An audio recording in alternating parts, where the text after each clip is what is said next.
Chapter 1820, Upgrading Silverwing Town. An advanced smithy? Melancholic smile could not help her surprise when she saw the description of the design Silverwing took out.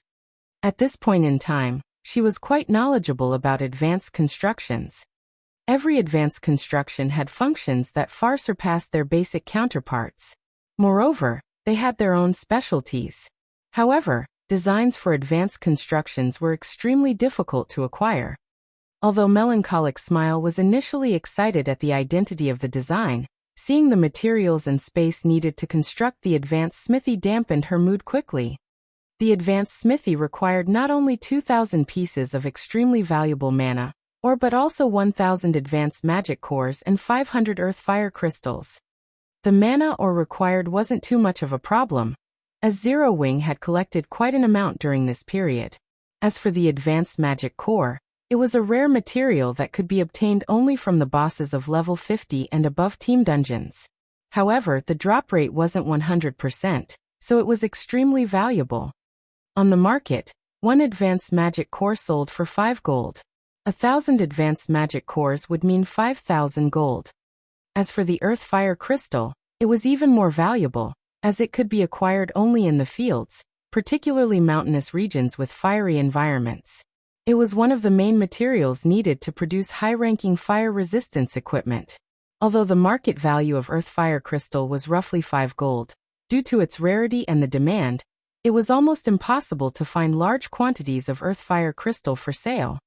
Currently, Silverwing had only a little over 600 earth fire crystals stockpiled. Spending 500 crystals in one go would deplete the guild's inventory. Aside from the 3 aforementioned materials, the advanced smithy also needed 10,000 magic crystals to construct. The total cost of its construction came to roughly 30,000 gold. Currently, Silverwing was developing rapidly and needed to spend money on various fronts. If not for Silverwing City, the guild wouldn't have been able to keep up with its expenditures. Hence, spending 30,000 gold's worth of rare materials to construct an advanced smithy truly wasn't a wise course of action. However, before Melancholic Smile could try to dissuade Silverwing, he had already distributed the tasks to the advanced architects. He even had the necessary materials prepared already. All the 50 advanced architects needed to do was build the structure. Although Silverwing's main force had suffered some casualties and lost 20-odd pieces of equipment in the battle with the 2 Dark Adventurer teams, the spoils of war they gained were far more valuable. The members of Dark Hunters and Shadowclaw were experts among experts. They were all geared in excellent equipment that was only slightly inferior to Silverwing's.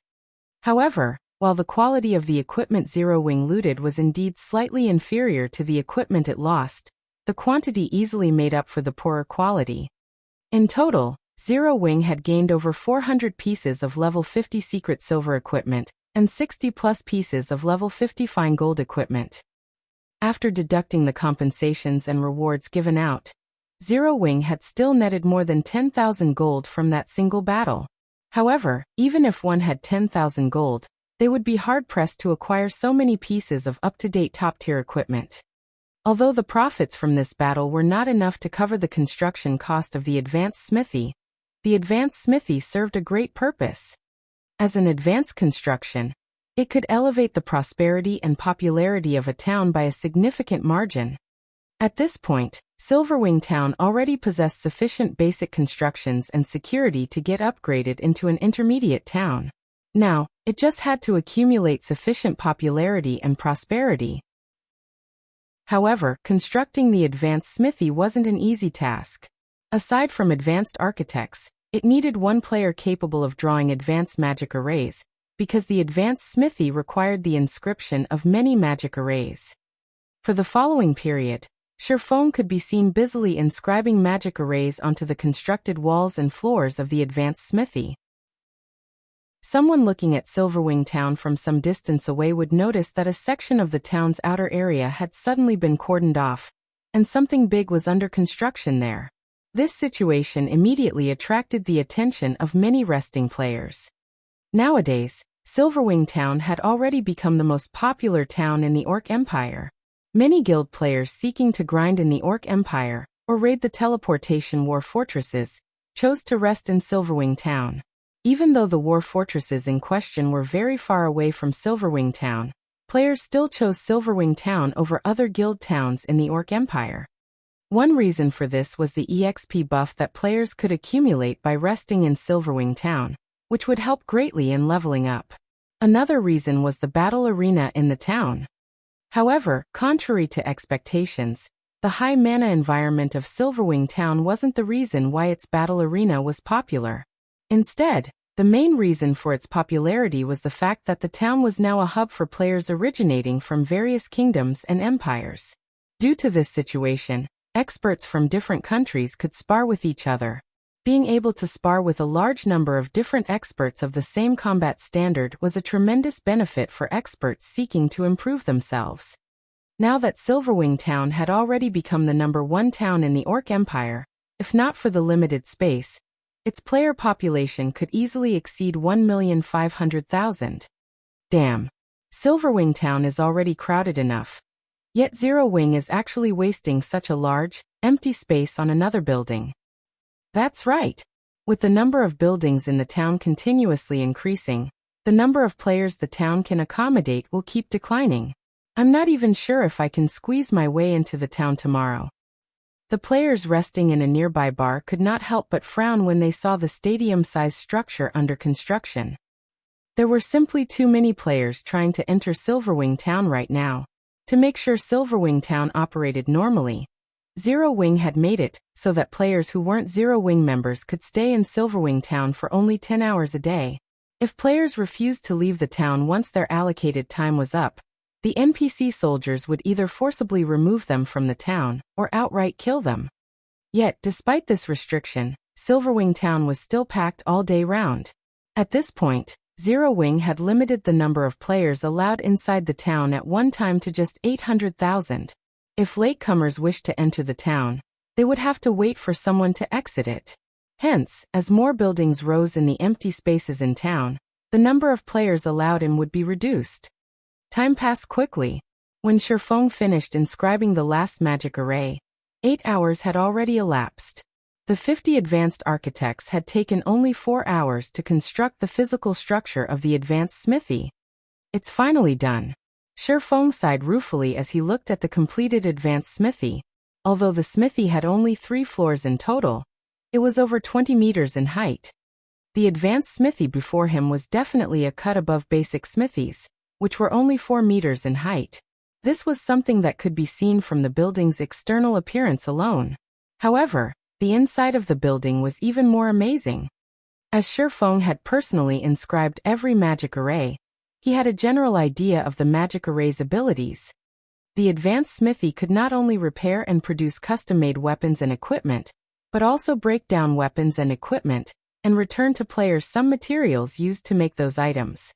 Players could then use the reclaimed materials for new weapons and equipment. Although the recovery rate wasn't very high, it was still better than selling obsolete items to NPCs. If he revealed this ability, countless players would definitely swarm to the advanced smithy to break down their obsolete weapons and equipment. Meanwhile, Zero Wing could charge a small fee for the service. Good. Let's get it running now. Shifeng then called up the advanced smithy system interface and chose to open the building to the public. In the next moment, the magic curtain surrounding the construction site disappeared, exposing the massive building to the public. At the same time, the sound of a system notification entered Shifeng's ears. System: Silverwing Town's popularity and security have fulfilled the requirements of an intermediate town. Do you wish to upgrade Silverwing Town? Wonderful. Just as I expected. Shifeng could not help feeling joyful when he heard the system notification. He had been waiting for this moment for a long time now. He immediately chose to upgrade Silverwing Town. Chapter 1821, Crimson Flame Fortress. A series of system notifications assaulted Shifeng's hearing after he chose to upgrade Silverwing Town. Orc Empire Region System Announcement. Congratulations to Silverwing Town for becoming the first intermediate town in a neutral map, rewarding 10,000 town popularity points and 1 caravan guard order. Silverwing Town Region System Announcement. Silverwing Town will undergo a promotion. All players will be teleported out of the town in 1 minute. Silverwing Town Region System Announcement. Silverwing Town's promotion will take 30 minutes. Please wait patiently until it is complete. The system announcements repeated 3 times, echoing in players' ears in their respective regions. What? A promotion? They're already upgrading Silverwing Town. How did Zero Wing do it? Amazing! Once the town is upgraded, we'll have a much easier time getting in.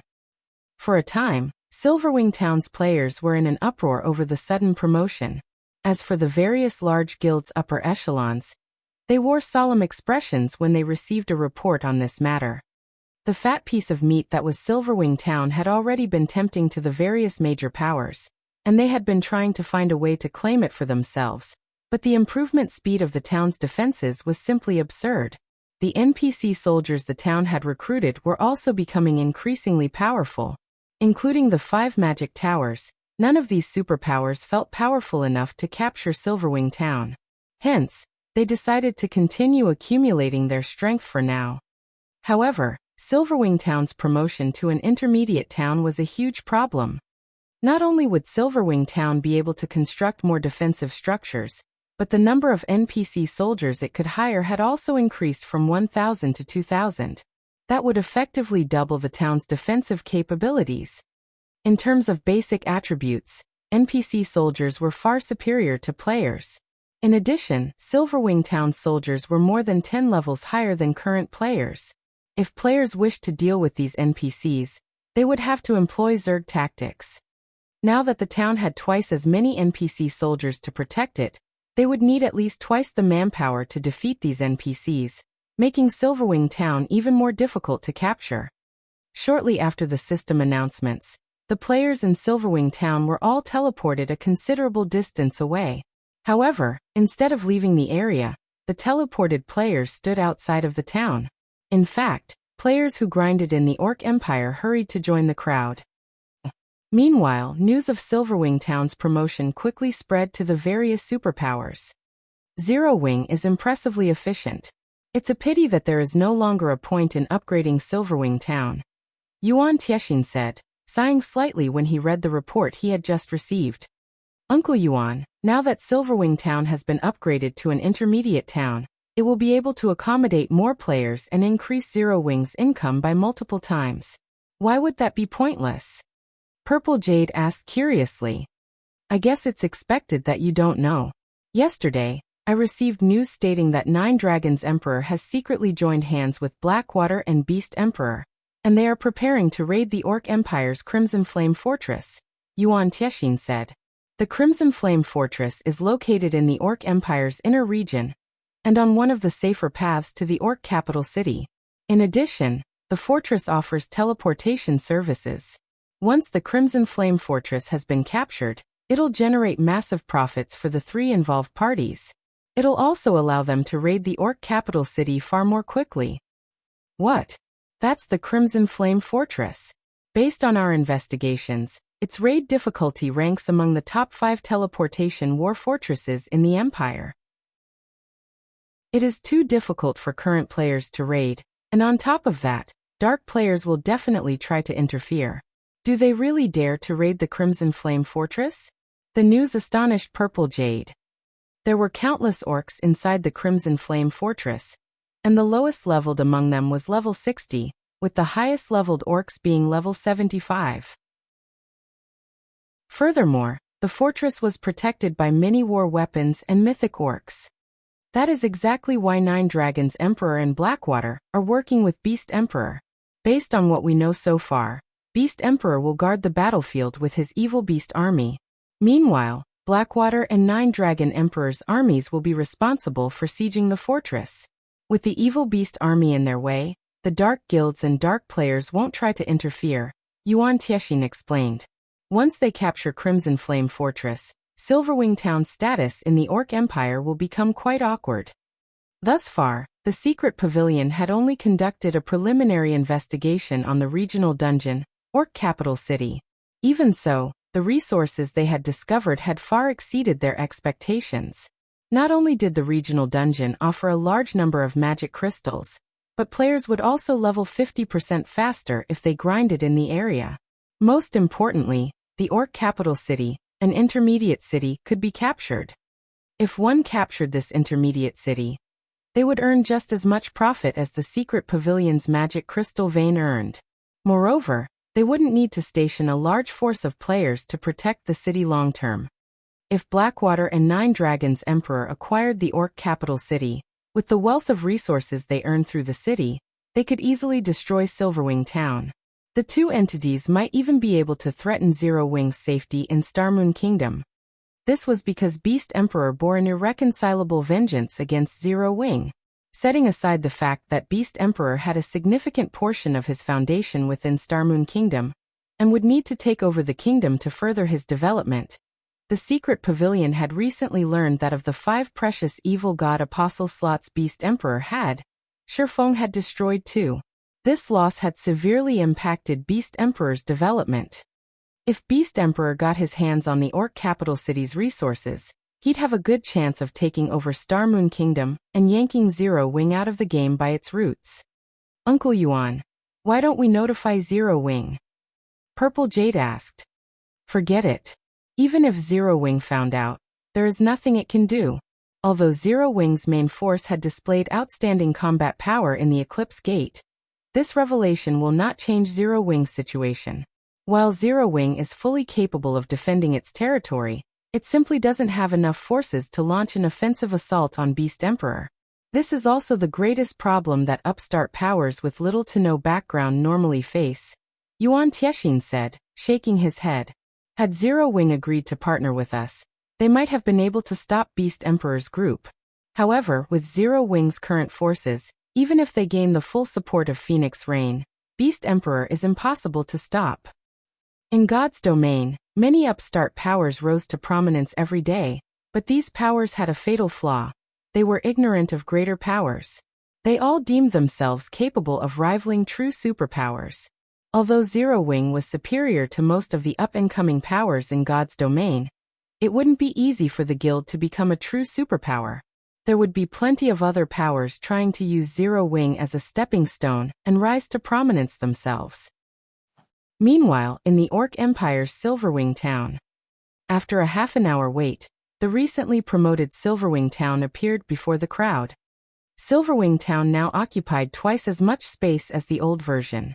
It was also much closer to the primordial divine ruin, which was now within range of the town's magic towers. Since the town was in a neutral map, Silverwing Town's walls had grown taller as well. Now they were 7 meters tall. Divine runes had been carved into the walls, preventing players from vaulting over and enhancing the wall's defense. Guild leader, look. Even the town's buildings have changed. They look nothing like they did before. Melancholic's smile could not help but gape in shock as she looked at the tall buildings in the distance. Every building in the town had grown considerably taller. It was evident that the buildings had been upgraded as well.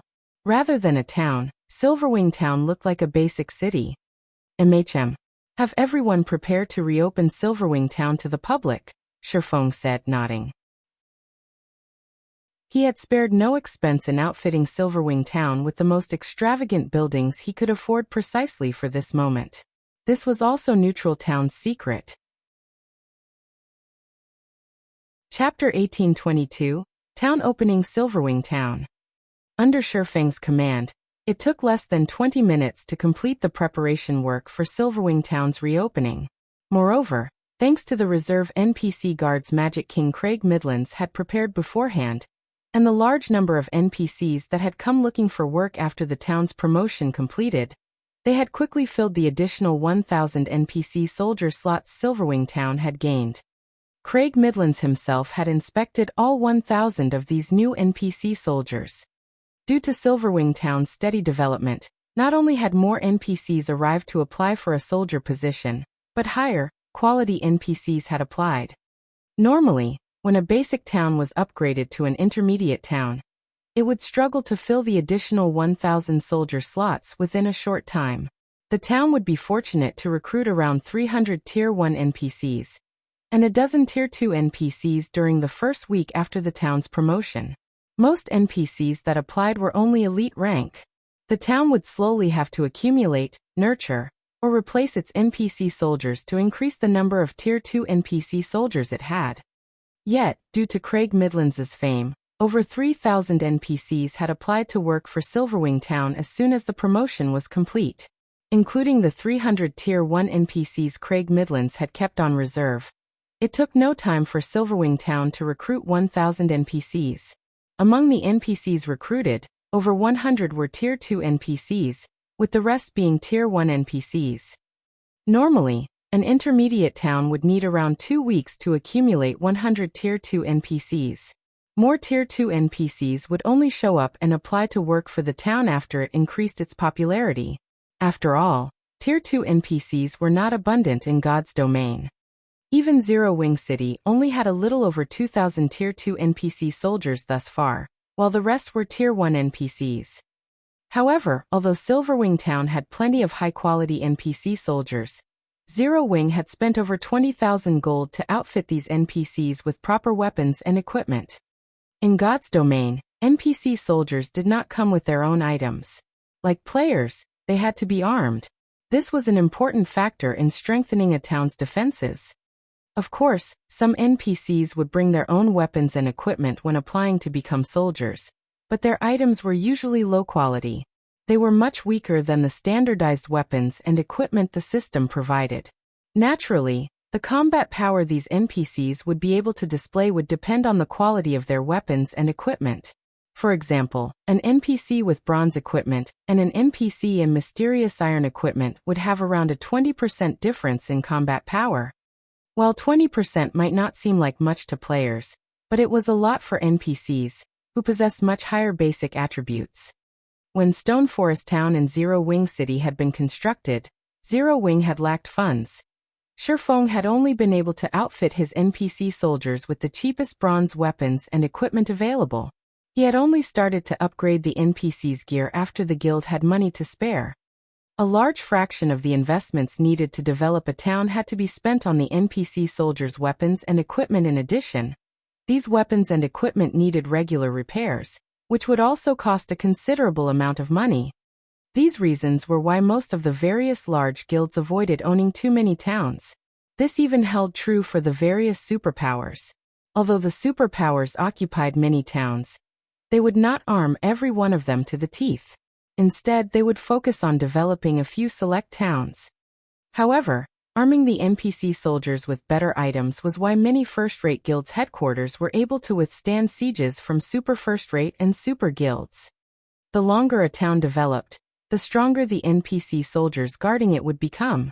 When fully equipped with top-tier equipment, NPC soldiers could even contend with players of a higher tier.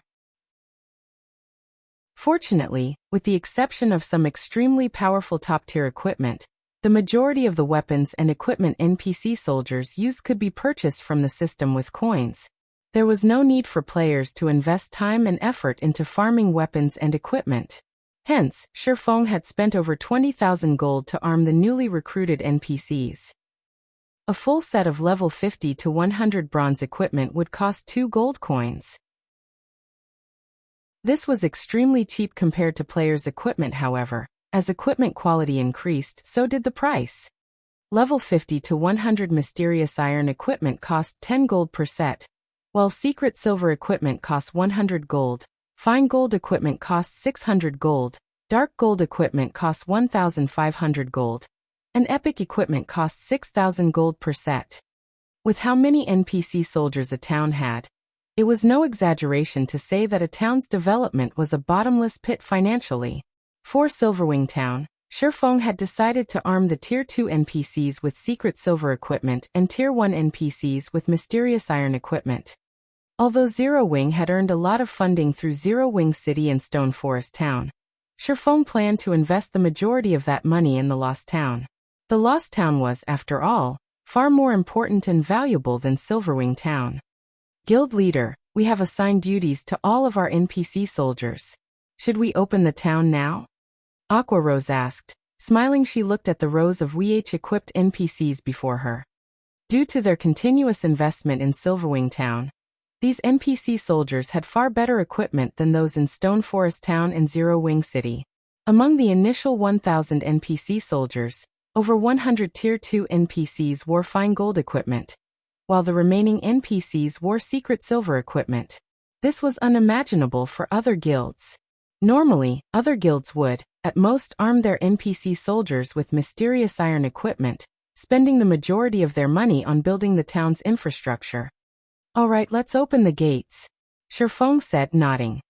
"Alright. Guild leader, should we limit the number of visitors?" Aqua Rose asked. Although Silverwing Town can accommodate far more people now, for the sake of the NPC merchants, it's best if we set a limit. "Let's set it at 1,500,000 players," Shifeng said after giving the matter some thought. "We're letting so few people in." Aqua Rose was somewhat confused. After the upgrade, Silverwing Town occupied twice as much space. Even if they allowed 2 million players in, the town would, at most, be as crowded as it had been as a basic town. That's quite a lot already, actually. Shifeng could not help but laugh at Aqua Rose's greed. Moreover, Silverwing Town isn't just meant for players. We need to leave some space for NPCs. Leave space for NPCs? Aqua Rose's confusion grew after listening to Shifeng's explanation. "In any case, open the town to the public. You'll understand what I mean in a moment," Shifeng said as he gazed at the anxious crowd outside of the town. He did not bother to explain further. In God's domain, while players were important to a guild town's development, NPCs were equally important, but in a neutral map, NPCs were even more so. This was because NPCs could increase a town's popularity. Most importantly, they could create opportunities that would allow some players to get rich overnight or instantly become peak experts. However, players had only discovered this later in the game. Shifeng had to focus on preparing for that inevitability now. This was especially true now that he had the Caravan Guard order. Aqua Rose said nothing more after receiving Shifeng's order. Immediately, she had some guild members gather at the town's entrance and open the gates. When the town finally reopened, a swarm of players surged into Silverwing Town. When these players saw the various buildings inside the town's walls, they were stupefied. Is this really Silverwing Town? Crap. This is too extravagant. This place can rival a small NPC city. Everyone exclaimed in shock when they saw the town's tall buildings. Quick, come over here and take a look. There's a 5-story tall smithy. Amazing. What kind of smithy is this? It's actually run by NPC master forgers. We can place custom orders and break down our old weapons and equipment here. Even if I never raid team dungeons, I can now get my hands on top-tier equipment. Stop dreaming. Didn't you see the price for custom-made items? You also have to provide the required materials. It's still better than having no access to top-tier weapons and equipment. Look. You can even order level 50 dark gold weapons and equipment. Do you think the various large guilds would sell level 50 dark gold equipment to independent players like us? When the independent players discovered the advanced smithy's abilities, they went crazy with excitement. The services even tempted quite a few guild players.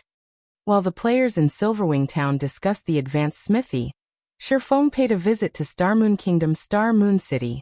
When he arrived, Shifeng made his way towards the headquarters of the kingdom's Adventurers Association. Lord Protector, how may I be of service? Elk, an NPC senior administrator, respectfully asked as he approached Shifeng. I wish to commission the association to set up a trade route to Silverwing Town, Shifeng stated as he took out a token made of black iron. This token was none other than the Caravan Guard order. Chapter 1823, Setting up a Trade Route. Setting up a trade route? Senior Administrator Elk was surprised when he saw the black iron token in Shifeng's hand.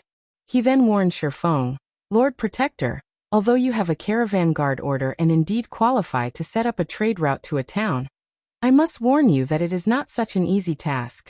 The cost involved is astronomical. Moreover, since you are setting up a trade route to Starmoon Kingdom's capital city, not only will the cost be much higher, but the risks are also significant. If you abandon the operation before it is complete, this caravan guard order will become useless. I understand. However, I am confident in securing a trade route to Silverwing town, Shifeng said, nodding. He knew what it meant to set up a trade route. After all, he had done so many times during his previous life. If a guild town wanted to become more attractive to NPC merchants and increase the town's development speed, it had to have trade routes. Once the trade routes were in place, the town would acquire another benefit. The town in question would gain priority over rare items that NPC merchants transported. In addition, NPC merchants that used the trade route would pay the town a usage fee. While these privileges might not seem like much, they would become a neutral town's main income source before it became a city. As a town's popularity increased, more NPC merchants would visit it. Even ordinary NPCs that used the trade routes would have to pay a usage fee.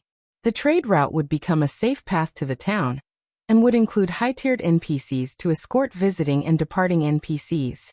Not even level 100 players would dare to ambush such a trade route. Although the usage fee was only 80 coppers per NPC, if 100,000 NPCs used the trade route each day, the trade route would generate 800 gold each day. Moreover, this was only one trade route. As the ruling guild set up more trade routes, the town would generate more income. However, players could only set up trade routes for neutral towns. This function was not available for guild towns in kingdoms and empires. This function was only available to intermediate towns and above, as well. In addition, the number of NPCs that visited a guild town via the trade route would depend on the NPC city the town was connected to. The more prosperous the NPC city was, the more NPC visitors a guild town would see. If players set up a trade route to a capital city, it was almost guaranteed that their guild town would see 100,000 to 200,000 visiting NPCs every day.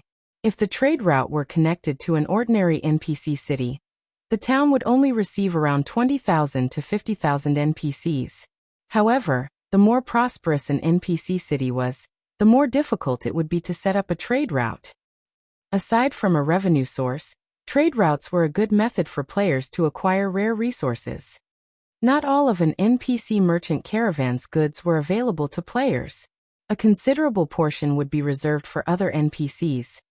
Normally, players weren't allowed to purchase these items, but if a guild town had priority over NPC merchants' goods, not only would the town's owner have access to rare items for players, but they'd also have access to NPC reserved items.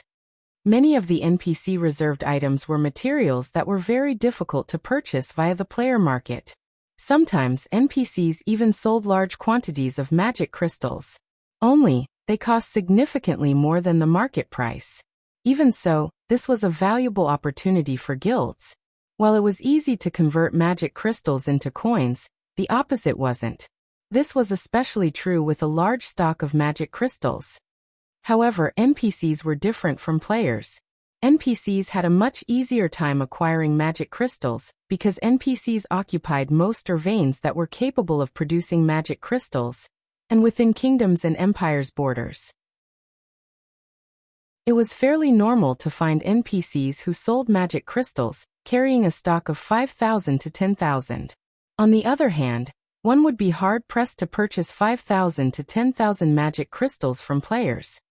NPC merchants occasionally sold rare advanced designs as well. Although these designs would similarly be overpriced, their rarity made the cost worth it. After all, it was almost impossible to purchase advanced designs from other players. If one were extremely lucky, they could even find NPC merchants that sold fragmented legendary items, or clues leading to such treasures. Although such occurrences were ridiculously rare, based on player-collected statistics, the more NPCs merchants that visited a guild town, the higher the ruling guild's chances were of finding an NPC that carried such items and clues. Naturally, every clue that led to a fragmented legendary item was extremely valuable. Since there was a possibility to acquire fragmented legendary items, Shifeng wouldn't miss the opportunity. Since players in the past hadn't often spoken about how they had acquired their fragmented legendary items, Shifeng knew very few methods to do so. In fact, Most players wouldn't even reveal the fact that they owned a fragmented legendary item. Hence, Shifeng only knew about the relatively famous fragmented legendary items. However, the methods of acquiring those items were incredibly demanding, so he couldn't hunt them down at this stage of the game. Since you understand the risks involved, that is fine. If you wish to set up a trade route to Silverwing Town, it will cost you a base fee of 10,000 gold and 5,000 magic crystals. As you possess an ordinary caravan guard order, you are only allowed to form a 100-man team. The team will require a minimum of 1 advanced magician to carve magic arrays on the route to repel monsters, Senior Administrator Elk explained. Lord Protector, may I know if you will need me to introduce you to some mercenaries to accompany on your journey? Of course, Shifeng said, nodding. The Caravan Guard Order was a trigger to activate the special quest for setting up a trade route. While Shifeng could rely on players to complete this quest, he could also enlist the help of the Adventurers Association's mercenaries. At this stage of the game, NPC mercenaries were undoubtedly much stronger than players. Hence, players that acquired a Caravan Guard Order at this stage of the game would generally hire mercenaries to aid them. Unfortunately, the price was quite high. In the past, some guilds had tried to save money, confident that their members would be strong enough to handle the task. However, while Zero Wing's main force was very powerful, the trade route he wanted to establish required crossing the border into the Or Empire. When establishing a trade route, the system would occasionally send monsters to interfere. These monsters would be 15 levels higher than the local monsters, and many of the Or Empire's monsters were level 60 or higher. In that case, the interfering monsters would be level 75 and above once he entered the Empire. These monsters were too high of a level for Zero Wing's main force members at this time, so they weren't suitable for this quest. Alright. Here is a list of mercenaries willing to undergo this challenge with you, Lord Protector, Elk said before handing Shifeng a list. The quest to set up a trade route was very special and very dangerous. Players couldn't simply hire whatever NPC mercenaries they wished. The available mercenaries would depend on the player's status in the Adventurers Association. The higher one's status was, the more NPC mercenaries they could choose from for the operation. Amazing! 4-star treatment in the Adventurers Association is really a great help when setting up a trade route. Shifeng could not help his surprise when he read the list. During his previous life, he had only been able to recruit 3-star, Tier 2 NPCs at best. As a result, he had struggled to set up trade routes for Shadow's neutral towns. Now, however, even 2-star, Tier 3 NPCs had applied to join his quest, not to mention 3-star, Tier 2 NPCs. He had to admit that the Spirit Slayer Advanced title came with some awesome benefits. Without hesitation, Shifeng spent over 15,000 gold to hire 97 mercenaries, spending almost every coin he had on hand. The weakest mercenaries he hired were level 80 3-star, Tier 2 NPCs, with the strongest being level 83, 2-star, Tier 3 NPCs. Overall, his team had 15 Tier 3 NPCs. After Shifeng handled the necessary procedures and learned how to draw the necessary advanced magic array, he summoned the level 85 Anna and level 83 Kite. With 97 other NPCs in tow, he grandly departed Starmoon City, riding secret silver transport carriages. The secret silver transport carriages were an extraordinary sight to behold. 5-meter-tall lightning-horned earth dragons pulled the carriages behind them. The earth dragons themselves were great lords, and watching the caravan move down the city streets was spectacular. What's going on? Is the city hosting some kind of event?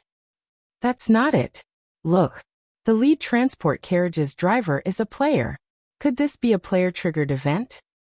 That player is wearing Zero Wing's guild emblem. Zero Wing is so awesome. It can actually produce such powerful carriages? Crap. There are over 10 Tier 3 NPCs in the caravan. This is ridiculous. Chapter 1824, Strong Legion. Shortly after the 10 secret silver transport carriages being pulled by lightning-horned earth dragons appeared on the streets of Starmoon City, the sight quickly sent the entire city into an uproar. The adventurer teams that made a living by delivering items were green with envy as they looked at the transport carriages. Transport carriages might not seem particularly important in the game right now, as players could simply store items inside their bag spaces and teleport to other cities. However, as players reached higher levels, transport carriages would become increasingly relevant. The number of items that could not be stored inside players' bag space would increase as players progress further into the game. Such non-bag space items were extremely valuable, and the only way to transport them was via transport carriages. Meanwhile, the adventurer teams could purchase only horse-drawn transport carriages. On the other hand, the secret silver transport carriages had great lord-ranked lightning-horned earth dragons pulling them. There was simply no comparison between the two. Just the aura of the earth dragons was enough to scare away the mobs one would normally come across out in the fields. Not to mention, the transport carriage itself was like a huge house. One could easily imagine how many non-bag space items the transport carriage could store in such a huge transport carriage. As expected of Starmoon Kingdom's #1 guild, I wonder when our adventurer team will be able to obtain a transport carriage like that? That's right. If we have a transport carriage like that, we can earn over 10 gold per delivery trip. The adventurer team members seated on the advanced transport carriages parked along the streets cast covetous looks at the lightning-horned earth dragons. Currently, the minimum price in the delivery business for transporting a non-bag space item was 1 silver coin. The price scaled up depending on the distance traveled. Meanwhile, the adventurer team members estimated that the secret silver transport carriage could carry over 100 non-bag space items. This assumption was because the advanced transport carriages they owned were only the size of an ordinary horse carriage, but could already carry a maximum of 60 non-bag space items. No matter how they looked at it, the house-sized transport carriages should be capable of transporting at least 100 non-bag space items. Only Shifeng knew that the value of the secret silver transport carriage was actually not the slightest bit inferior to a secret silver speedboat. The secret silver transport carriage could carry 350 non-bag space items and 30,000 bag space items. The 10 transport carriages lent to him this time were meant to convey the materials needed to carve special magic arrays. Each of these materials took up 1 non-bag space slot. Moreover, in terms of speed, the lightning-horned earth dragons were superior to even dark gold mounts. While the players on the streets were talking about the secret silver transport carriages, the lightning-horned earth dragons took only a few seconds to disappear from everyone's sight as they galloped toward the city's main gate. Although some members of large guilds tried to follow Shifeng and investigate his actions, their mysterious iron mounts could only eat the earth dragon's dust as they watched the secret silver transport carriages disappear from view. Sure enough, secret silver transport carriages are really fast. If Silverwing can acquire one, transporting diamond wood and 7 luminaries crystals on land would be a lot easier. Shifeng could not help but be astonished as he looked at the scenery rapidly flashing by. If a transport carriage possessed such speed, even robbing it would become a very tough proposition. However, during his previous life, first-rate guilds would be very fortunate if they could acquire even bronze transport carriages, let alone secret silver transport carriages. After traveling for about half an hour, Shifeng arrived at a crossroads. He then stopped the caravan and had all the NPCs stand guard. Someone traveling from Starmoon City to Silverwing Town on a dark gold mount wouldn't be able to complete the journey even after traveling continuously for 5 or 6 days. Not to mention, one would have to cross many high-level regions during the journey. Fortunately, he was only setting up a trade route, so he didn't need to travel its entire length. All he had to do was connect some trade routes that previously were unconnected. By doing so, he would be able to bypass a few high-level regions and carve out a trade route to Silverwing Town that would come across monsters no higher than level 80. If this task were left to a first-timer, creating such a safe path without several days' worth of research would be impossible, due to a lack of familiarity with the existing trade routes of Starmoon Kingdom. Shifeng, however, knew the trade routes present within the kingdom like the back of his hand. After all, back when he was serving as Shadow's guild leader, he had been the one responsible for setting up the majority of the trade routes owned by Shadow. Hence, he was well aware of which existing trade routes would get him from Starmoon City to the borders of the Orc Empire safely and swiftly. Shifeng spent about 10 minutes to carve out a magic array in the middle of the crossroads. When he activated the magic array, a blue ripple spread out from the magic array and stopped only after covering a 30,000-yard radius. The monsters close to the crossroads immediately started distancing themselves from it. After a short moment, a safe path was established between the route he currently stood on and a nearby trade route. After completing this task, he led his caravan toward the nearest NPC town.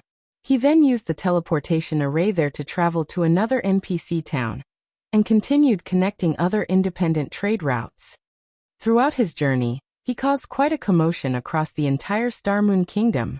The various major powers based within the kingdom grew restless and confused at Shifeng's actions, unable to figure out what Zerowing was trying to do. After running around for a day or so, Shifeng successfully created a new trade route that connected Starmoon City and the border between Starmoon Kingdom and the Orc Empire. For the remainder of the trade route, due to the absence of existing trade routes within the Orc Empire, Shifeng had no choice but to create an entirely new one by himself. When the various guild players grinding and questing in the Orc Empire's outer area saw the secret silver transport carriages approaching, they involuntarily gaped in shock. Compared to the lightning-horned earth dragons pulling the transport carriages, the level 60 orcs trying to stop the carriages were nothing more than jokes. The earth dragons sent every orc that stood in their path flying with a single headbutt. In the end, the lightning-horned earth dragons took only a brief moment to break through the blockade of several thousand orcs. Then, after reaching an empty section of the road, the convoy of carriages suddenly came to a halt. In the next moment, level 70-plus orcs and monsters appeared out of nowhere and charged at the cloaked man that just alighted from the lead carriage. The man was sporting a six-winged emblem. As the orcs and monsters closed in on the man, groups of NPCs got off the other carriages and took up a defensive formation. These NPCs were all level 80 and above, and even the weakest among them was tier 2. Despite facing an army of several thousand monsters, these NPCs remained steadfast as they defended the cloaked man. Meanwhile, the dozen or so tier 3 NPCs fighting in the front lines sent groups of Lord-ranked orcs and monsters flying with a casual attack. Among these NPCs was a golden-haired beauty that summoned a Great Lord-ranked golden giant, which thoroughly suppressed the Great Lord-ranked orc leading the assault on the caravan. Meanwhile, every offensive spell cast by the golden-haired beauty wrenched a cry of pain from the Great Lord-ranked orc, whose HP decreased rapidly. The army of several thousand orcs and monsters were utterly helpless against this 100-man team. The monsters couldn't even get within 30 yards of Shifeng before dying at the NPC's hands. The horrific scene made the spectating guild players nearby shudder in fear. Meanwhile, the spectating guilds included the Blackwater Guild, which Shifeng was very familiar with. Currently, there was a 1,000-man team from Blackwater present led by Singular Burial. At this moment, however, Singular Burial no longer had a tyrannical air around him. After suffering consecutive defeats, he had lost all his corporate backing, which left him in an extremely awkward position in the Blackwater Guild. Now he was only an inconspicuous elder in Blackwater. Moreover, he was only level 53 right now. He looked nothing like the almighty guild leader of Heaven's Burial. Who is that person? How is he able to control so many NPCs? Wait a minute. Isn't that female NPC one of Black Flame's personal guards? She is. That's Anna. Crap, doesn't that mean that player is Black Flame? Not good. Black Flame is looking over. At this moment, when Blackwater's members looked at Shifeng, fear flooded their hearts because they were all fully aware that he could command the NPCs around him to reap their lives at a whim. Meanwhile, they would be utterly powerless to do anything about it. Chapter 1825. One's success was built atop the sacrifice of thousands. As the NPC Legion pushed back the approaching orc and monster army, a wall of corpses quickly formed on each side of the road. These NPCs are so strong. I get the feeling that this NPC team can even raid an ordinary guild town. I know, right? Just look at those Tier 3 NPCs going. They are throwing level 70 plus Great Lords with a single hit. Their individual combat power is likely even higher than Grand Lords of the same rank. Even if these Tier 3 NPCs aren't enough to raid a guild town, they're more than enough to kill every one of us. As expected of Star Moon Kingdom's #1 expert. With the ability to control so many powerful NPCs, Black Flame could easily annihilate armies of tens of thousands of players. It's no wonder why the various superpowers are helpless against Zero Wing. The various spectating guilds and adventurer teams gulped as they watched the fight between the NPCs and monsters. Tier 2 NPCs were much stronger than Tier 2 players of the same level. Only peak experts with several pieces of epic equipment could possibly contend with an ordinary Tier 2 NPC. If Tier 2 players tried to face a Tier 2 NPC that was over 20 levels higher, they could only wait for their deaths. As for Tier 3 NPCs, they would only need a few moves to finish off Tier 2 players. If the targeted Tier 2 players lacked defensive capabilities, they might die after one hit. If these NPCs turned their blades against Tier 1 players like themselves, a single attack would be more than enough to kill several of them instantly. Blackwater's members are probably doomed. That's right. Blackwater has been picking a lot of fights with Zero Wing in the Orc Empire. Now that Black Flame has found some of Blackwater's members, he'll massacre them. The various large guilds members couldn't help but watch Blackwater's members with pity as they fought the local orcs. Nowadays, Blackwater and Zero Wing's members would fight whenever they came across each other in the fields. Although Blackwater currently had over 1,000 members present, before the Sword King, the group was a joke. Furthermore, Black Flame had a team of level 80 plus NPCs with him. This further reduced the chances of Blackwater's members escaping this place alive. Why is Black Flame here? We're doomed.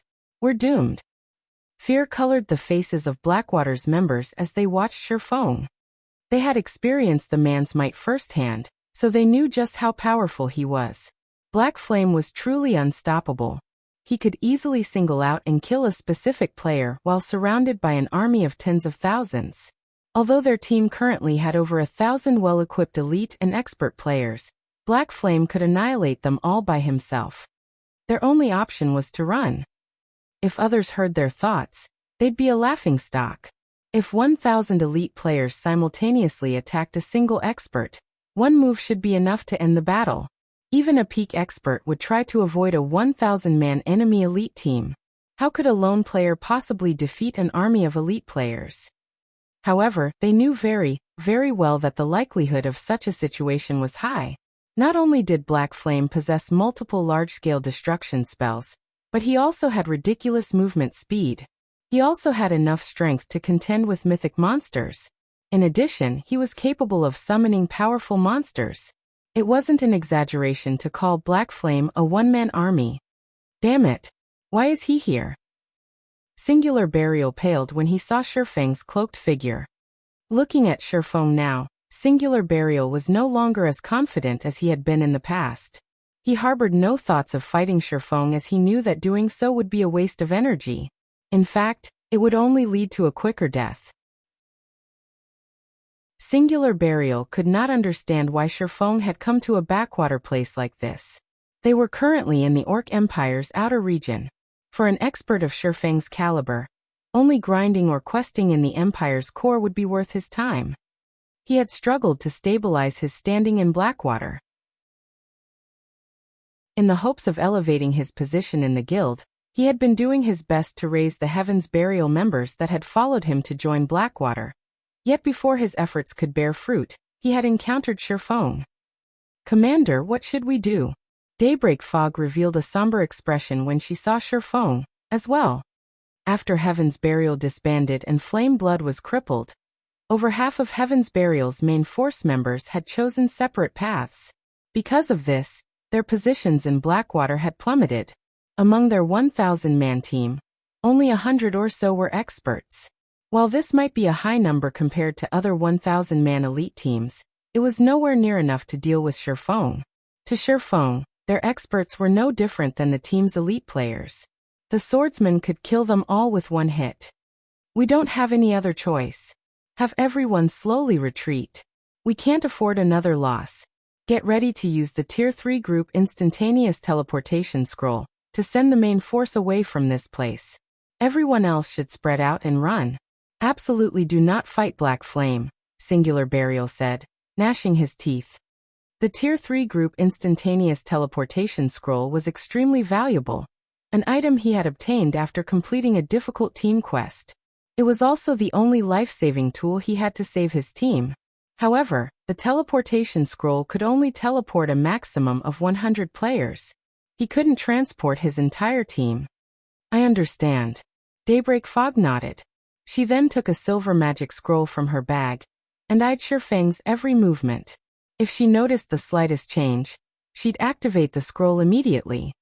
However, Shifeng, who sat on the leading transport carriage, had finally finished carving an expulsion magic array on a crystal shard.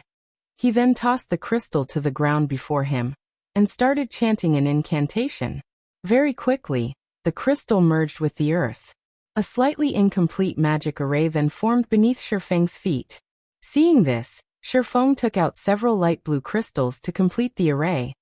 Once complete, a blue ripple of light radiated out from the array. As if something had frightened them, the level 70+ orcs and monsters, which had been busy fighting the NPCs, fled from the caravan. Even the orcs and monsters several hundred yards away from the caravan began to back away. The spectating crowd nearby stared with dropped jaws. What did he just do? The several thousand orcs and monsters that had previously occupied the road had retreated by over 500 yards, watching the road in terror.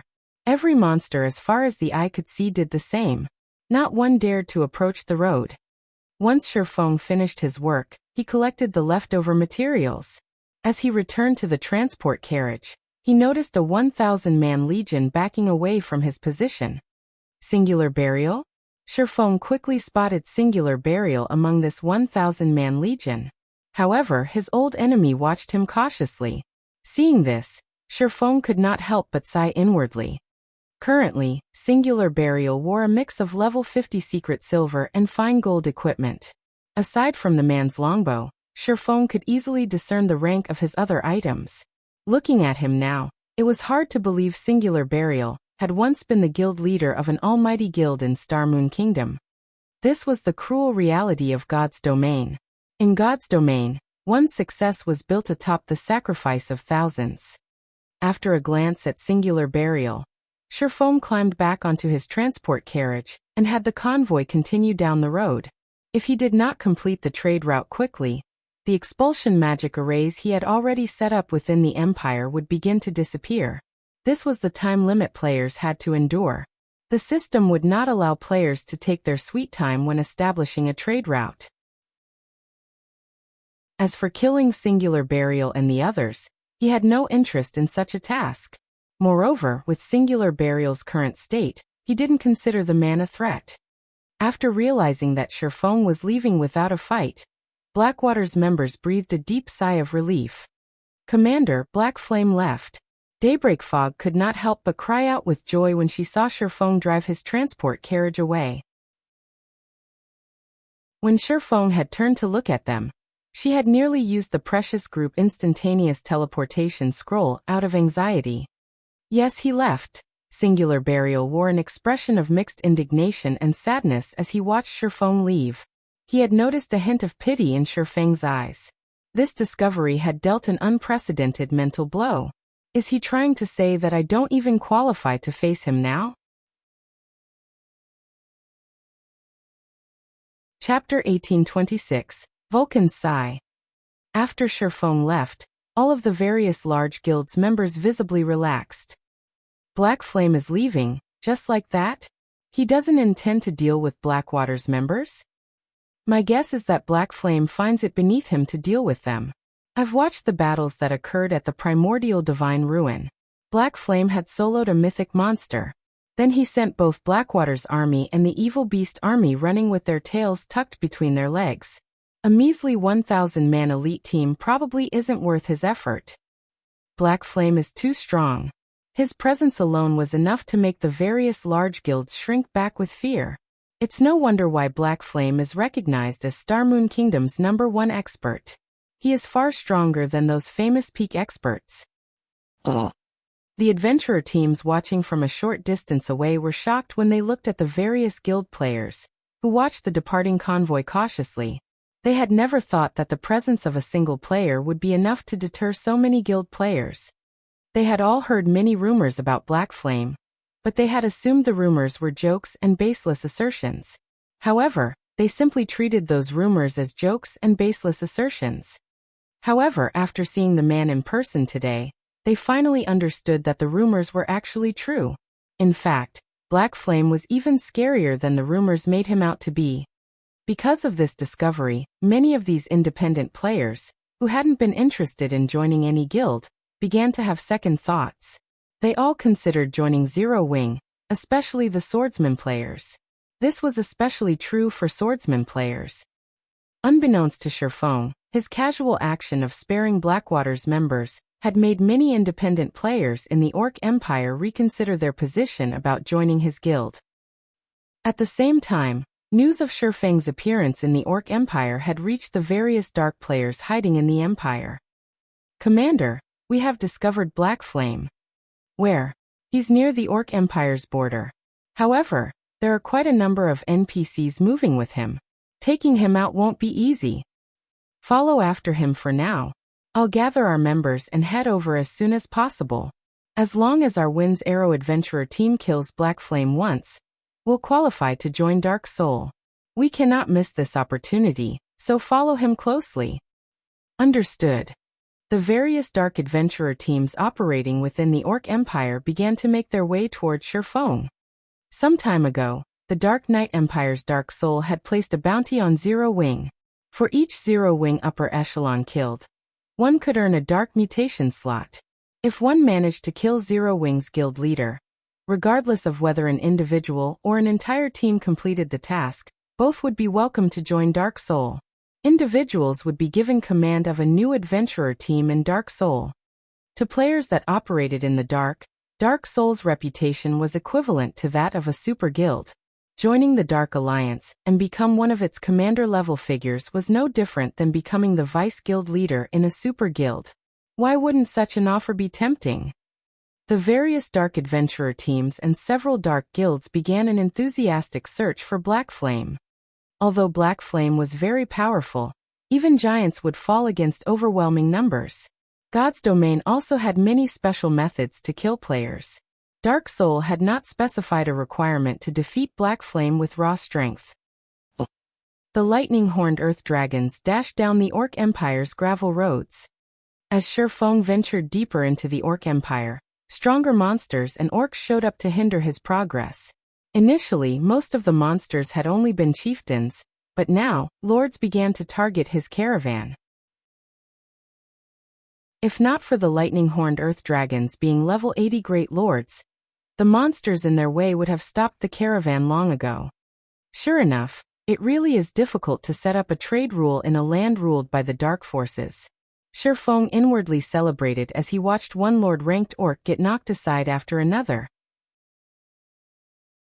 Fortunately, he was the first player to set up a trade route in Starmoon Kingdom, and had the privilege of using the lightning-horned earth dragons. Normally, players would only have access to mysterious iron transport carriages, which were only pulled by lord-ranked monsters, when setting up a trade route. Traveling through a neutral map under the Dark Forces' rule, with such carriages would be extremely difficult. He would have had to stop his progress whenever he was attacked. In that case, he would have had to rely on the NPCs he had hired to clear a path, or dispatch a large number of his guild members to do so. With the lightning-horned earth dragons, however, he could simply bulldoze his way through. Though due to the large number of orcs and monsters blocking his path, his advance had slowed considerably. Now the transport carriages only moved a little faster than players running at full speed.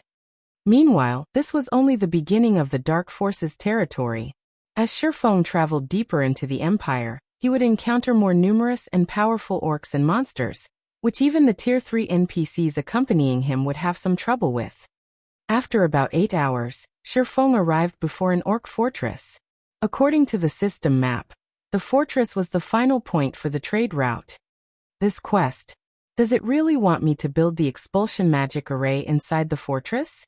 As Shifeng watched the patrolling orcs on the fortress's walls, he wondered if he had read his system map wrong. This was nothing like the orcs he had faced on the road earlier. On his way here, he had faced wild orcs or orc patrols, but these orcs were members of the Orc Empire's well-trained army. Fortunately, due to his quest, the fortress only had around 3,000 orc guards, far fewer than normal. In return, however, their levels and rank had increased significantly.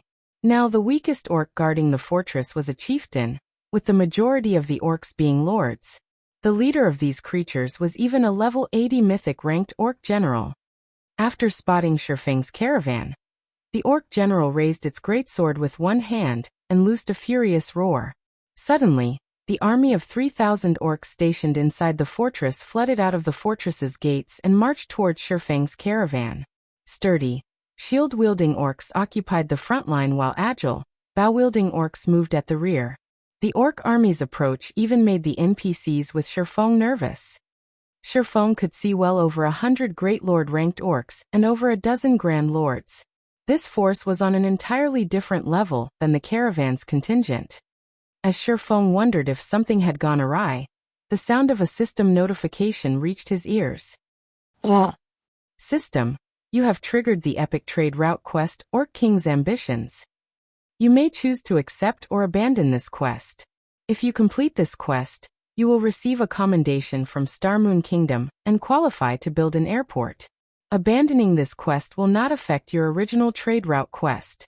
If you choose to abandon this quest, the system will designate an alternative path for the trade route. You have 3 minutes to consider. An epic trade route quest? Shifeng was stunned when he read the system notification, but after seeing the quest rewards he couldn't help his growing excitement. Could this be the reward for being the first player to set up a trade route? The qualifications to build an airport. Countless guilds and neutral maps dreamed of acquiring this qualification, but very few succeeded in doing so. In the past, not a single guild had revealed how they had managed it. Meanwhile, the sensational scene at the Orc Fortress stupefied the various dark adventurer teams and dark guilds following Shifeng. Crap. What's going on? Is Black Flame trying to raid the fortress? Does he intend to raid a fortress by himself? Is he crazy? Black Flame is insane. That's an orc fortress we're talking about. Although he can stand against a mythic monster for some time, capturing a fortress is a different story entirely. Even if he has some NPCs to support him, ambushing a fortress is impossible. As the dark players watched the distance between the orc army and Shifeng's caravan decrease, they were dumbfounded. They had watched many guilds try to raid one of the Orc Empire's fortresses before, but this was the first time they had seen a single player attempt it. Commander, what should we do? Should we attack Black Flame? These orcs are too high-leveled. Moreover, there's a mythic orc among them.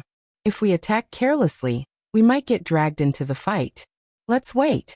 It won't be too late to take action once the orc army pushes Black Flame and his NPCs back. All of the dark adventurer teams and dark guilds following Shifeng came to the same decision. Meanwhile, as the orc army approached the caravan, Shifeng and his NPCs prepared for battle. Let's give it a try, Shifeng decided after analyzing his current combat power and the challenge. The quest had only mentioned that he needed to set up an expulsion magic array in the fortress, not capture the fortress. There was a huge difference between the two tasks. Naturally, the former was far easier. Moreover, this was a valuable opportunity. It would be a huge waste to give it up. Grinding his teeth, Shifeng accepted the quest.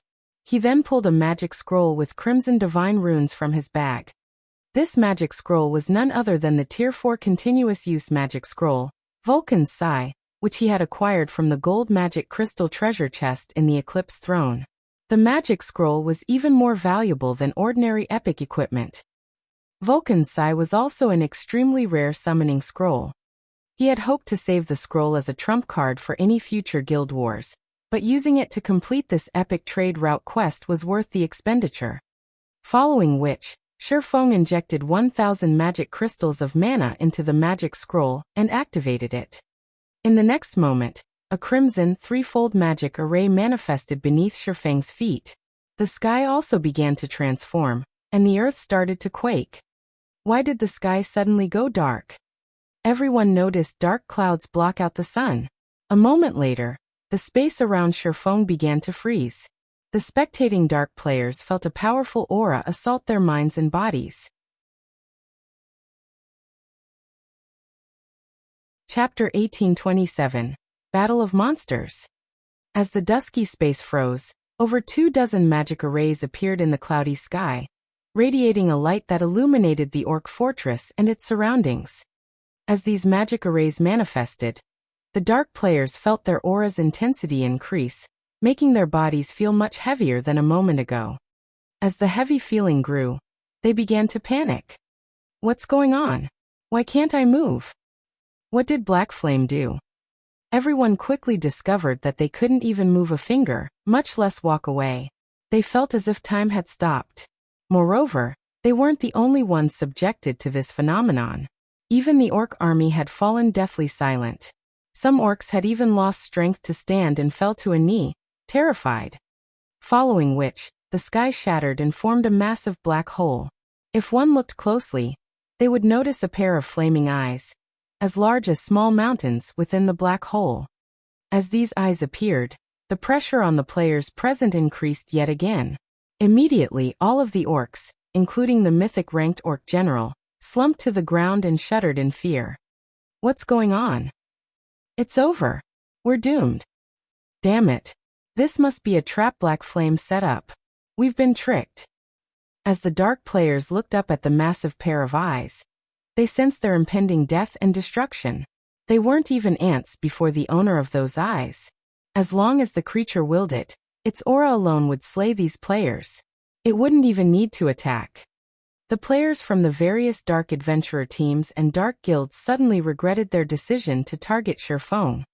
Just as everyone cowered before their doom, the pair of flaming orbs vanished abruptly before fire began to pour from the black hole, raining down on the orc empire like meteors.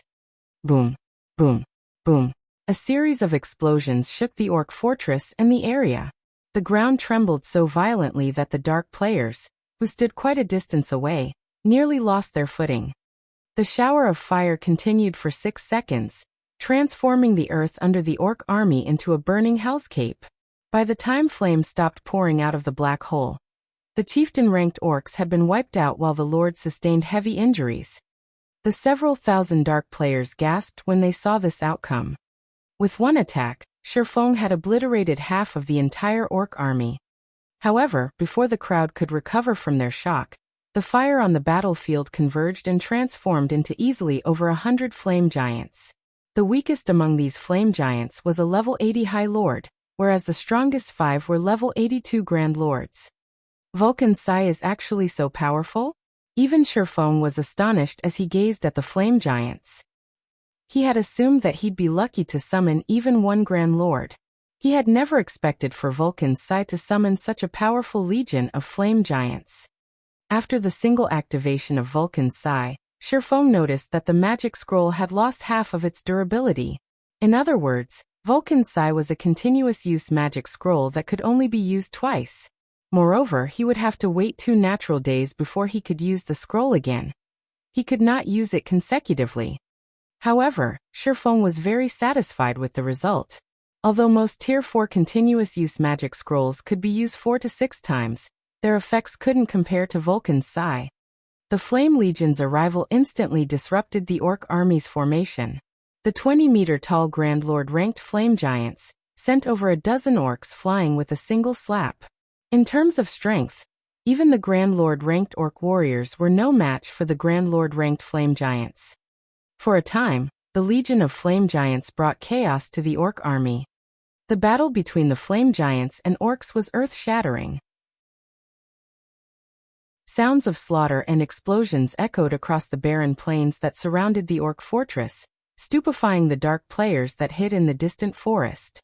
Although the battle only involved several thousand monsters, it was no less intense than a battle between tens of thousands of players.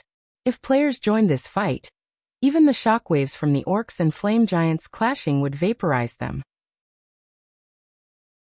While the orc army tangled with the Flame Legion, Shifeng used the opportunity to lead his NPC mercenaries past the orc army and towards the orc fortress.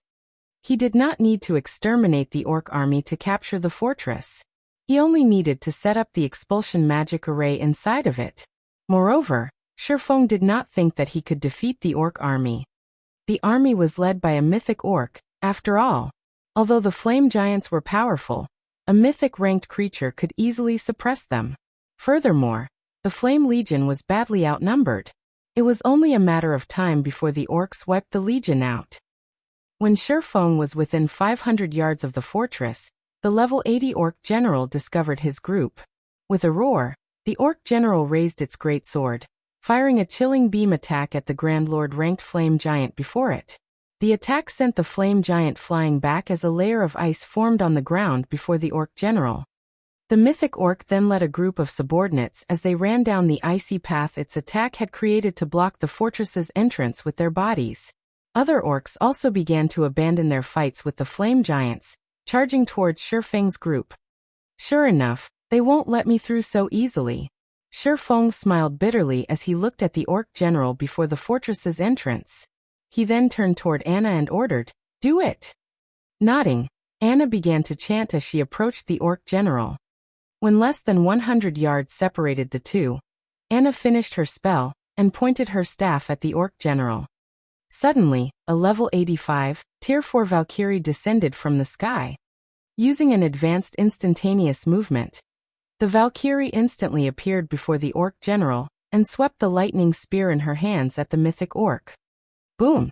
Failing to react in time to the strike, the orc general and a dozen or so great lord-ranked orcs got sent flying over 100 yards to the side. The Valkyrie's frightening strength had even shattered the ground before her, creating a small ravine. Good. Shifeng then led his group into the fortress, commanding his NPC mercenaries to guard the entrance while he headed for the system-designated location to set up the expulsion magic array. The fortress's entrance wasn't particularly large. 20 NPCs would be more than enough to form a barricade. Fortunately, the fortress's walls had been enhanced with magic runes, and not even mythic monsters would be able to jump over them. Now the orcs could only enter the fortress if they destroyed its walls or the NPCs guarding the entrance. The fortress walls were quite sturdy, and it would even take a mythic monster some time to destroy them. By the time the orc general created an opening, Shifeng would have long since completed his task. The only way the orc general could get into the fortress before Shifeng finished was through the main entrance. Hence, stationing guards would be enough. Very quickly, Shifeng found the targeted location. Wasting no time, he immediately took out a large blue crystal from his epic-ranked spatial bag and began to engrave the expulsion magic array. As the seconds ticked by, more orcs tried to force their way into the fortress. The Tier 2 NPCs defending the entrance began to die, one after another. Only the Tier 3 NPCs barely held their ground against the Grand Lord-ranked orc warriors. The Valkyrie fought a fierce battle against the orc general outside of the building, doing her best to injure the mythic orc. Meanwhile, the orc general was utterly powerless to stop the beating. Although the orc general was a level 80 mythic-ranked creature, the Valkyrie was a level 85 mythic-ranked angel. There was a massive difference between the two beings' life ratings. The Valkyrie completely overpowered the orc general, and it took everything it had just to block the Valkyrie's attacks. Occasionally, the orc general slipped up, and the Valkyrie's attacks sent it flying. The watching dark players were flabbergasted. The various commanders and upper echelons from the dark adventurer teams and dark guilds wiped the sweat from their foreheads. They inwardly celebrated the fact that they hadn't rushed to attack Shifeng. The consequences would have been unimaginably dire. By the time the Valkyrie disappeared, the orc general was heavily injured, greatly reducing its combat power. Now it was only slightly more powerful than the Grand Lord-ranked orc warriors. I need to hurry. When Shifeng saw the orc general attack the guards at the entrance, he began to inscribe runes faster. 20 seconds. 40 seconds. 60 seconds. Once the orc general rejoined the fight, more NPC mercenaries began to fall. In just 60 seconds, over 10 Tier 2 NPCs had died. One of the Tier 3 NPCs had even sustained heavy injuries. When there were fewer than 30 NPC mercenaries remaining, the orc general used a powerful skill and charged past the blockade.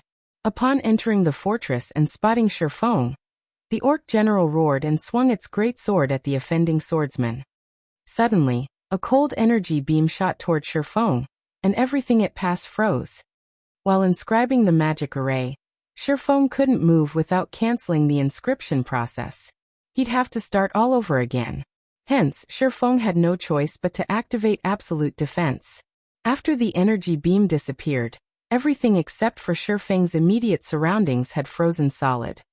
When the orc general saw that Shifeng had survived, it was further enraged. It charged up to Shifeng, brandishing its greatsword. Despite the fact that the power of the orc general's attacks shattered the ground around him, Shifeng remained unharmed. However, his heart pounded with nervous energy, rather than feeling relieved. Just when absolute domain's duration was about to end, the blue crystal in Shifeng's hand suddenly lit up. He had finally finished inscribing the magic array. Go! Shifeng shoved the crystal into the ground before him. As the crystal melded with the ground, a magic array appeared beneath Shifeng's feet. Seeing this, Shifeng activated Heavenly Dragon's power, his attributes skyrocketing. Scram! Shifeng yelled as he swung Killing Ray at the orc general. Lightning slash! A blue lightning bolt struck the orc general, and like a cannonball, the creature flew backward, only stopping when it crashed into a nearby wall. Using this opportunity, Anna had her 10 rock guardians form a magic array around the orc general, trapping the mythic orc. Meanwhile, Shifeng took out several small crystals for the magic array's finishing touches. Since Shifeng was now very familiar with the process, he only needed 10 seconds to complete the array. As the magic array completed, a blue ripple of light enveloped the war fortress. A moment later, a series of system notifications reached Shifeng's ears. Chapter 1828. Advanced Manager. System. Congratulations! You have completed the epic trade route quest, Orc King's Ambitions. Rewarding Starmoon Kingdom reputation plus 100, plus 50% EXP of current level, and 1 Starmoon Kingdom airport building order. Orc Empire Region System Announcement. Congratulations to Zero Wing's Silverwing Town for becoming the first town in the Orc Empire to set up a trade route. Rewarding 10,000 popularity points to Silverwing Town, and 1 transportation firm design. The system announcement echoed 3 times in the ears of every player within the Orc Empire. Set up a trade route? What's that? It should be something that can lure in more NPC merchants. If that's true, doesn't that mean we can obtain even more rare items from the NPCs of Silverwing Town now? Zero Wing is really amazing. Silverwing Town got promoted into an intermediate town just recently. Now, Zero Wing has even managed to set up a trade route for it. The Orc Empire will definitely fall under Zero Wing's dominion in the future. That's for sure. Previously, the Evil Beast army was already helpless against Zero Wing. With how rapidly Silverwing Town is developing right now, I believe it will surpass Ancient Rock City before long. It would be great if that's the case. If Silverwing Town really does surpass Ancient Rock City, we won't have to worry about getting ambushed by dark players when grinding in the Orc Empire's outer area. The players grinding in the Orc Empire promptly started a discussion about Zero Wing. They all held an optimistic view of Zero Wing's future. At the same time, they also hoped that Silverwing Town could develop quickly. For some reason, Ancient Rock City had actually become a mecca for the dark forces. A large number of dark players was currently gathered there. Since Ancient Rock City was located in the Orc Empire's inner area, the dark players' main sphere of activity encompassed the Orc Empire's inner area and the boundary between the inner and outer areas. As a result, the independent players trying to grind and do quests in these areas frequently came under attack from dark players. As for Silverwing Town, which was the town closest to Ancient Rock City, while it could be considered a mecca for normal players like themselves, as the town could accommodate only a very limited number of people, not that many players gathered around the town. Hence, the number of normal players operating within the vicinity of Silverwing Town was relatively low, far from enough to contend against the dark players operating around ancient Rock City. However, if Silverwing Town were developed further, the number of players gathering at the town would also increase. The influx of normal players would naturally pose a deterrent to the dark players. At the very least, they would refrain from boldly launching attacks in large numbers. Although the news of Silverwing Town setting up a trade route brought joy to the independent players operating within the Orc Empire, somber expressions appeared on the faces of the various major powers' upper echelons when they received this piece of news. At this point in time, the number of players willing to operate within the Orc Empire had already peaked. In other words, the player population within the Orc Empire would no longer increase significantly like before. Meanwhile, the various major powers that had captured a town within the Orc Empire all needed to lure more players to their towns to develop their towns. However, if most of the players operating within the Empire were heading to Silverwing Town, how were these major powers supposed to develop their own guild towns? Wind, with this recent development, the ancient rock city you're managing is in for a tough time, Falling Fire, who held a crystalline crimson staff, said when he heard the latest system announcement. A grin appeared on his face as he turned to look at the level 55, Tier 2 Berserker standing beside him. To begin with, we only joined hands with the dark players to use their strength to whittle down Zero Wing.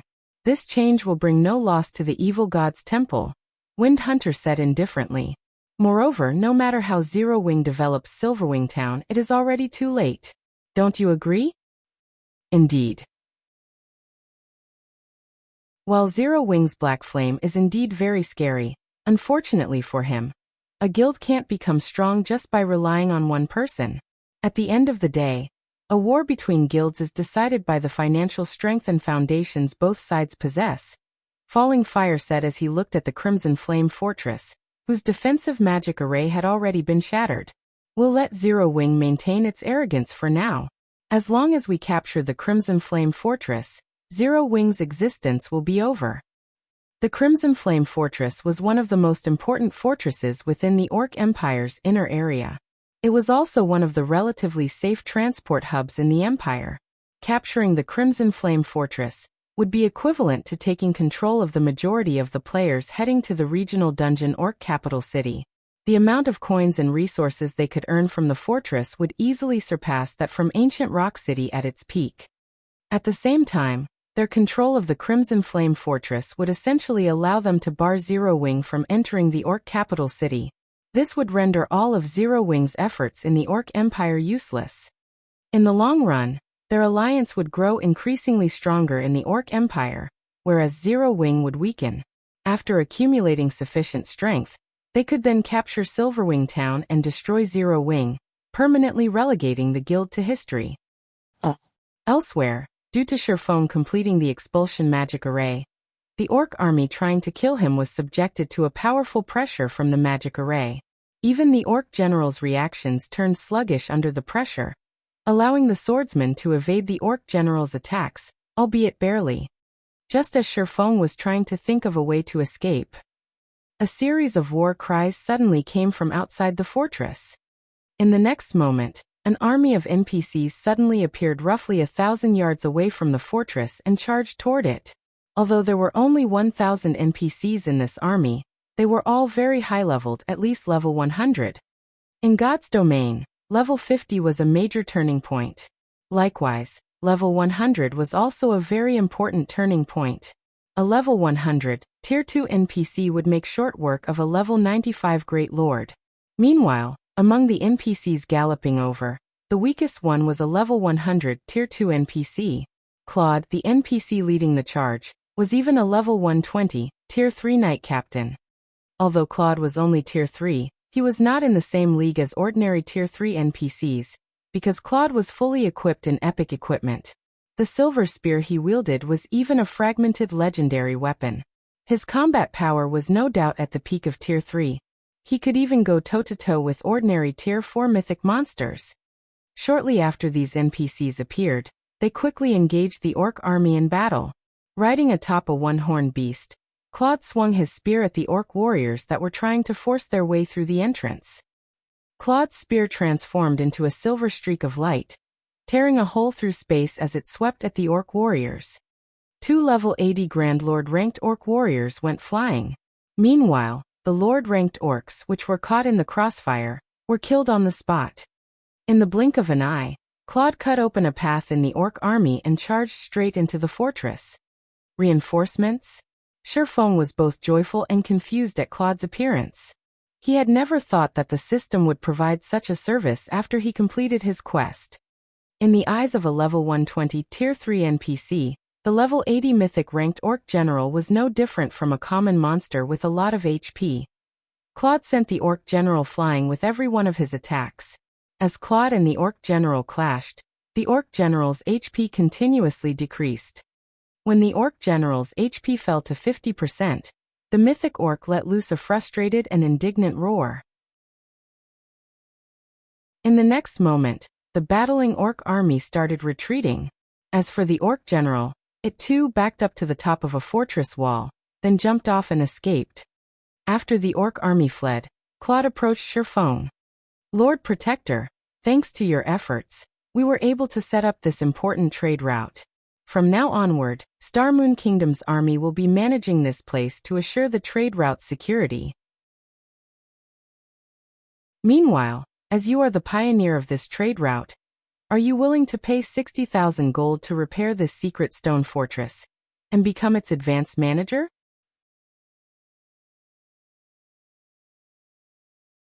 Chapter 1829, Secret Stone Fortress. Advanced Manager? Sherfong was ecstatic upon hearing Claude's words. In God's domain, becoming a fortress town's manager was akin to becoming a noble of an NPC town or city. Players would gain the authority to manage a portion of the shops in the fortress town, and would be able to determine its development direction. However, an NPC fortress town wouldn't have only one manager. Just like Thunder Island, there could be multiple managers overseeing a single fortress town. An advanced manager possessed more authority than a basic manager. An advanced manager was close to being the deputy mayor of a fortress town. They would be able to manage important establishments such as the auction house, teleportation hall, and adventurers association, not just a bunch of shops. Although becoming an advanced manager was inferior to fully occupying a fortress town, since an NPC fortress town would be partially operated and guarded by NPCs, barring special situations, it was much safer than a guild fortress town. For example, currently, so long as the Secret Stone Fortress was being garrisoned by level 100 NPCs, even if Beast Emperor sent his entire Evil Beast army over, he wouldn't be able to take down the fortress. Unless Beast Emperor had some way to reduce the garrisoned NPCs' levels, capturing the fortress would be impossible. Lord Claude, must the 60,000 gold be paid right now? Sherfong asked. 60,000 gold was no small sum. This was especially true for Sherfong right now, as he had already spent most of his funds on this expedition. 60,000 gold is indeed a lot of money. Moreover, it'll take some time to get the necessary materials to repair the Secret Stone Fortress, Claude said, nodding. It'll take 4 days at the quickest for the kingdom's army to arrive. It is fine so long as you gather the 60,000 gold within these 4 days. System. You have triggered the quest Secret Stone Fortress. Collect 60,000 gold within 4 days. Failure to do so will result in the loss of the opportunity to become Secret Stone Fortress's advanced manager. Wonderful. Sherfong breathed out a sigh of relief upon seeing the system notification. While it might be difficult for ordinary first-rate guilds to collect 60,000 gold in 4 days, some might even have to sell some of their lands to do so. This was not a problem for Sherfong. After all, he had a business deal with the Dragon Phoenix Pavilion and Unyielding Soul. Both these super first-rate guilds had shown great interest in the Dark Corrosion set. They had also placed an order for a large number of all-round devices and Elven Silver. If he offered to let the two guilds pay for a portion of the all-round devices and Elven Silver using coins, instead of magic crystals, the two guilds would definitely be more than happy to do so. After Sherfong was done speaking with Claude, he immediately left for Silverwing Town. while collecting 60,000 gold in 4 days posed no problem. The money he needed amounted to far more than just 60,000 gold. After completing the Orc King's Ambitions quest, he had acquired the extremely precious Star Moon Kingdom Airport building order, as well as a transportation firm design. Both these items were priceless treasures. The Star Moon Kingdom Airport building order was akin to a permit to open up an air route. However, he would need a lot of funds to build an airport. Fortunately, the construction of the airport did not require a design, only money. Even so, building a small airport still cost 50,000 gold. However, once he set up an air route from Star Moon Kingdom to Silverwing Town, not only would it expedite the transport of NPC merchants' goods, but players from Star Moon Kingdom would also have an easier time getting to Silverwing Town. Although air travel wasn't as fast as teleportation, it was still many times faster than traveling on land on a mount. Moreover, the transportation fee one had to pay was also much cheaper than that for a teleportation array. In the past, a large part of the reason why many superpowers were able to develop their neutral towns into an advanced city was their possession of an airport. Although many first-rate guilds possess great financial strength, the neutral towns they developed only managed to reach the basic city standard. They simply couldn't become an advanced city no matter what. Only the first-rate guilds that succeeded in building an airport were able to develop their neutral towns to the advanced city standard. This was because an airport was capable of bringing a town or city immense popularity and prosperity. Not only could an airport help NPC merchants enter a town or city much more easily, but it also provided the ability to transport cargo safely and swiftly. A delivery trip that normally took 1 or 2 days by land could be completed in just a few hours by airship. Moreover, in God's domain, some NPC trading firms restricted their development to towns and cities with airports. In addition, there was the recruitment of NPC soldiers. As neutral maps were located very far away from human civilization, many NPCs were unwilling to travel to neutral towns and cities. However, if a neutral town had an airport, the number and quality of NPCs willing to work as a soldier for that town would also increase. With this, the improvement of the neutral town's security level would accelerate. Due to this reason, the development speed of a neutral town with an airport far surpassed that of a neutral town without an airport. This was also the reason why Sherfong had decided to undertake the Orc King's Ambitions quest no matter what. As for the transportation firm, its construction cost 20,000 gold.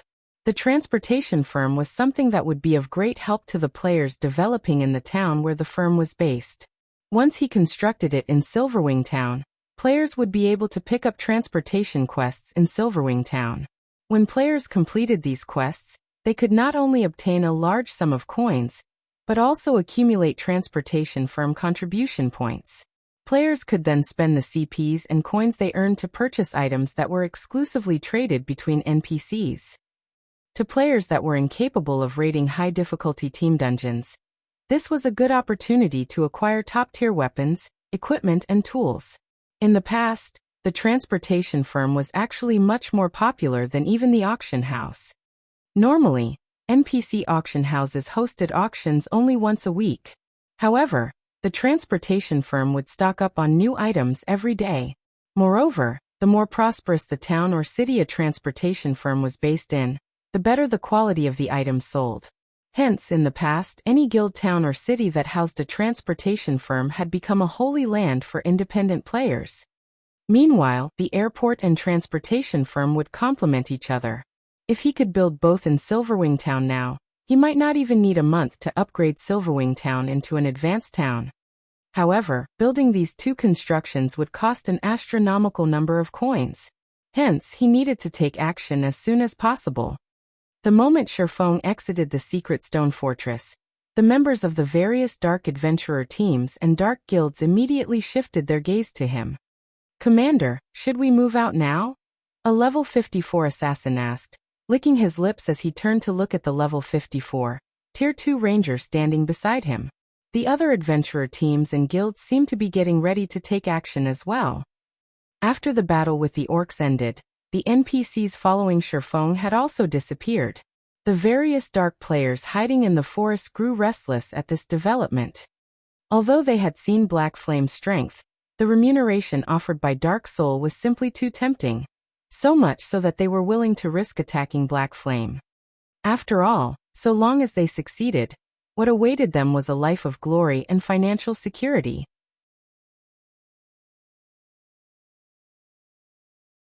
Chapter 1830, Shocking Retreat.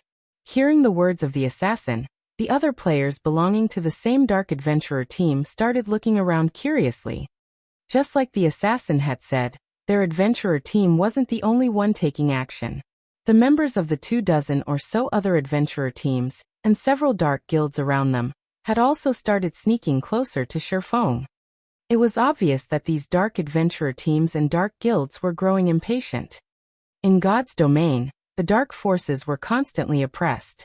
During the early stages of the game, players belonging to the dark forces had a much more difficult time getting by than normal players. After all, the dark forces were still incapable of contending against the various kingdoms and empires right now. Meanwhile, dark adventurer teams and dark guilds with the potential to become a superpower were extremely rare. The conditions to join one such power were extremely stringent. Powers like Dark Soul, which was as strong as a superpower, and also offered its members the freedom of an adventurer team, were even rarer. Joining Dark Soul would definitely bring plenty of benefits to their future development. They also wouldn't have to worry about getting hunted just because they killed the members of certain guilds. Moreover, they could grind in the high-resource maps occupied by Dark Soul, and not make do in poor maps. Commander? The assassin could not help but call out to the silent Tier 2 Ranger once again. If we don't make a move now, I'm afraid we'll lose this chance to the other adventurer teams. Fine. In for a penny, in for a pound. Even if we fail, at worst, we'll lose a level. If we succeed, we'll become members of Dark Soul in the future and instantly join the upper ranks of the dark forces.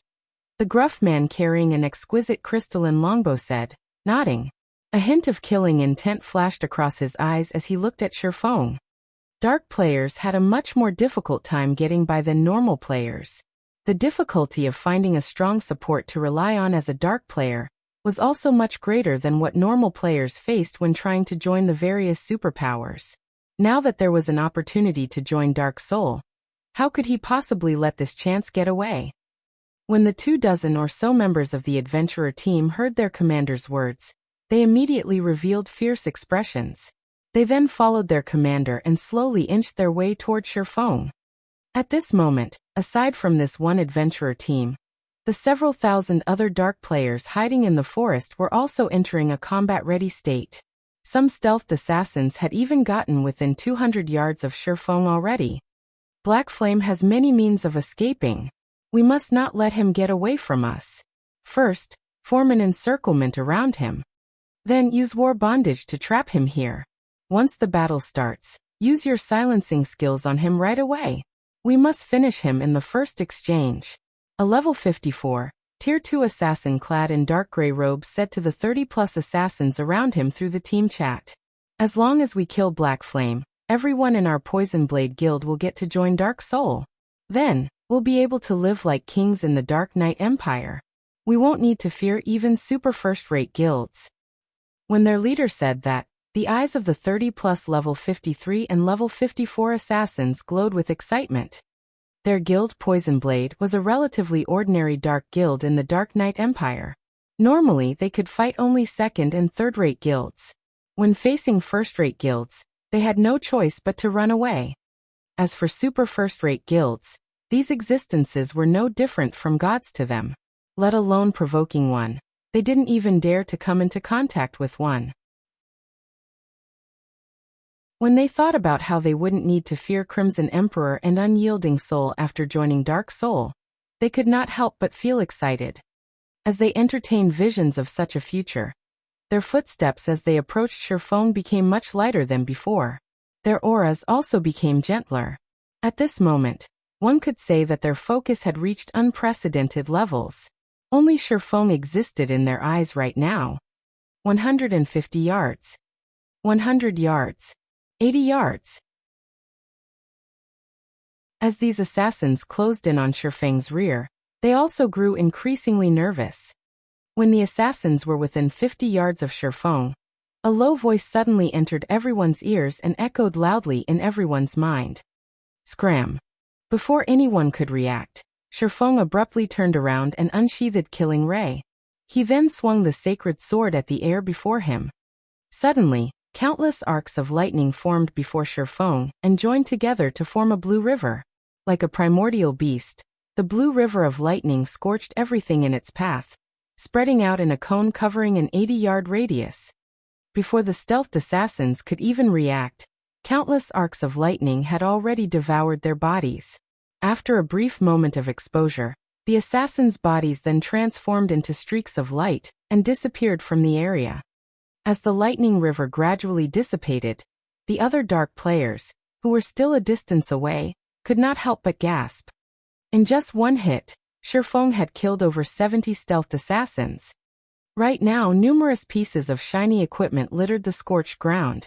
Meanwhile, due to Shifeng's sudden attack, the footsteps and breathing of the other stealthed assassins turned chaotic, their bodies becoming exposed to everyone. This is the Sword King's strength? A Tier 2 assassin wearing dark gray leather armor gulped in fear as he looked at the scorched ground that was just a few centimeters beside him. Compared to the players hiding in the distance, he had managed to get a much clearer view of Shifeng's attack just now. From the moment Shifeng started activating a skill until the time the skill had fully activated, he, a Tier 2 assassin, had actually failed to react by the time he realized Shifeng had attacked. The blue river was already shooting out from Shifeng's sword. Moreover, despite him being able to clearly see the approach of the blue river, his body had been unable to react at all. This situation was just too frightening. His mind could not process how Shifeng had executed such an attack. An ordinary expert player might not understand the implications of such a situation, but he did. The requirement for activating a life-saving skill was for players to think the skill's name. Only after doing so would the life-saving skill activate. However, if one could attack a player before the said player could have such a thought in their mind, then even having the most powerful life-saving skill in the game would be meaningless. In other words, Shifeng could kill an assassin, the class that was famed for having the most life-saving skills, in one attack whenever he wanted. This discovery instantly crushed any thoughts the assassin in dark gray leather armor had of fighting Shifeng. In reality, though, Shifeng's inconceivable attack wasn't entirely impossible to block, especially for experts who understood the principles of the Realms of Truth. This was because the move Shifeng had just executed applied the Realms of Truth's basics, moving the body before moving the mind. Unless one trained arduously to go up against attacks executed using such quick reaction speeds, reacting to such an attack was simply impossible. After executing Lightning Edge, Shifeng took a look at everyone present. Upon seeing no new challengers moving up to him, he sheathed Killing Ray before turning around and leaving. Due to Shifeng's attack, the remaining 100+ assassins no longer dared to approach him. They simply stood still as they watched him leave the battlefield. Guild leader, Black Flame is leaving. Are we still not moving? A level 54 Tier 2 shield warrior could not help but ask as he looked at the level 54 Tier 2 ranger beside him. You want to go? Be my guest, the Tier 2 ranger said, rolling his eyes at the shield warrior. The Tier 2 shield warrior shrank his neck back instinctively and shook his head. The fact that he was able to get promoted to Tier 2 at this stage of the game proved that his combat standard was much better than ordinary experts. However, Black Flame's attack inspired dread even in him. He definitely wasn't confident of blocking the attack Black Flame executed just now. Meanwhile, even after Shifeng's figure disappeared from the battlefield, the thousands of dark players remained standing quietly at their original positions with pale expressions. Some independent players that were passing by the area were stupefied when they saw this scene. Too strong. With just one attack, Shifeng had deterred several thousand dark players from making a move. By the time the dark players retreated from the area, news about the battle had already been spread like mad on the official forums by the independent players.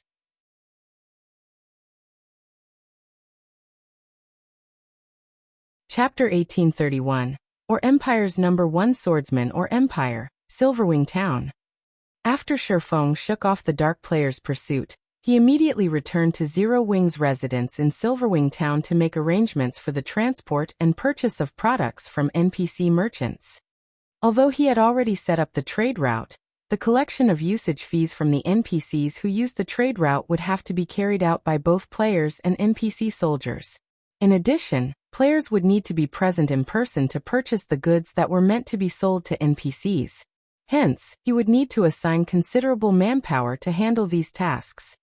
Moreover, in order to make sure the items purchased were useful, he would have to send knowledgeable personnel to deal with the NPC merchants. However, as soon as Shifeng returned to the guild residence, he was greeted by a boisterous scene. Currently, guild members were chatting happily and excitedly with each other inside the guild hall. "Guild leader, you're back. Everyone is talking about you right now," Aqua Rose said, excitement sprouting in her heart when she saw Shifeng. "Because of your performance over at the Secret Stone Fortress, many people have already started titling you as the Empire's #1 swordsman. Of course, there are some who object to this. They feel that you are unworthy of this title and will accept it only when they have actually fought you. Even so, due to this situation, many more players from the neighboring kingdoms are trying to join Zero Wing now. In addition, several well-known experts from the neighboring kingdoms want to challenge you. However, Fire Dance has accepted these challenges in your place and is currently fighting these experts in the battle arena right now." "Well-known experts from other kingdoms are challenging me?"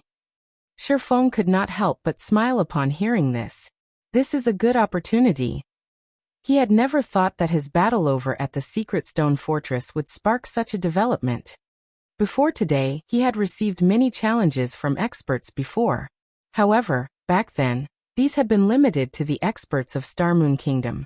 Now, however, even the experts of other kingdoms were challenging him. This proved that his fame had already reached a considerable degree in those kingdoms. Otherwise, the well-known experts of those kingdoms wouldn't have come to challenge him. Meanwhile, the fact that these experts had come to challenge him was a good thing for Silverwing Town. "Aqua, from today onwards, set up a challenge arena in the battle arena specifically for people wishing to challenge me. However, they cannot just issue a challenge without restrictions. Before I accept their challenge, they'll have to win 10 consecutive matches against people of our choosing. For now, select our fighters from our main force members. The challengers have to pay 5 gold for each match. If the challengers win, they'll get 20 gold in return," Shifeng said. "I understand," Aqua Rose replied, her eyes glowing. With Shifeng's plan, they could not only increase the popularity of Silverwing Town's battle arena, but also earn a lot of money and train the main force members, killing 3 birds with 1 stone. Following which, Shifeng turned to Melancholic Smile, who stood beside Aqua Rose and asked, "Melancholic, how is the production of the all-round devices and elven silver coming along?" Before he embarked on his quest to set up a trade route, he had left matters regarding the all-round devices and elven silver to Melancholic Smile to handle. The all-round device was an item he personally created. Hence, he could make as many copies of its design as he wanted. The only reason he had not bothered trying to mass-produce the all-round device until now was the much lower success rate other people would have when producing the all-round device compared to him, the creator. In addition, the production costs for the all-round device were also extremely high. However, now that everyone's forging techniques had improved, it wasn't entirely impossible to mass-produce the all-rounded device. Currently, only I have a feasible success rate when producing the all-round device. Hence, I am the only one producing it right now. I have already made 53 all-round devices. I am still far from fulfilling the 200 pieces you requested. However, Coco has become a master forger in Titan City. If we include her help, I believe it'll take only 1 more day for us to get the required 200 pieces. As for the elven silver, we already have over 200 bottles produced. We can deliver them to you at any time," Melancholic Smile reported joyfully. Coco has already been promoted into a master forger. Shifeng was overjoyed at this piece of news. A master lifestyle player would be welcomed by any major power, not to mention a master of the forger subclass, which was one of the 3 most popular subclasses. Now that Cream Cocoa had already become a master forger, the Candlelight trading firm's forging standards would also improve. Although Candlelight had 2 master forgers, as he was a guild leader, he was always busy with one thing or another. He simply could not afford to stay cooped up producing items. Likewise, Melancholic Smile had to manage the Candlelight trading firm. The time she could spend producing items was also very limited. However, Cream Cocoa was different. She did not have to manage any personnel or deal with guild affairs. She could focus fully on forging. Guild leader, this isn't everything. While you were away doing your quest, the people from the Ice Crystal world sent over another large batch of materials. Save for some of the specialty materials, I split the other materials into batches and had them brought to other kingdoms and empires to be sold. I also reserved a portion for our own use. After deducting our purchasing costs and the cost of the products brought over to the Ice Crystal world, we netted over 53,000 gold from this batch of materials, Melancholic Smile said. That much? Shifeng was a little surprised when he heard Melancholic Smile's report. While it had been several days since he returned from the Ice Crystal world, he had emptied the market of all the rare materials he could find in the 2 NPC cities before leaving. He had never imagined that the players there would refill the market with materials so quickly. He had to admit that the wealth earned by selling the rare materials obtained from other worlds was truly amazing. Of course, a large part of the success this time was due to the Azura Adventurer Team and Adventurer Alliance. Without these 2 organizations, collecting so many rare materials from the Ice Crystal world wouldn't have been possible. Meanwhile, they had already generated such massive wealth despite occupying only 2 NPC cities. If they could occupy the entire Ice Crystal world, the wealth they could generate would be many times more than even what the Secret Pavilion's magic crystal vein could provide. It was no wonder the various superpowers fought heavily over other worlds during his previous life. Back then, the intense competition for other worlds didn't allow second- and third-rate guilds to poke a hand into the competition. Even first-rate guilds could only fight for the scraps left behind by the various superpowers. Alright, I got it. After pondering for some time, Shifeng turned to Aqua Rose and said, Aqua, contact Phoenix Rain and Unyielding Heart, and tell them that we'll have their items ready by tomorrow. If they are lacking in magic crystals, they can pay a portion of the bill using coins. I'll notify them right away. Aqua Rose nodded. After Shifeng was done dealing with these matters, he promptly headed to Silverwing Town's advanced smithy. Currently, the advanced smithy was overcrowded with players. The majority of these players were here to disassemble their obsolete weapons and equipment, after which, they would use the materials they obtained to order custom-made weapons and equipment. Whenever these players used the services offered by the advanced smithy, 10% of the total bill would go into Zero Wing's coffers. For the item breakdown service, Zero Wing would receive around 10 to 15 copper for bronze equipment, 20 to 30 copper for mysterious iron equipment, 40 to 50 copper for secret silver equipment, 70 to 80 copper for fine gold equipment, and 1 silver to 1 silver, 50 copper for dark gold equipment. While this might not seem like much, there were tons of people coming to get their old equipment disassembled. Including the money received from repairs and custom orders, Zero Wing earned over 400 gold from the advanced smithy every day. However, this was only the beginning. As players reached higher levels, and the fame of the advanced smithy spread, more and more players would come to order custom-made equipment. At that time, the advanced smithy could earn 1,000 to 2,000 gold per day. After Shifeng took a look at the advanced smithy's situation, and had his weapons and equipment repaired, he used a return scroll and teleported back to White River City. He then made his way to Starmoon City's Adventurers Association. Starmoon Kingdom, Starmoon City. Inside one of the Adventurers Association's VIP rooms. Lord Protector, how may I be of service to you today? The NPC Senior Administrator asked as he looked at Shifeng. I wish to construct a transportation firm in Silverwing Town. Here is the design for it. I hope that you can start construction as soon as possible. Shifeng replied before placing the transportation firm design on the table before him. Previously, as his funds had been insufficient, he had planned on setting the transportation firm aside for the moment. However, now that he was rich again, he naturally had to get it constructed as soon as possible. That won't be a problem. The construction fee will be 20,000 gold, the senior administrator said, nodding after confirming that there was nothing wrong with the design Shifeng presented. Shifeng then took out 20,000 gold and handed the sum over to the senior administrator. After Shifeng completed the transaction, a system notification suddenly entered his ears.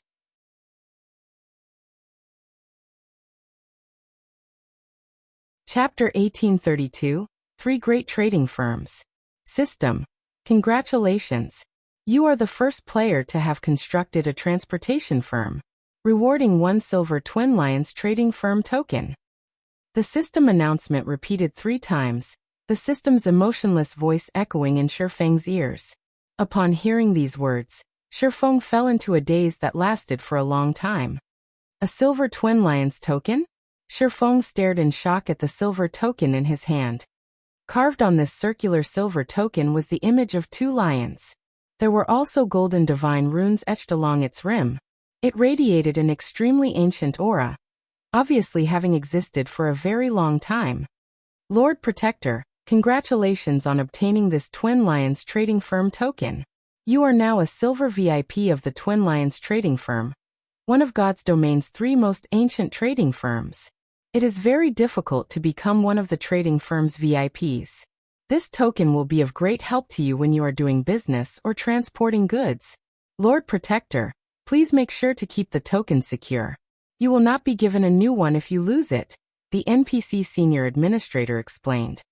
However, at this point, Shifeng wasn't even listening to the NPC's explanation anymore. After all, he had a clearer understanding of the value of the Twin Lions trading firm's token than even the NPC administrator, having long familiarity with the ability and influence of the trading firm. The Twin Lions trading firm was one of the oldest trading firms extant in God's domain. Its origins were unknown. However, rumor had it that the Twin Lions trading firm had a hand in the establishment of the famous War God's Temple. Although the Twin Lions trading firm currently did not possess as extensive an influence as the War God's Temple, whose influence spanned the entire continent of God's domain, it was still more influential than an ordinary empire. Only the 4 great empires of God's domain could possibly rival the trading firm in influence.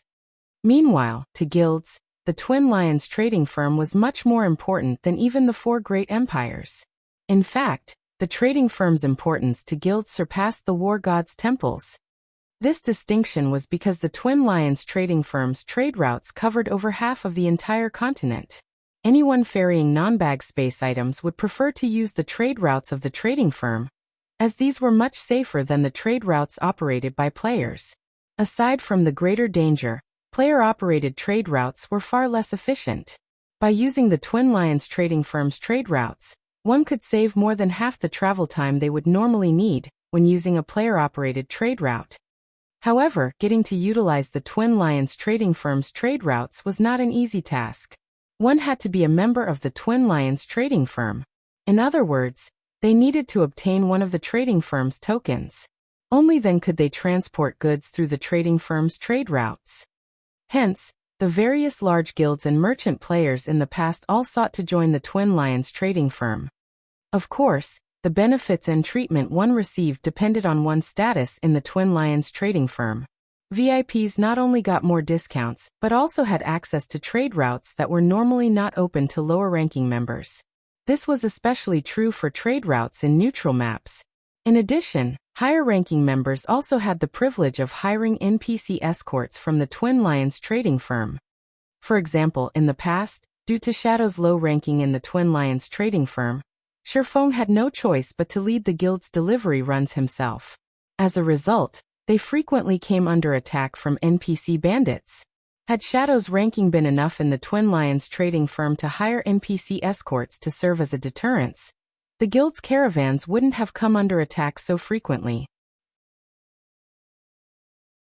In the Twin Lions trading firm, the token one held represented their rank in the trading firm. From lowest to highest, the ranks were common, bronze, silver, gold, and elder. Although there were only 5 ranks, even the lowest common token was extremely difficult to obtain. On the market, a common Twin Lions token had been worth around 10,000 gold. Even so, nobody who had a token would be willing to sell it. One could easily imagine the difficulty of acquiring a common token.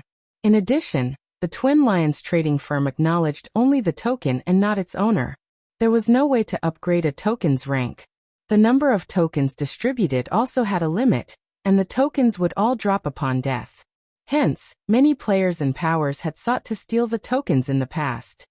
From what Shifeng knew, there were only 99 common tokens, 49 bronze tokens, 24 silver tokens, and 12 golden tokens in the game at any time. As for the Elder token, he had never heard any information about it. However, he expected it to be limited to 10. With the billions of players in God's domain, this small number of tokens simply wasn't enough to satisfy the demand. Hence, every token was extremely valuable, regardless of its rank. In the past, Shifeng had managed to get his hands on a common token only by a stroke of good luck. He had never dreamed of obtaining a silver token in this life. With this, transporting important items across neutral maps will no longer be a problem. Looking at the Twin Lions token, Shifeng cooked up many new plans. Non-bag space items were always worth a fortune. This was especially true for specialty products that were unique to a certain area. The main reason for their high value was the high cost of transporting them. However, many items important to players generally required the use of these materials. Moreover, as players reached higher levels, the development of guild towns and cities would also start to require more and more non-bag space items. In addition, some special weapons and tools would necessitate the use of non-bag space items. Hence, the Twin Lions trading firm had been extremely popular among the various large guilds and merchant players. Now that Shifeng had a silver token, he would have no problem traveling across many neutral maps. He could also use these specialty non-bag space items to make a fortune. In addition, the Twin Lions trading firm would hold an auction once a month. The standard of this auction far surpassed any auction hosted by players and empires. One could say that the Twin Lions trading firm's auction was the highest standard auction in the entire God's domain. In the past, even legendary items had appeared in the auction, as well as fragmented legendary items in significant quantities. As for epic items, they were no different from commonplace items in the auction. In the past, every Twin Lions trading firm auction was a time for the various large guilds to increase their combat power. However, participating in the auction was not easy. At the very minimum, one needed to possess a common token. Depending on the rank of one's token, the number of people one could bring into the auction would differ. The common token allowed only one person entry into the auction venue, whereas the bronze token allowed 2 people, the silver token allowed 3, and the gold token allowed 5. As for the Elder token, as nobody had ever obtained one even after 10 years had passed in God's domain, nobody knew how many people the token allowed entry to. It seems I can have Aqua start tasking some people with transporting the diamond. Would we have stockpiled to the Apocalypse Empire's shipyard? Shifeng smiled as he looked at the silver token. Previously, as he had been worried about having insufficient strength to protect the shipment, he had not bothered transporting the diamond wood they collected. Now that he had a silver token, he could borrow the Twin Lions trading firm's power. By spending a little money, he could easily send the stockpile of diamond wood over to the Apocalypse Empire. Although he didn't have a bronze speedboat design right now, using diamond wood to construct advanced speedboats would still increase the attributes of the speedboat somewhat. Afterward, Shifeng contacted Aqua Rose and had her dispatch some guild experts to make the necessary preparations. As for himself, he returned to the Candlelight trading firm and started producing all-round devices. Although Cream Cocoa and Melancholic Smile could indeed produce enough all-round devices for the Dragon Phoenix Pavilion and Unyielding Soul, he was also in dire need of the all-round devices himself as he planned to head to the Flame Demon's Valley and activate the World Gate as soon as possible. Only with the help of the Philosopher's Hand could he increase the development speed of Candlelight's lifestyle players. The production of ships required a large number of master engineers, not to mention the production of the Hell Chariots and Guardian Puppets. Having just 2 or 3 master engineers simply wasn't enough. Meanwhile, over at Silverwing Town, the transportation firm's construction was just completed. The sudden appearance of the 3-story, stadium-sized building immediately caused a commotion among the players in the town.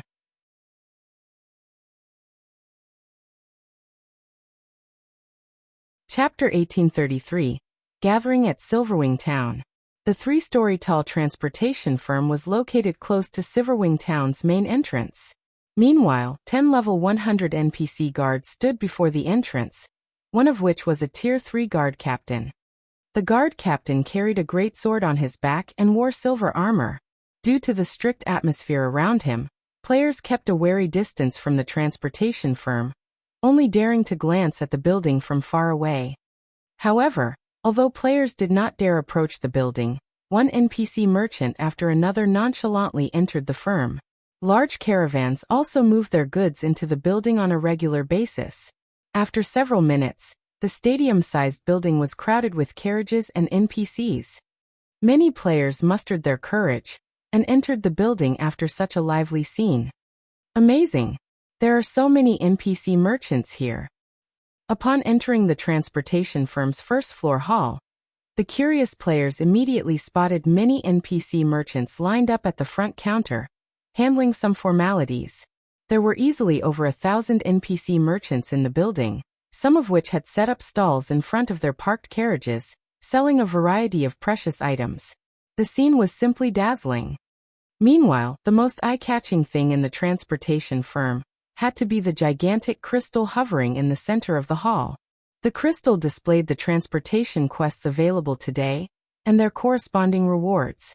The quest difficulty and requirements were also listed. Players' jaws dropped after they inspected the colossal, translucent crystal in the hall. Delivery to Bronze Teeth Town, difficulty 2-star. Requirement, Tier 2, must have completed 5 1-star quests. Remuneration, 3 gold, 300 contribution points, and 1 void magic gold. Recruiting 6 people. Delivery to Bronze Teeth Town, difficulty 1-star. Requirement, level 50 or above. Remuneration, 80 silver, 50 contribution points, and 1 smart armor kit. Recruiting 10 people. Every quest offered tempting rewards. Many expert players drooled over the 2-star quests, in particular.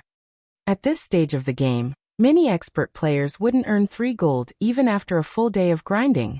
Although the reward items might not be as valuable as the gold, they were also highly sought after. For example, void magic gold could be used to increase a weapon's sharpness and lower its durability consumption. However, void magic gold wasn't normally sold on the market. To the expert players present, the void magic gold was far more valuable than 3 gold coins. Naturally, the 3-star quest rewards even tempted players from the various major powers. 3-star quests actually awarded rare Tier 2 skill books upon completion. Even the various major powers experts lacked Tier 2 skills. Aside from purchasing such skills with legacy points, players could only obtain them by farming monsters for skill books. However, even the drop rate for Tier 1 skill books was extremely low, not to mention Tier 2 skill books. After everyone finished gawking at the quests on the giant crystal, they noticed an exchange counter. This exchange counter allowed players to spend the contribution points and coins they earned to purchase rare items the NPC merchants sold. The available rare items were impossible to purchase elsewhere. In fact, the NPC merchants even had epic items for sale. Upon seeing these items, the players in the hall immediately went into an uproar. Quick! Notify the guild leader. We must get those epic items before the other guilds. The members of the various major powers immediately contacted their respective guilds' upper echelons and notified them about the transportation firm. As for the independent players present inside the transportation firm, their eyes glowed with excitement upon seeing the item list. Epic items. Independent players only dreamed of obtaining such items, yet as long as they earned enough coins and contribution points, they could purchase these items. In other words, they now had the possibility of acquiring an epic item. For a time, news of the transportation firm spread like a plague throughout the Or Empire and the neighboring countries. We can purchase epic items just by collecting enough contribution points from quests. There's no status restriction. In that case, our adventurer team can contend with the various large guilds for these epic items. The rewards for Silverwing Town's transportation quests are actually so bountiful? That's at least triple the amount we get from the usual transportation quests. We need to head to Silverwing Town to develop right this instant. Many adventurer teams and independent players decided to shift their base of operations to Silverwing Town. Setting aside the fact that they could earn more money by developing there, the fact that they could purchase top-tier weapons and equipment was the final push. For a time, players swarmed toward Silverwing Town. Vice Guild Leader, what should we do? The number of players trying to enter the town has suddenly increased by more than 200,000. By the looks of it, even more people will show up later.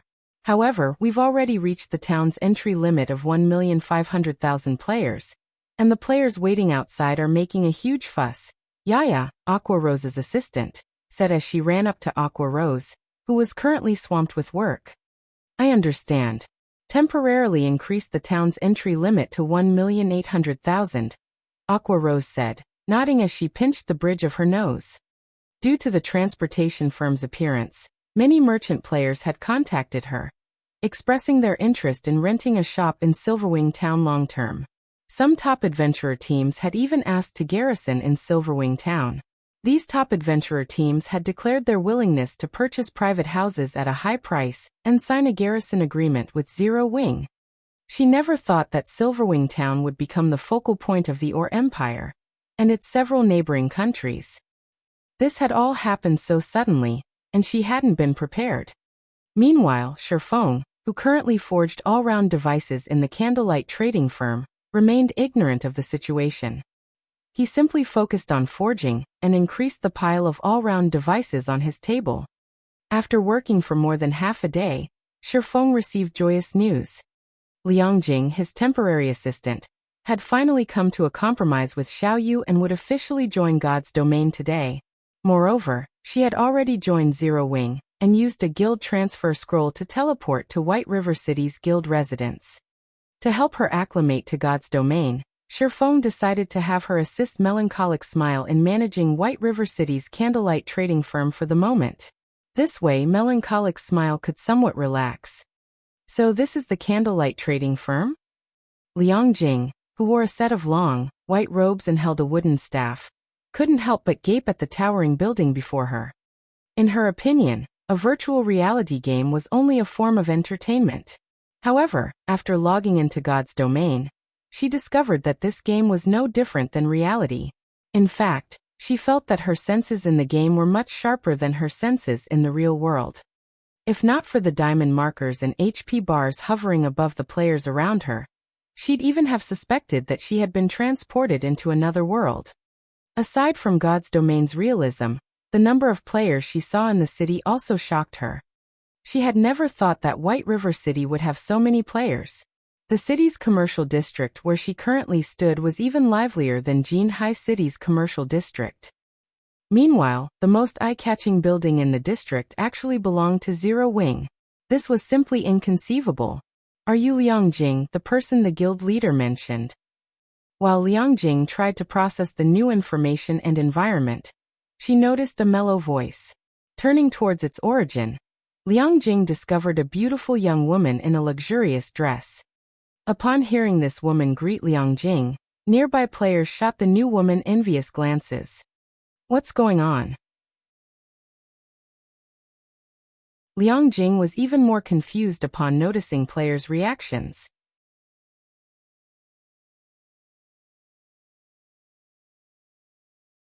Chapter 1834, Frightening Zero Wing. Looking at the woman approaching her, Liangjing could feel the weight of the surrounding players' gazes. The long line of players waiting to enter the Candlelight trading firm turned to look at her, as well. If these people were focused on the woman approaching her, she could, more or less, understand their reactions. After all, the woman before her was tall and elegant, with a face and temperament to match. It was only natural that such a graceful woman would attract attention. But these players were focused on her, not this woman. A moment ago, these people had ignored her, yet she had instantly become a sensation the moment this beautiful young woman had called out to her. The beauty greeting Liang Jing was none other than Melancholic Smile. According to Shifeng, he had found her a capable assistant, although her guild leader had asked that she show Liang Jing the ropes first. Hello, I am Melancholic Smile. I will be helping you learn about the Candlelight trading firm, and all there is to know about our business. If there is anything you don't understand, feel free to ask me, Melancholic Smile introduced herself.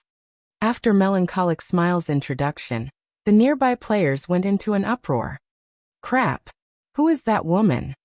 Melancholic Smile actually came out to greet her. Could she be some sort of master lifestyle player? That can't be it. She's only level 10 and she isn't wearing a lifestyle insignia. She's definitely a newbie, but she must be someone important if Melancholic came to welcome her personally. Maybe she is the heiress of some major corporation, here to visit the Candlelight trading firm? For a time, the lifestyle players seeking to join the Candlelight trading firm quietly discussed Liang Jing's identity, glancing at the woman with envy and admiration. Not only was Melancholic Smile the Candlelight trading firm's manager, but she was also a master forger. She was one of Silverwing's core upper echelons. Rumors had it that many superpowers and major corporations had even offered astronomical prices to hire her, but she had rejected them all. Melancholic Smile was an idol to lifestyle players like them. Not only was she very beautiful, but her forging standards also ranked at the apex of God's domain. They all dreamed of a life like the one Melancholic Smile enjoyed. That was also the reason that so many lifestyle players had come from neighboring kingdoms to join Candlelight. Meanwhile, overhearing the nearby lifestyle players' discussions, Liang Jing was inwardly shocked as she examined the player before her. She never thought that this woman held such a high position. She also blushed with embarrassment as she heard the players guess her identity. The heiress of a major corporation? She was only the assistant of the Big Dipper Group's chairman. She was insignificant compared to an heiress. After Melancholic Smile and Liang Jing introduced themselves, they entered the Candlelight trading firm. White River City's Candlelight trading firm was the sole 3-star shop in Star Moon Kingdom. When Liang Jing entered the building, she felt as if she had stepped into a modern shopping mall. Only, the shop had magical elements, unlike a mall in the real world. Customers crowded the first-floor hall, stupefying Liang Jing. She hadn't imagined that a shop in God's domain could be so lively. Melancholic Smile simply smiled at Liang Jing's reaction before leading the new recruit to the 3rd floor. The 3rd floor and up were not open to the public. Only Candlelight's members had access. Currently, the Candlelight trading firm has over 20,000 lifestyle players. They're split across multiple branches. Among them, over 4,000 have officially signed a contract to become internal members. You could say that Candlelight is the bona fide #1 trading firm throughout Star Moon Kingdom. This shop alone houses a little over 2,000 lifestyle players. In the future, you will manage the shop and its employees. Melancholic Smile explained as she gestured to the various workshops, which contained Candlelight's lifestyle players hard at work. Although you won't have to manage a lot of people at first, once you get used to the job and perform well, I'll have you take over managing Silverwing Town. Things are getting hectic in Silverwing right now. We just increased the entry limit to 1,800,000 people. We'll have to increase this number slowly in the future, so we have a lot to do. As Liang Jing listened to Melancholic Smile's explanation, she wondered if she had heard wrong. Candlelight had over 20,000 employees. Moreover, over 4,000 were officially contracted to the trading firm. In other words, there were over 4,000 players working as full-time employees for Candlelight. This was several times more than the Big Dipper Group's employees. Later, she'd even have to manage a town with 1,800,000 players. This was simply madness. If the situation was as Melancholic Smile had described, as the assistant of the Big Dipper Group's chairman, she was certain that Silverwing was far wealthier than the Big Dipper Group. There was simply no comparing the two. She had always wondered why Shifeng acted so nonchalantly towards the Big Dipper Dojo's offers. It had offered a salary and benefits that countless people dreamed of, yet Shifeng had settled for a temporary position, focusing his efforts on God's domain. Now she finally understood. It turned out that the Big Dipper Group's offers, which it had deemed quite generous, were little more than a farce to Shifeng. He had only been working for the Big Dipper as a pastime. Meanwhile, Shifeng had offered her a position with Zero Wing in God's domain because he had appreciated her management skills, and Xiaoyu wanted to use the opportunity to learn more about Shifeng's affairs. Whether she chose to work for the Big Dipper Group or Zero Wing Workshop in the future would be up to her. However, right now, she had no idea how she was supposed to report her discoveries to Chairman Xiao. What Liangjing did not know was that Silverwing Town wasn't Zero Wing's most populated territory. Rather, Starmoon Kingdom's Zero Wing City saw far more traffic with a player population several times higher than Silverwing Town. Elsewhere, Shifeng, ignorant of Liangjing's thoughts, still focused on forging all-round devices. Finally, after a full day of work, he had crafted over 100 all-round devices. He had also made quite a few standard level 50 fine gold and dark gold weapons. Thanks to all the EXP from forging, he had finally reached level 68. Although he had killed plenty of monsters when setting up the trade route, due to the NPC's participation, the EXP reward had been significantly reduced. He had only received a lot of EXP after he completed the quest. Even so, it hadn't been enough to push him to level 68. However, compared to his recent level up, the Philosopher's Hand's ability truly surprised Shifeng. When he used the Philosopher's Soul to help guide him in forging level 50 fine gold and dark gold weapons, the designs he had obtained from Titan City, the finished products had ranged between level 50 and 55. It was a massive improvement. Although a standardized level 55 fine gold weapon was slightly weaker than level 55 fine gold equipment acquired from monsters, it was still considerably stronger than a level 50 fine gold weapon. This was also the case for standardized level 55 dark gold weapons. The highest leveled players in the various large guilds were currently level 55. Hence, trying to acquire level 55 weapons was extremely difficult. Currently, most of these level 55 experts still use level 50 fine gold weapons, if given the choice. These experts would definitely wield a standardized level 55 dark gold weapon. If he sold these standardized dark gold weapons in bulk, he could fetch a higher price than normal. Suddenly, Melancholic Smile contacted Shifeng and reported, "Guild leader, the representatives from the Dragon Phoenix Pavilion and Unyielding Soul have arrived. They're waiting in the second-floor VIP reception room." "Alright, I'll head over now." Nodding, Shifeng collected his forged items and headed to the reception room.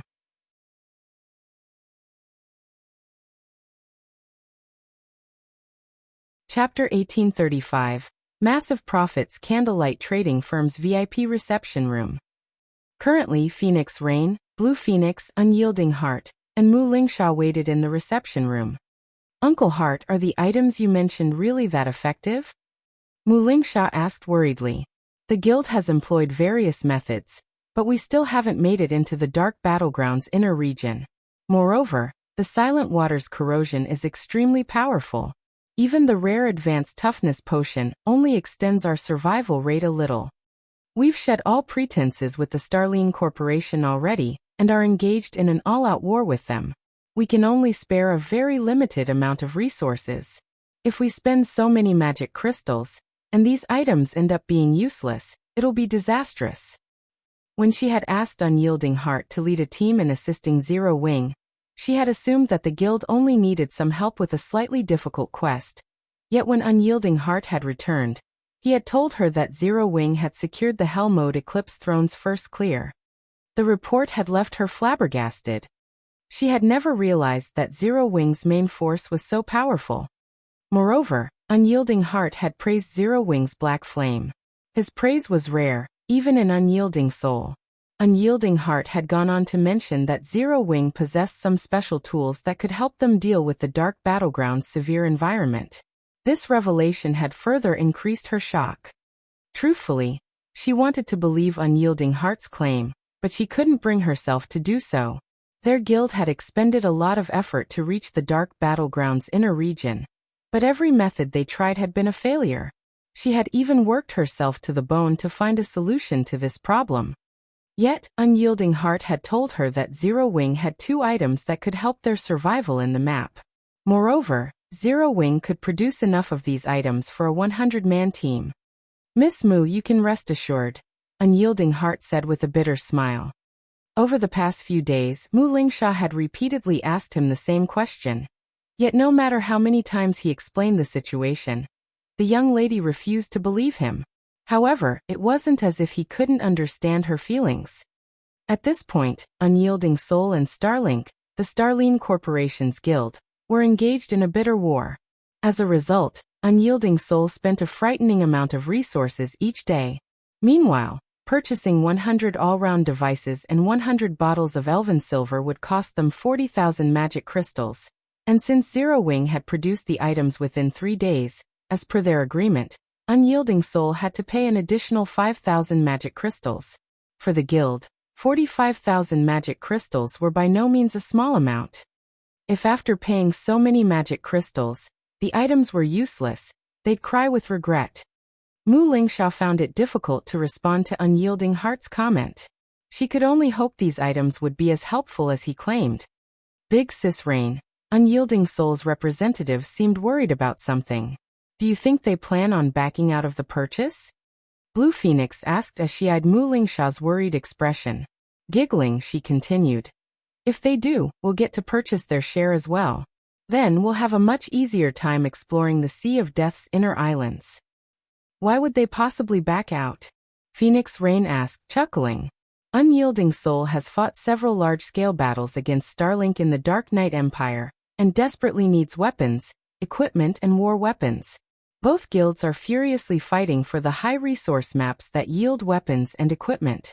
If Unyielding Soul wishes to obtain these items, it'll have to farm high-resource maps with hostile environments. The guild will have a higher chance of securing the items in those maps. Unyielding Soul needs all-rounded devices and elven silver more than anything right now. It can't afford to back out this deal. Blue Phoenix saw the reasoning in her pavilion master's words. The more hostile a map's environment was, the more treasures it would have to offer. Take the Sea of Death, for example. After exploring the sea zone's dangerous islands, the various superpowers had acquired a significant harvest now. All of the various superpowers were organizing large, powerful teams to explore the Sea of Death. However, to explore the map's islands effectively, the superpowers would need items that could reduce the hostile environment's impact on their players. While acquiring a small number of such items was not a problem, acquiring them in bulk was almost impossible. If they could get their hands on the all-round devices and elven silver, even if they didn't use the items for themselves, they could earn impressive profits by reselling them. While both guilds' representatives quietly talked among themselves, the reception room's door swung open, following which, a cloaked, middle-aged man entered the room, and the occupants fell silent when they saw him. He is Black Flame? Mu Lingsha was shocked when she looked at the new arrival. What a powerful aura! Shifeng radiated an extremely strong, violent aura. In Mu Lingsha's eyes, Shifeng felt like a primordial beast, rather than a player. What Mu Lingsha did not know was that the aura didn't belong to Shifeng. Instead, it radiated from the abyssal blade at his waist. The abyssal blade's aura could no longer be contained after Shifeng had upgraded it to level 50. Because of this, Shifeng had chosen to appear as Black Flame for this meeting. Sorry for the long wait. I had some business to deal with, Shifeng apologized. It's fine. We just arrived as well, Unyielding Heart said, chuckling. Moreover, if it means we can obtain the all-round devices and elven silver, even a several-hour wait would be worth it. Phoenix Rain, who sat close to Unyielding Heart, could not help but smile when she heard the man's words. She hadn't expected Unyielding Heart to be so direct about his desire for the items. All right, since everyone is here for these two, let's get straight to business, Shifeng said.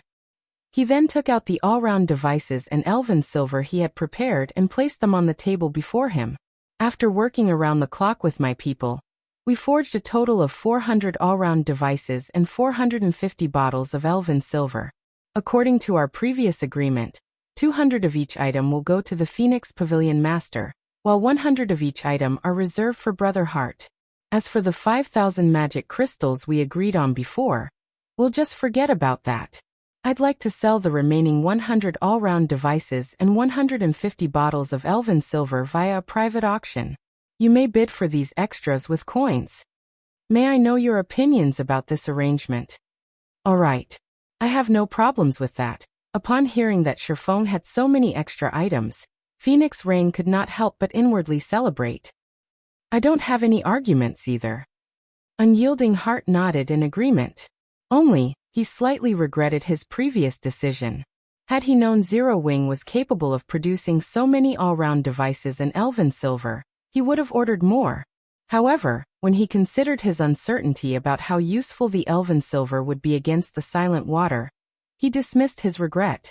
Hearing the two players' agreement, Shifeng proceeded with fulfilling their previous arrangements. In the end, Shifeng received 80,000 magic crystals from Phoenix Rain and 40,000 magic crystals from Unyielding Heart. He then allowed both to bid for the additional all-round devices and elven silver, auctioning the items off in batches of 10. As the transaction could be completed using coins, both guilds bid on the items without issues. In the end, Phoenix Rain had purchased 80 all-round devices and 120 bottles of elven silver, while Unyielding Heart bought the rest. When comparing foundations, Unyielding Soul was definitely superior to the Dragon Phoenix Pavilion. However, Unyielding Soul didn't have as much financial freedom due to its war with Starlink. Meanwhile, Phoenix Rain had earned quite a bit from the authority she wielded on Thunder Island and the harvests from the Sea of Death.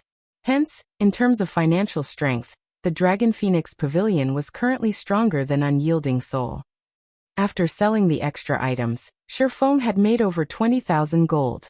Both super first-rate guilds were also quite satisfied with the outcome. As the representatives of both guilds were about to leave, since we've sold the all-round devices and elven silver, let us start the auction for today's main course, Shifeng said, intentionally dragging out his statement. Main course? You have something even better than the all-round devices and elven silver. Phoenix Rain and Unyielding Heart gave Shifeng confused looks. How could he possibly have something more valuable than the two items? Correct. Shifeng then began to pull the standardized level 55 dark gold weapons from his bag, putting them on display before his guests.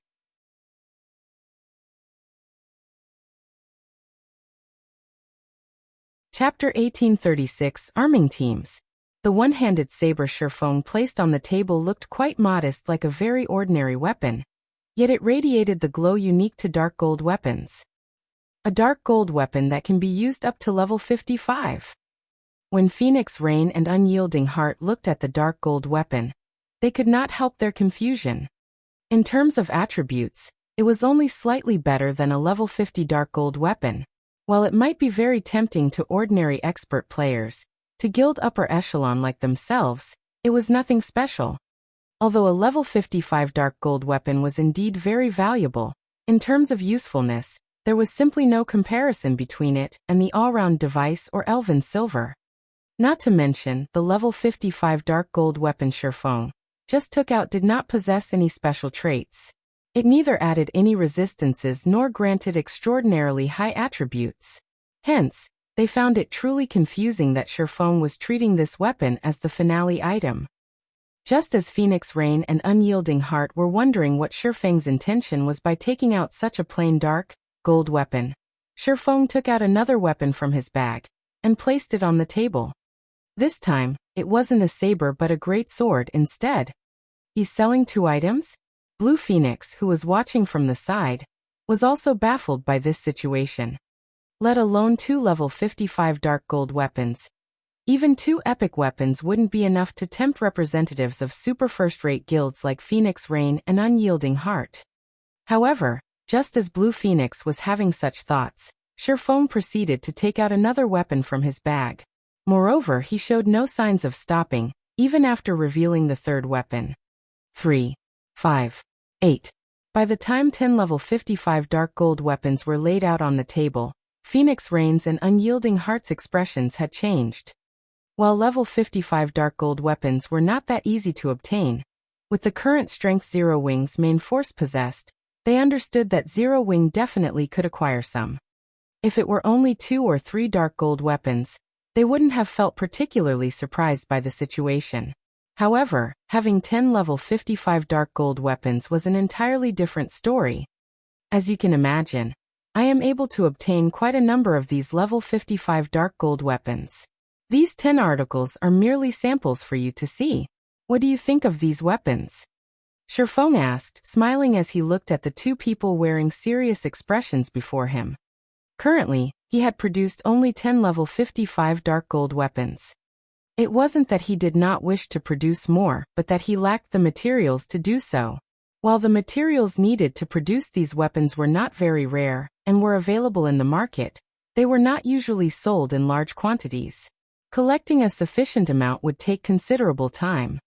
This was also the reason why the various large guilds that could produce dark gold weapons made only a very limited quantity. In the current God's domain, having 10 level 55 dark gold weapons was already a staggering feat. You still have more of these? Phoenix Rain asked, pleasantly surprised. May I know how many more of these weapons Brother Black Flame has? Unyielding Heart asked hurriedly. A single level 55 dark gold weapon was indeed nothing significant to them, because one weapon could improve the combat power of only one player. The improvement would be minimal. However, after reaching a certain quantity, these level 55 dark gold weapons would have much more of an impact. With enough of these weapons, one could elevate the combat power of a team to a whole new level. Meanwhile, this increase in combat power would be very useful when a team was raiding field bosses. Not many, Shifeng said. Raising 3 fingers, he added. I only have enough to equip a 300-man team. May I know if the two of you are interested in this transaction? Guild leader Black Flame, you're not joking, right? Enough to equip a 300-man team? Doesn't that mean you have over 100 level 55 dark gold weapons? Mu Lingsha, who sat at a side, asked, her face twitching involuntarily. The weapons placed on the table were all meant for physical classes. None were for magical classes. Even so, trying to equip every physical class in a 300-man team would still require over 100 weapons. Currently, she wasn't even certain whether the various superpowers possessed level 55 dark gold weapons. At the very least, Unyielding Soul definitely did not. No matter how she looked at it, she simply could not accept that Zero Wing could actually take out over 100 of these weapons. Meanwhile, Phoenix Rain's and Unyielding Heart's lips also twitched slightly when they heard Shifeng's words. This revelation truly came as a shock to them. With so many level 55 dark gold weapons, they could construct 3 very powerful 100-man teams. So long as each team had sufficient tier 2 players, even raiding level 50, 100-man team dungeons wouldn't be a problem. If they had 3 teams capable of consistently raiding level 50, 100-man team dungeons, their guild's income of weapons and equipment would increase drastically. They could even acquire level 50 dungeon set equipment within one cooldown cycle. May I know how Brother Black Flame plans on selling these weapons? Unyielding Heart asked, a passionate flame burning in his eyes. Right, Guild Leader Black Flame. How do you plan on selling these weapons? Phoenix Rain asked in a serious tone as well. She could not help but admit that this finale item was truly a finale among finales. After all, while the all-round devices and Elven Silver only provided them with a chance of obtaining top-tier weapons and equipment, placed right before them was a guarantee of doing so. Simple. Shifeng then took out 2 sets of documents listing some rare materials, and handed these to the 2 people before him, using the listed materials as the standard and 300 sets of them as one batch. So long as you collect one batch of materials, you may purchase 40 weapons. We'll use these 300 sets of materials as the starting bid. You can then increase the price using magic crystals or coins, with each increment being worth no less than 100 gold. After reading the list of materials Shifeng provided, Phoenix Rain and Unyielding Heart gasped involuntarily. Although the materials listed were not particularly rare, one full set was already worth quite a lot. Yet, now they needed 300 sets just to qualify to participate in the auction. Shifeng's asking price truly wasn't low. "I don't have any problems here," Phoenix Rain said, nodding. A first-rate guild would indeed face great difficulty collecting 300 sets of the listed materials. It wasn't a matter of money, but of the rarity of the materials. With the Dragon Phoenix Pavilion's huge sphere of influence, however, collecting 300 sets within a short period was still doable. Deal. Unyielding Heart was also determined to go through with this transaction. So long as he could obtain 40 of these level 55 dark gold weapons, he would have the confidence to lead his guild's main force to obtain the first clear of a level 50, 100-man team dungeon.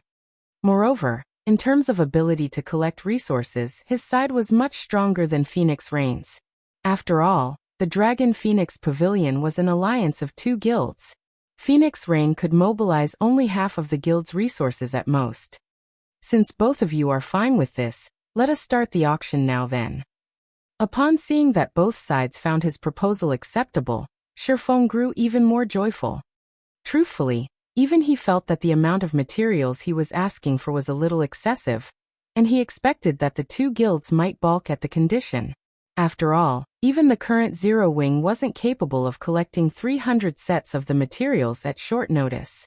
However, when he thought about how both the Dragon Phoenix Pavilion and Unyielding Soul were super first-rate guilds, he concluded that acquiring 300 sets of the materials shouldn't be impossible for them, although it would hurt their pockets slightly.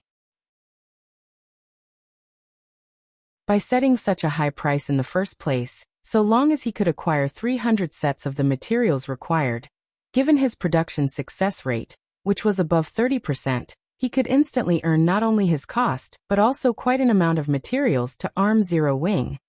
Now, however, it would seem that he had somewhat underestimated the foundations of the two super first-rate guilds. After all, the two representatives before him didn't even frown as they agreed to his proposal. Apparently, they were more than capable of acquiring over 300 sets of the materials.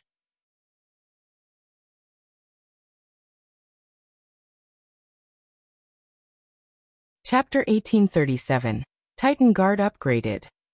As Shifeng started the auction, Phoenix Rain and Unyielding Heart placed bids in a frenzy without any concern for each other. 2,000 gold. 3,000 gold. 5,000 gold. Whether Phoenix Rain or Unyielding Heart won the items, 40 level 55 dark gold weapons would serve a great purpose. These weapons were of the utmost importance to their respective guilds' development. Naturally, they wouldn't hold back.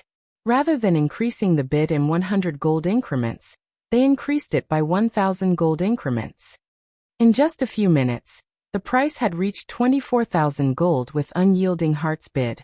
Including the cost of the materials, the total value of his offer was far more than what these 40 dark gold weapons were worth. However, Unyielding Heart did not care. Even Mu Lingsha had hinted that Unyielding Heart had to acquire the weapons regardless of the cost. Their guild currently competed with Starlink to obtain the first clear of a level 50, 100-man team dungeon. Both guilds had already reached the final boss in their respective dungeons, and these weapons would ensure Unyielding Soul's victory. Even if they had to spend a little more coins than expected, they could easily earn back the cost.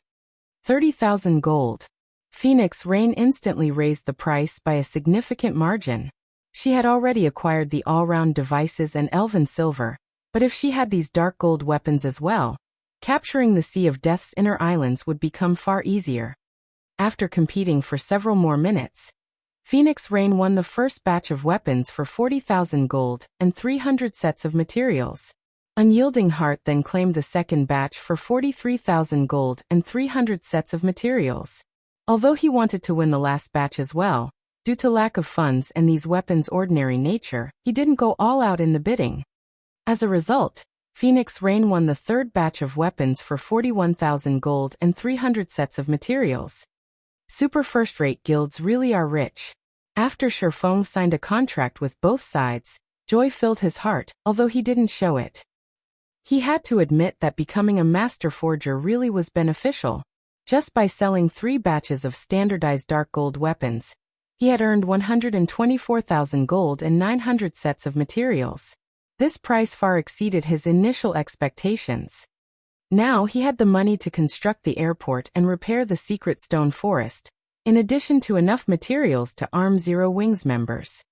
Had he sold these weapons in single units or to small guilds, he would never have gotten such a good price. However, the Dragon Phoenix Pavilion and Unyielding Soul couldn't collect the required materials as easily as Shifeng had suspected, either. This was especially true for Phoenix Rain, who would need roughly 1 day to collect all 300 sets. Unyielding Heart similarly needed a little time to collect all the materials. Shifeng could not help but breathe a sigh of relief. He could only start crafting the weapons after he obtained the materials, and if the 2 guilds paid him in one go, he wouldn't have their purchased items ready. Hence, as a compromise, Shifeng had asked both guilds pay a portion of the required materials as a down payment. Only after they brought the remaining materials and funds would he hand over the weapons. With this compromise, not only would he have materials to produce the weapons, but the 2 guilds would also have extra time to collect the remaining materials. Neither Phoenix Rain nor Unyielding Heart had any issues with this arrangement. They hadn't brought enough money for the purchases, to begin with, so it was expected that Shifeng ask for a down payment. Doing so would also ensure that Zero Wing couldn't sell the 120 dark gold weapons to anyone else. Neither Phoenix Rain nor Unyielding Heart had suspected that Zero Wing had crafted these weapons. They had assumed that the guild had acquired the items from farming monsters. Since their guilds didn't have the full payments ready, a down payment was understandable.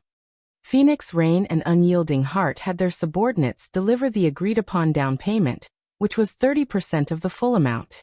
In return, both guilds would be granted a full day to collect the remaining funds and materials. When the 270 sets of materials were delivered, Shifeng recruited Melancholic Smile and Cream Cocoa to help him craft the weapons. Although standardized level 55 dark gold weapons required a lot of time to produce, with 3 master forgers working around the clock and the Philosopher's Hand's guidance, it took them no time at all to complete the 120 weapons. After less than half a day, the 3 had used all 270 sets of materials and produced 114 weapons.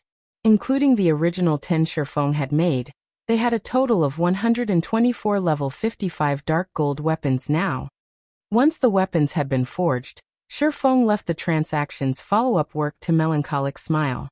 He then contacted Aqua Rose and had her gather 20 main force members. He planned to head to the level 70 neutral map, Flame Demon's Valley.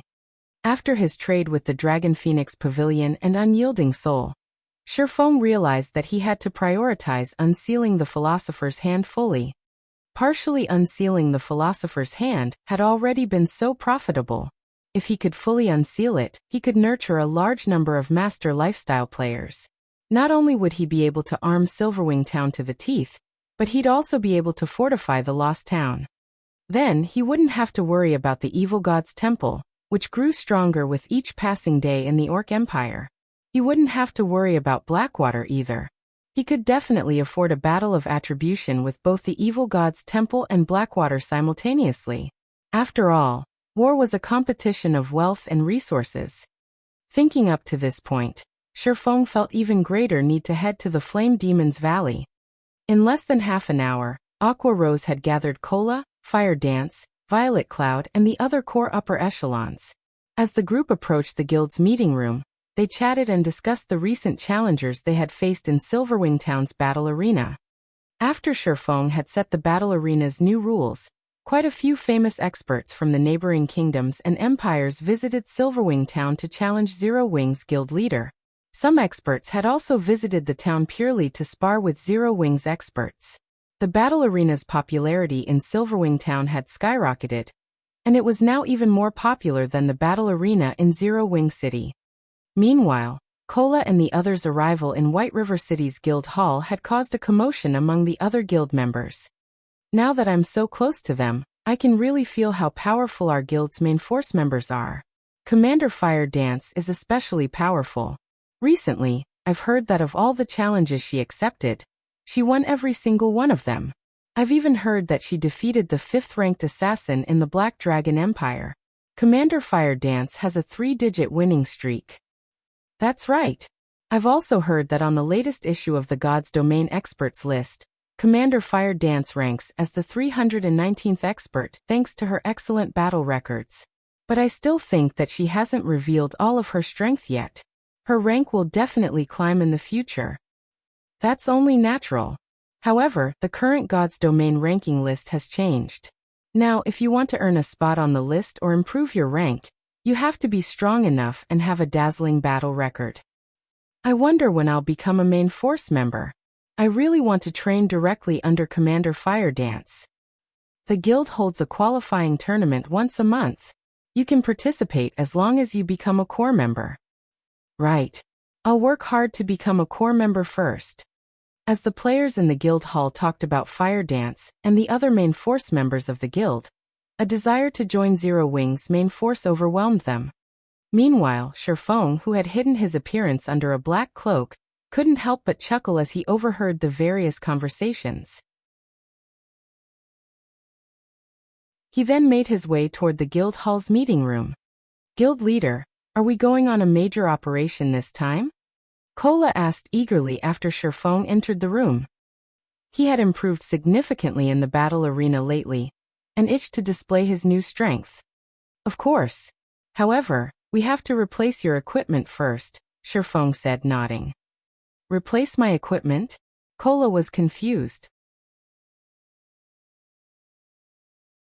He currently wore the Dark Corrosion set, the best available dark gold set equipment in the game right now, and quite a few of his other pieces were epic rank.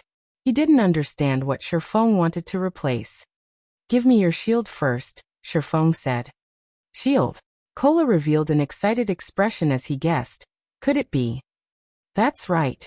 We didn't have enough magic crystals before, but we do now, Sherfong said, nodding. Kola eagerly handed his Titan Guard to Sherfong, anticipation filling his eyes. Although he had been saving his own magic crystals, it would take him forever to collect 100,000 on his own. Moreover, the guild always needed magic crystals, making it almost impossible for him to upgrade his shield. After Sherfong received the Titan Guard, he immediately chose to upgrade it.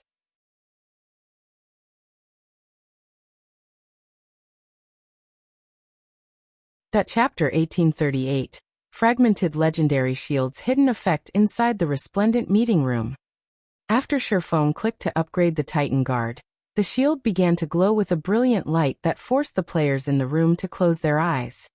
By the time everyone reopened their eyes, they felt a horrific pressure wash over them. Instinctively, these players took up a defensive stance. What's going on? What's with this powerful aura?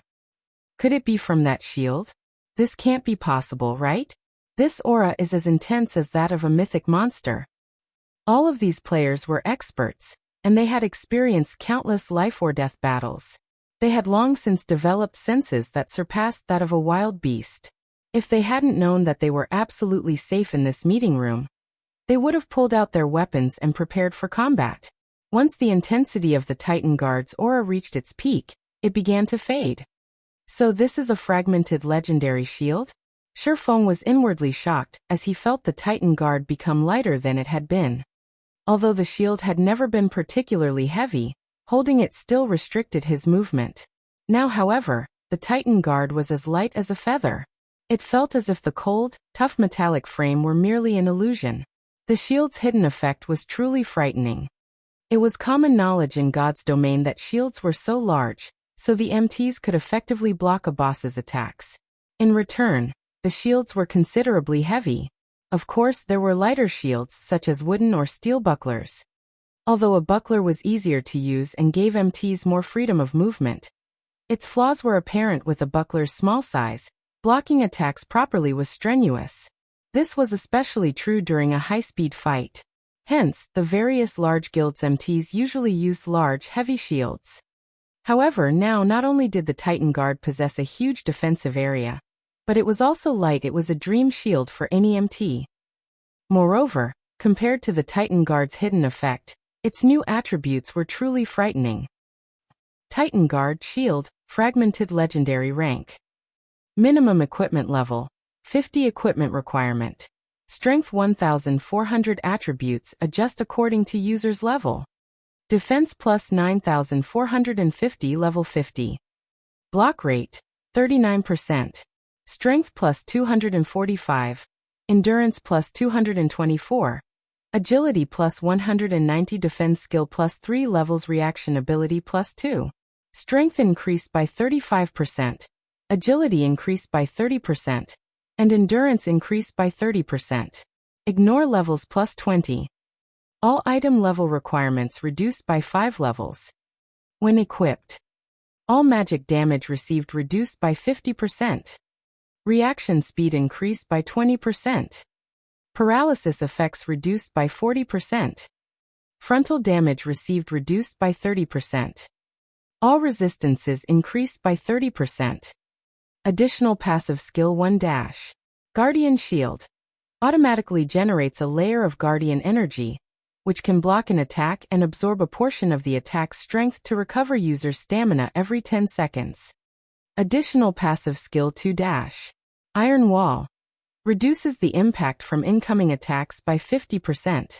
If attacks are of a lower tier than user, reduces damage by 70%.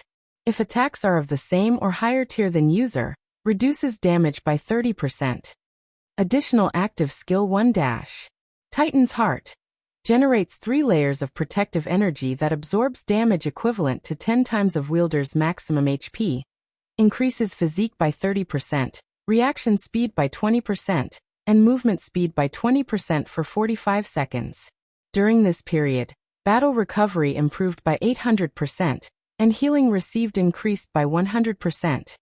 Cooldown 5 minutes. Additional active skill 2 dash. Titan's Will. Becomes immune to all control effects. Reduces all damage received by 95%, and weakens negative effects by 90%. Increases attack speed by 100% and movement speed by 30%.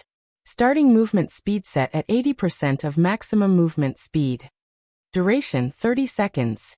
Cooldown 3 minutes. Cannot stack with other defensive skills. Additional active skill 3 dash. Titan's Domain. Every non-friendly target within a 100-yard radius will increase wielder's basic attributes by 2%, reduces damage received by 1%, and heals wielder by 0.1% HP every second. Duration 1 minute. Cooldown 2 hours. Maximum number of targets, 100. With these attributes, an ordinary MT could immediately become a peak MT by equipping the Titan Guard. Guild Leader, how are the attributes? Kola asked excitedly. Take a look for yourself, Shifeng said, chuckling. He then passed the Titan Guard back to Kola. When Kola received the Titan Guard, he noticed the change to the shield's weight. When he saw the shield's attributes, even his breathing became harsh. Guild Leader, can we go find a mythic boss? Kola asked, staring at Shifeng with desire in his eyes. He was like a swordsman that had just acquired a treasured sword, and was eager to test out his new weapon. Kola had worn the best equipment in God's domain. Even while wielding the epic-ranked Titan Guard, he could tank a mythic monster of the same level. Now that Titan Guard had been upgraded, he felt that he could face a mythic monster head-on. Of course, he knew that was a misconception. After all, a mythic monster was still a mythic monster. Although he couldn't face a mythic monster in a direct confrontation, he was confident of tanking a mythic monster by himself. Whether or not he could kill the monster would depend on his team's DPS. Relax. You'll have plenty of opportunities later, Shifeng assured his guildmate, smiling. Shifeng had already been roughly 50% certain that he could complete his quest in the Flame Demon's Valley, but with the fragmented legendary ranked Titan Guard, his success rate had risen to 80% at the minimum. Following which, Shifeng had everyone switch to fire resistance equipment. He also allocated several all-round devices, elven silver, and the master-ranked fire resistance potion, which Silent Wonder had crafted. His teammates were confused. After equipping the fire resistance equipment, they had over 100 points in fire resistance. With so much, they shouldn't have any issues raiding the current large-scale team dungeons with high-temperature environments. Yet Shifeng wanted them to use master fire resistance potions as well. Just where were they going? We're heading to the Flame Demon's Valley. Before we go, I have to remind you all that once we're in the valley, you must follow me closely. You absolutely must not get lost, Shifeng said. The Flame Demon's Valley? Isn't that a level 70+ danger zone? Aqua Rose, who was relatively familiar with God's Domain's maps, asked shocked. The other players gasped when they heard Aqua Rose's question. While they weren't familiar with the Flame Demon's Valley, they knew what a danger zone was. The Black Dragon Empire had quite a few danger zones, as did Starmoon Kingdom. However, they had never heard of a guild successfully exploring either country's level 30 to 40 danger zones. At most, some guilds had played around in these danger zones' outer regions, but they didn't dare venture to the inner areas as death was almost certain upon entry. While part of the reason was the danger zone's extraordinarily harsh environments, the map's monsters were far more dangerous and extremely powerful. Not only did the danger zone's monsters have incredibly high basic attributes, but they also displayed very high combat standards. Even the weakest monster in danger zones had combat standards at the Trial Tower's 3rd floor. Meanwhile, as one ventured further into the zone, they'd face even stronger monsters. Near the inner regions, one would begin to encounter monsters that could reach the Trial Tower's 5th floor. Just thinking about a group of several hundred of such monsters would make any expert player shudder with fear. Yet, Shifeng had so casually mentioned that they were about to head to a level 70+ danger zone. If Aqua Rose hadn't told them about the Flame Demon's Valley, they would have assumed that they were going to some ordinary map based on Shifeng's tone. Relax. I've already investigated the area. Once we enter, you just need to follow my lead. Naturally, Shifeng knew what kind of horrors to expect in the Flame Demon's Valley. Danger zones are also blessed maps. They are the best places to refine your skills. Don't you want to grow stronger? Hearing Shifeng's explanation, everyone's eyes glowed with excitement and anticipation. While they had fought in Silverwing Town's battle arena, they had realized how vast God's domain truly was. Although many of the challengers hadn't been famous, their combat standards had been extraordinary. They had only managed to defeat these experts thanks to their superior equipment. Now that they had learned of a place where they could train and improve their abilities, of course, they wanted to visit it. Shifeng then led his team to Starmoon City before teleporting to the Flame Dragon Empire, and again to one of its border towns. In the end, Shifeng used the 7 Luminaries Ring's spatial gate to transport everyone across the remaining distance. After several hours, the team finally arrived before a valley that radiated waves of heat. Despite just standing at the valley's entrance, the area was hot enough to sting their skin. They did not even dare to imagine how high the temperature would be once they entered the valley. Guild leader, there seemed to be some people ahead. Minor Wind, who had used eagle eyes to observe their surroundings, suddenly reported as he pointed at the smoke-choked path ahead of them. People. Shifeng was astonished. Just getting to the Flame Demon's Valley was a difficult task for current players, not to mention fighting in such a harsh environment. Amazing! They're fighting a level 72 boss, and they're overwhelming it. Minor Wind exclaimed as he watched these players fight. Guild leader, some of our guild members are among them. Our guild? How? Shifeng was even more surprised to hear that his people were present. Following which, Minor Wind sent Shifeng a recording. Why are they here? As Shifeng watched the video, he discovered that there really were 0 wing members among the group. One of them was the elementalist Thoughtful Rain, and the other was the cleric Blue Bamboo. Both wore 0 Wing's 6-winged emblem. Currently, Thoughtful Rain was level 56, while Blue Bamboo was level 55. In terms of levels, these two could already contend with the various superpowers experts. Guild leader, what should we do? Aqua Rose asked. Normally, Players would be on guard when they encountered others in the fields. After all, PKs were far from uncommon. If one were not careful, other players might even mug them. Furthermore, the unexpected party was engaged in a boss fight. They should be even more on guard. However, the Flame Demon's Valley only had one entrance. They couldn't just wait until the other party finished their raid. Moreover, they had already used their all-round devices, Elven Silver, and Master Fire resistance potions, all of which had time limits. Let's wait and watch them for now, Shifeng said after giving the matter some thought.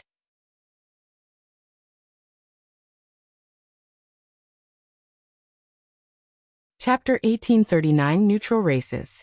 Piles of large rocks decorated the scorching valley.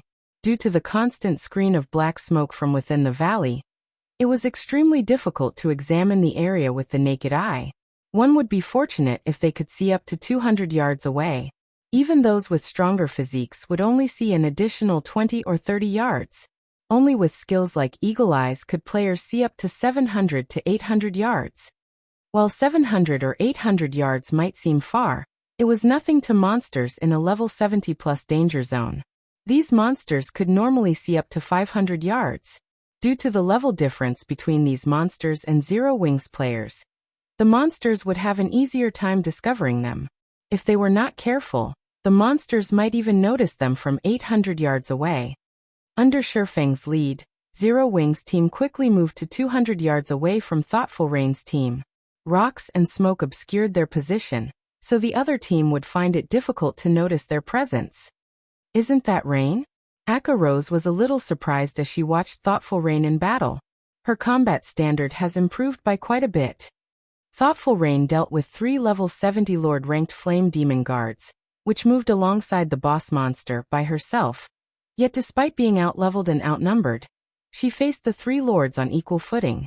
She had thoroughly distracted the 3 flaming humanoids, allowing her teammates to focus on the boss.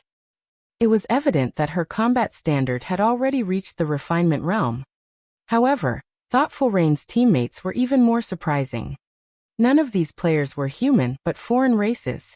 They were either half-beastmen with tiger ears and tails or half-elves with snowy white skin and pointed ears. What is going on? They're not actually human? Fire Dance exclaimed in shock.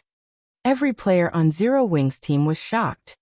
As far as they knew, it was only possible to play a human when starting the game.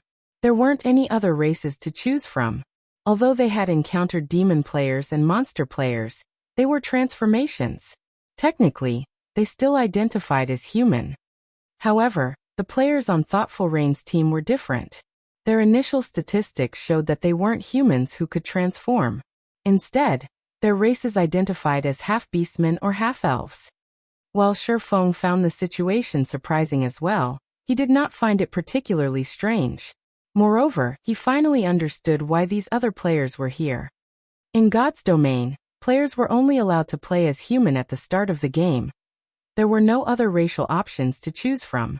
However, after reaching level 30 and beyond, players could head to neutral races' habitats to complete conversion quests, becoming half-beastmen or half-elves. Although players would gain some racial abilities after becoming half-beastmen or half-elves, they'd abandon their identities as human and lose the protection of God's domain's ruling race. These players would find it far more difficult to move about on the continent and in the game. Not all kingdoms and empires permitted entry to neutral races. Only a very small number of countries did so. Even so, there were still many expert players that willingly converted. Neutral races' racial abilities were very tempting, and although these abilities wouldn't improve one's basic attributes directly, they would improve one's physical abilities. For example, half-beastmen generally gained more mobility, reaction speed, and perception. Half-beastmen were natural-born warriors. As for half-elves, they were magic's favored children. They would find magic-related tasks far easier than the other races. Both the half-beastmen and half-elf races also provided higher innate resistances. As a result, neutral players could survive and fight in maps with harsh environments, such as danger zones. In addition, like demon players, half-beastmen and half-elves were differentiated based on their bloodline purity. The purer one's bloodline, the stronger their racial abilities would be. In exchange for these benefits, not only would players face racial discrimination, but they'd also have a more difficult time upgrading their tiers. With the same combat standards and combat power, a human might be promoted to Tier 3, but a half-beastman or half-elf might only reach Tier 2. This was one of the main reasons that the human race oppressed the various neutral races. The human race had far more apex members than the neutral races. This was the law of equivalent exchange in God's domain, and it would be up to players to decide which path they would take. Those who were confident in their strength could definitely challenge the limitations neutral races faced. If they successfully broke past those limitations, they would no doubt become much stronger than human players of the same tier. After Shifeng's team observed these neutral players for some time, the level 72 Great Lord ranked Flame Demon Commander's HP finally fell to 50%. Suddenly, a level 56 half-elf female elementalist shouted, "Melee players, pull back! Dodge the boss's team wipe skill." Hearing this half-elf's command, the 9 half-beastman players fighting the Flame Demon Commander darted back from the boss. The 6-meter-tall Flame Demon Commander roared. Towering pillars of fire rose from the ground around it, melting the earth until it was molten lava. In the blink of an eye, the monster had formed a field of lava void of life. As the lava field continued to expand, the half-elf elementalist used a Tier 2 ice-type curse, Ice River. The lava then stilled, cooling until only frozen dirt remained. The Flame Demon Commander was also frozen, becoming an ice sculpture. "Attack with everything you've got," the half-elf elementalist shouted. With the half-elf elementalist's command, everyone bombarded the level 72 Great Lord with their most powerful attacks, decreasing the Great Lord's HP much faster than before. Frightening damages appeared above the Great Lord's head, one after another. Even the weakest attacks dealt over -10,000 damage, whereas the stronger blows dealt over -20,000 damage. In 2 short minutes, the Flame Demon Commander's HP fell to 30%. Once it did, the Great Lord's flaming body split into balls of flame, forming miniature Flame Demon Commanders. There were 50 miniature versions of the Great Lord, and each one had half of the Flame Demon Commander's basic attributes. They were still stronger than the Lord-ranked Flame Demon Guards, but they only had 600,000 HP each. Despite so many miniature Flame Demon Commanders, the half-beastmen and half-elves coped. Each player fought 2 or 3 copies and steadily shaved away the copy's HP. Once every miniature Flame Demon Commander had died, the flames gathered and merged once more. In the blink of an eye, the real Flame Demon Commander stood before the team. This time, however, it only had 10% of its HP remaining. It took less than 2 minutes for the team of neutral players to kill the Flame Demon Commander. As the Great Lord's flaming body dissipated, it left behind 5 items and flaming wreckage. Even a large guild's main force would be awed by how fast these players had dealt with a level 72 Great Lord. After watching these neutral players slay the boss, a voice called out to Shifeng as he prepared to lead his team over to greet the other players. "You guys have been watching us fight for quite some time now. It's about time you show yourselves, don't you think?" The female half-elf elementalist asked coldly as she turned towards the rock Shifeng, and the others hid behind. "If you refuse, we'll come to you." Hearing the female half-elf statement, the other half-beastmen and half-elves turned towards Zero Wings members with frosty expressions.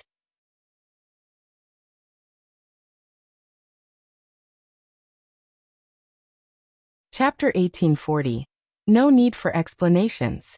"Guild leader, it seems that we've been discovered," Aqua Rose said as she felt the killing intent radiating from the female half-elf elementalist. However, she did not reveal any signs of panic at being discovered. Instead, she calmly smiled and said, "It also seems that the other party doesn't appreciate our good intentions." "Forget it, since they don't, so be it," Shifeng said, shaking his head and laughing. "Since they've spoken, let's head over." Kill-stealing was a frequent occurrence in the fields. For such expert neutral players to come all the way to such a high-level danger zone, it was highly unlikely that they were just here to kill bosses. The only possibility he could think of was that these players were here for a high-ranked quest, or had found a clue leading to one. Either way, they wouldn't like being discovered by other players. For example, Shifeng didn't want anyone to learn about his quest to unseal the Philosopher's Hand. If they did, it would definitely cause trouble for him and his guild. Even now, he hadn't told anyone about the quest, not even his teammates. Any players that had an important quest or were trying to pick one up would conceal their activities. When discovered, they'd greet the offending players with hostility. It wouldn't even be surprising if these players attacked without warning. Hence, to avoid a misunderstanding, Shifeng had decided to maintain his distance, hiding his team throughout the raid. First, he wanted to avoid unnecessary combat.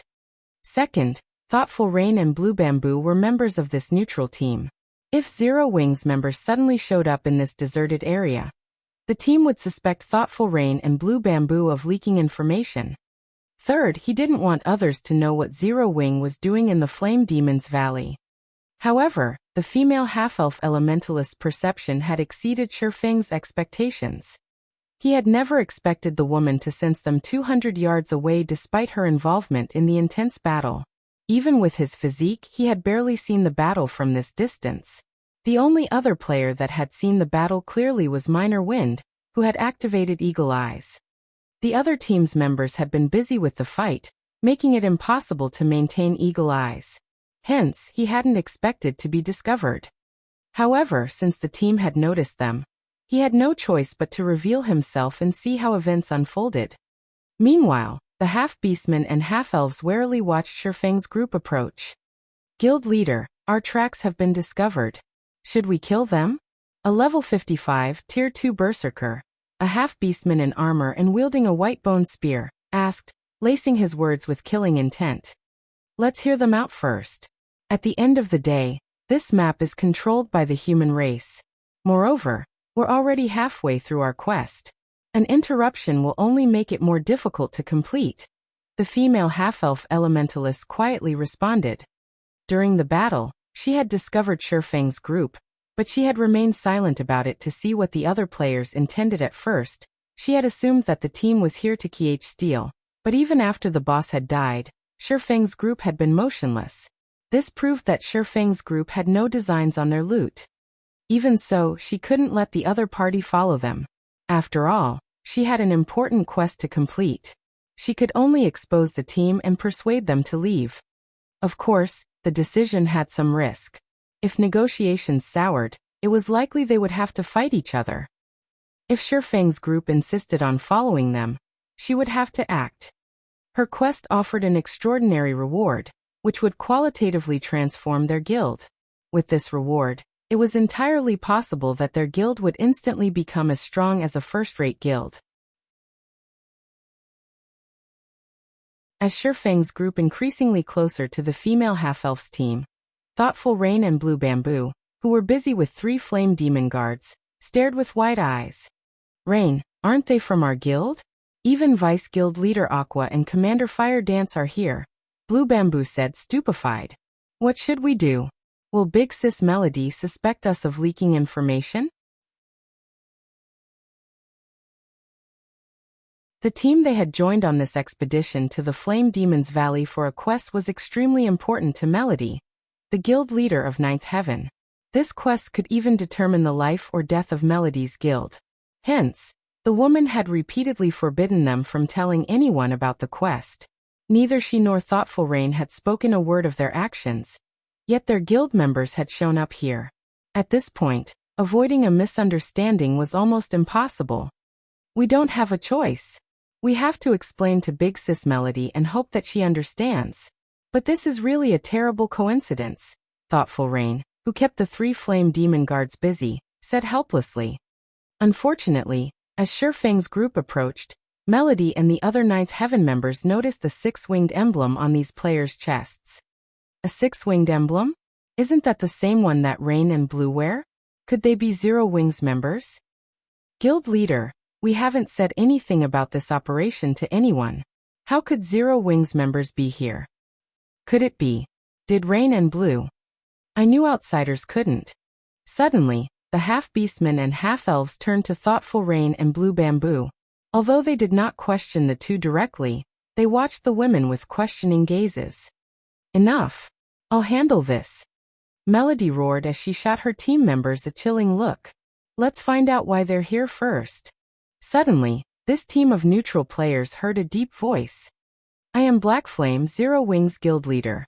My team and I have a task in the Flame Demon's Valley. May I ask you to remain here for some time? Once we're done, we'll invite you in. Shifeng's voice was sonorous, echoing throughout the valley. Moreover, his aura was imposing. He felt like an ancient behemoth that had just woken. Damn it! It's true. When Melody's team members heard Shifeng's statement, they glared at Thoughtful Rain and Blue Bamboo with indignation. Meanwhile, Thoughtful Rain and Blue Bamboo were at a loss for words. They felt as if any explanation would be useless. Guild leader, since they've come to steal our quest, we should kill them. One of the Tier 2 berserkers said, exuding killing intent. I want to see just how powerful Zero Wing truly is. They had more or less heard of Zero Wing. This guild, which had started with nothing, had gone on to take control of Star Moon Kingdom. The guild was powerful enough to rival a first-rate guild, many times stronger than Ninth Heaven. However, they didn't think that they'd lose to Zero Wing's experts in terms of individual combat standards. They had the innate advantage of half-beastmen and half-elves, which would be particularly prominent in PvP. Waving to her teammates for quiet, Melody turned to Thoughtful Rain and Blue Bamboo. In a low tone, she asked, I just want to ask one thing. Did you two leak our secret? Big sis Melody, we didn't say anything about this, Thoughtful Rain insisted. Blue Bamboo nodded, repeated, firm resolution in her eyes.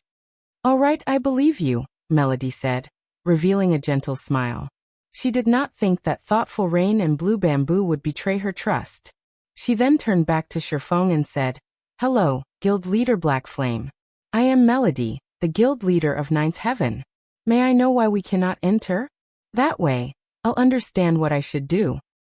Although there was no arrogance in Melody's voice, her voice held no deference either. Rather, her tone contained questions and threats. Depending on Shifeng's explanation, she wouldn't shy from a battle to the death or mutual destruction. Thoughtful Rain and Blue Bamboo tensed. The reason? Shifeng suddenly laughed. I'm afraid that you don't qualify to demand answers from me. Moreover, Zero Wing has never needed to explain itself. All you need to know is that you are not allowed entry for the moment. If you refuse, I'll simply treat you like the other monsters. Shifeng then swung Killing Ray at the Flame Demon guards chasing Thoughtful Rain, tearing the space before him. A golden lightning bolt struck one of the three lords from over 60 yards away. The powerful Flame Demon guards then fell to one knee, the strike leaving a deep gash in their flesh. All three lords were heavily injured. Meanwhile, a damage of over -100,000 appeared above the Flame Demon guards' heads. Among the three lords, one even suffered nearly -300,000 damage.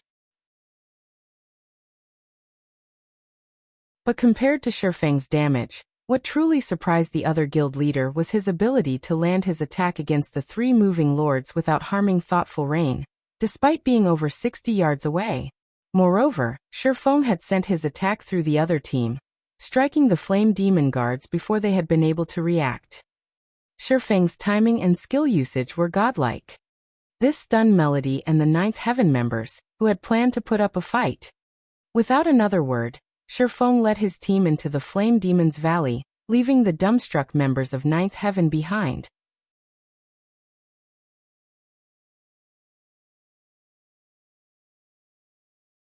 Chapter 1841, Rich Danger Zone. Melody and her teammates only breathed a sigh of relief after Shifeng's group had vanished. Too strong. The strength and frightening aura Shifeng had displayed had been stifling. For a moment, they even thought that they had already died. So that is Rain and Blue's guild. How could such a powerful expert exist? When Ninth Heaven's members turned to Thoughtful Rain and Blue Bamboo, who still fought the three Flame Demon guards, they watched the women with shock and fear. They had never realized that Zero Wing was so powerful. The racial talents they were so proud of were little more than a joke before Shifeng. Even Thoughtful Rain and Blue Bamboo, who had thought that they understood their own guild, couldn't help but gape after witnessing Shifeng's attack. Not only had Shifeng's single attack alleviated the pressure they faced, but he had also shocked Ninth Heaven's experts, deterring them from attacking. Among the Ninth Heaven experts present, quite a few were even stronger than the two of them. This was especially true for Melody. Melody wore 3 pieces of epic equipment and had stronger combat standards than them. Yet against Shifeng's attack, even she had failed to react. Melody also could not help but shake her head and smile bitterly as she looked at the 3 flame demon guards' wounds. She had intended on threatening Zero Wing and questioning Zero Wing's purpose in the Flame Demon's Valley. After all, both teams had roughly the same number of players. Even if their teams fought, she did not think that her team would lose. At worst, their teams would suffer mutual destruction. However, reality proved that her thoughts were laughable. Guild leader, what should we do? Are we going to give up, just like that? A tall, robust Tier 2 Tigerman Berserker asked. Before he had seen Shifeng's power, he had been confident in defeating Zero Wing's members, but after he understood one thing. He absolutely must not clash with Shifeng. He would only find his death if he did. He hadn't only come to that conclusion because of Shifeng's superior basic attributes, but also because of the technique the swordsman had displayed. Why should we give up?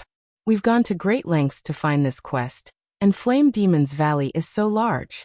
Do you really think that they have eyes in every corner of the valley? A Tier 2 female ranger carrying an icy, crystalline bow said, clicking her tongue. She had no intentions of giving up on their quest. Moreover, she refused to believe that Shifeng's group would notice them sneaking into the Flame Demon's Valley. Forget it.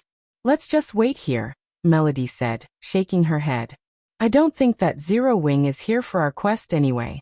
They must be here for something more important. Otherwise, with Zero Wing's strength, they wouldn't need to waste words on us. They could have simply gotten rid of us before entering the valley. Hearing Melody's decision, the other members nodded in agreement, seeing the logic in her words. It would have been much easier and safer just to get rid of them, rather than asking them to wait at the valley's entrance. They had just witnessed Shifeng's prowess personally, and they doubted that he'd need long to annihilate their team. If Shifeng wished it, he could have killed several of them with that attack, and they would have been powerless to do anything about it. We should also thank Rain and Blue.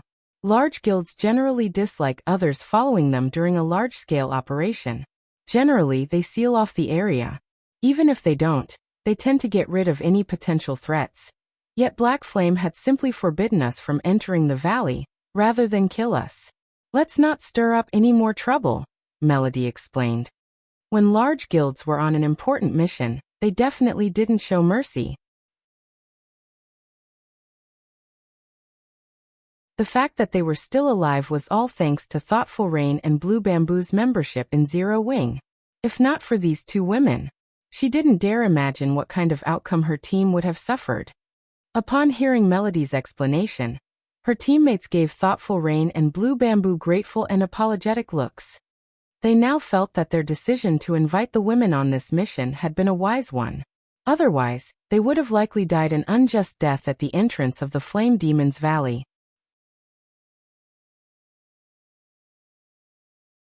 This turn of events had also bewildered Thoughtful Rain and Blue Bamboo, who still tried to figure out how to clear up the prior misunderstanding. A moment ago, the team had been hostile towards them, but now their teammates seemed grateful and cordial. It felt like they had been dropped into hell before being thrown into heaven in the next moment. They had no idea how to react. Zero Wing is so strong, guild leader. And I've heard that Candlelight, the guild's trading firm, is doing quite well. Both Rain and Blue are Zero Wing's core members. If we can get acquainted with Black Flame through them and partner with Zero Wing, our guild's development in Forest City will definitely go more smoothly. The Tigerman Berserker quietly suggested as he looked at Thoughtful Rain and Blue Bamboo. I get what you're trying to say. I'll ask them for their opinions later. However, I must say this. If they don't want to help us in that way or find it too difficult, you will let the matter rest. Melody nodded as she turned to the Tigerman Berserker in surprise. Previously, the Tigerman Berserker had been very opinionated about Thoughtful Rain and Blue Bamboo's participation in this operation. She had never expected him to suggest that they cozy up to the women. The Tigerman Berserker nodded silently in response. Meanwhile, in the Flame Demon's Valley, Shifeng remained ignorant of the fact that his behavior had made Thoughtful Rain and Blue Bamboo VIPs in Ninth Heaven. He simply led his team toward the Flame Demon's Valley's core region. Although the Flame Demon's Valley didn't house a lot of flame demons, as a danger zone, its severe environment was incredibly uncomfortable for those who entered. Despite having equipped fire resistance items and drinking master flame resistance potions, Zero Wing's team sweltered in the heat. This prevented them from displaying their full strength. Although Shifeng had been very careful in selecting their path, due to Aqua Rose and the others' low levels, they still attracted flame demons. They had no choice but to engage in a few fights, slowing their advance considerably. However, killing the flame demons also granted a bountiful harvest. Although the monsters lacked equipment drops, they did drop enough fire-type materials to earn a small fortune. This was especially true for the flame crystal the flame demons dropped. These flame crystals could be turned into flame gemstones, which could be equipped on weapons. When equipped, the flame gemstone gave the weapons an additional 10% flame damage. This was an excellent item for players like them, who struggled to increase their combat power. Unfortunately, the flame gemstones were consumable items, unlike ordinary attribute gemstones, which could be used indefinitely. Even so, the flame gemstones were an excellent item. After advancing for around 4 hours, Zero Wing's members finally reached the Flame Demon's Valley's core. Shifeng then contacted Thoughtful Rain and notified her that her team could now enter the Flame Demon's Valley. To current players, the Flame Demon's Valley's core was absolutely off-limits, even for half-beastmen and half-elves. Without the all-round devices, Elven Silver, and sufficiently high fire resistance, players would die in a matter of seconds upon setting foot in this area. Hence, he was not worried that others would discover his activities. After another half an hour, Fire Dance, who scouted ahead, excitedly reported in the team chat, "Guild leader, I found something." "Something good," Shifeng muttered, curious when he heard Fire Dance's trembling, excited voice. The Flame Demon's Valley was a danger zone. It had many valuable things to offer. She shouldn't have sounded so excited.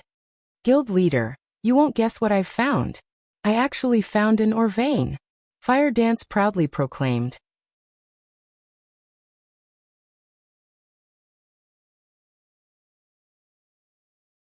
Chapter 1842, Attributed ore vein.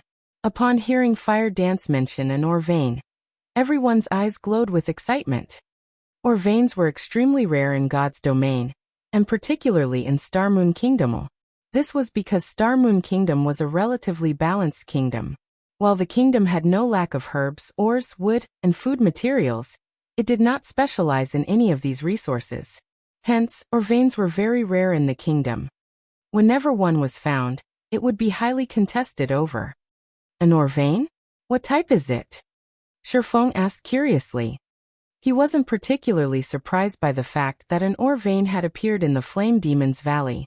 After all, this was a mountainous region. It was also a danger zone, a map famed for abundant resources. However, although ore veins were generally quite valuable, they were also differentiated by rank. For example, the difference between a bronze vein and a magic crystal vein was like heaven and earth. Although a bronze vein could tempt ordinary large guilds, it wouldn't be particularly helpful to Zero Wing. At the very least, it wouldn't be occupying if it were in the Flame Demon's Valley. The Flame Demon's Valley was a danger zone, and home to very dangerous monsters. The map's harsh environment would only make it even more difficult to mine the vein. Even super guilds had a hard time setting up mining operations in danger zones within kingdoms and empires, and the Flame Demon's Valley was both a neutral map and a danger zone. Normally, superpowers ignored ore veins in danger zones. The rewards simply weren't worth the effort. "A source fire vein," Fire Dance exclaimed. When Fire Dance reported the vein's identity, her teammates let out a gasp. In their opinion, finding a copper or mithril vein was already exciting, yet they had stumbled across a source fire vein. Source fire? Shifeng's heart raced upon hearing this. A source fire vein was a bona fide grade 2 vein. Unlike ordinary grade 2 veins, a source fire vein was also an attributed ore vein. It was extremely rare even among grade 2 veins. Normally, An ore vein didn't attributes, just like how ores were normally unattributed. However, if an ore had an attribute, its price would increase by several fold. For example, frost steel ore was an ice-type ore. When using this type of ore to forge weapons, the weapons produced would deal additional frost damage. When used to produce equipment, the equipment would have additional ice resistance. This was why attributed ore veins were far more valuable than their non-attributed counterparts. Superpowers would even fight over a Grade 3 attributed vein, not to mention a Grade 2 vein. If the various superpowers found out about this source fire vein, they would do everything they could to acquire it. The vein might not be as valuable as a Grade 1 vein, but it would greatly help their members when raiding dungeons or exploring new maps. Even if the price were great, they would pay it to secure the source fire vein. However, Shifeng had never heard of an attributed ore vein in the Flame Demon's Valley in the past, leaving him a little confused. Had such a vein existed, the Flame Demon's Valley would have been a battlefield for the various superpowers, rather than some obscure map that no one cared about. Send the coordinates. We'll head there immediately. Thinking up to this point, Shifeng wanted to verify the authenticity of the vein. If the source fire vein were real, it could help Zero Wing's rapid advance in both ship and weapon production. After Fire Dance relayed her current coordinates, Shifeng led the team, slowly approaching the assassin's location. Fire Dance was situated before a canyon that was surrounded by mountains and lava. The canyon was clear of black smoke, so visibility was excellent. Only the terrain was extremely dangerous. There were also a large number of giant lava beasts in the area. Moreover, laying at the canyon's entrance was a gigantic, level 80 mythic ranked beast.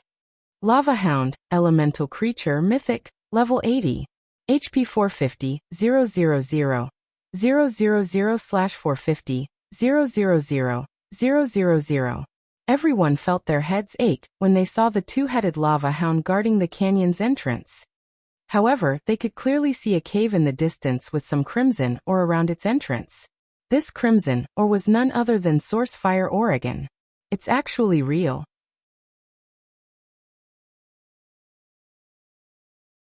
Shifeng's eyes burned with desire as he gazed at the Source Fire Oregon.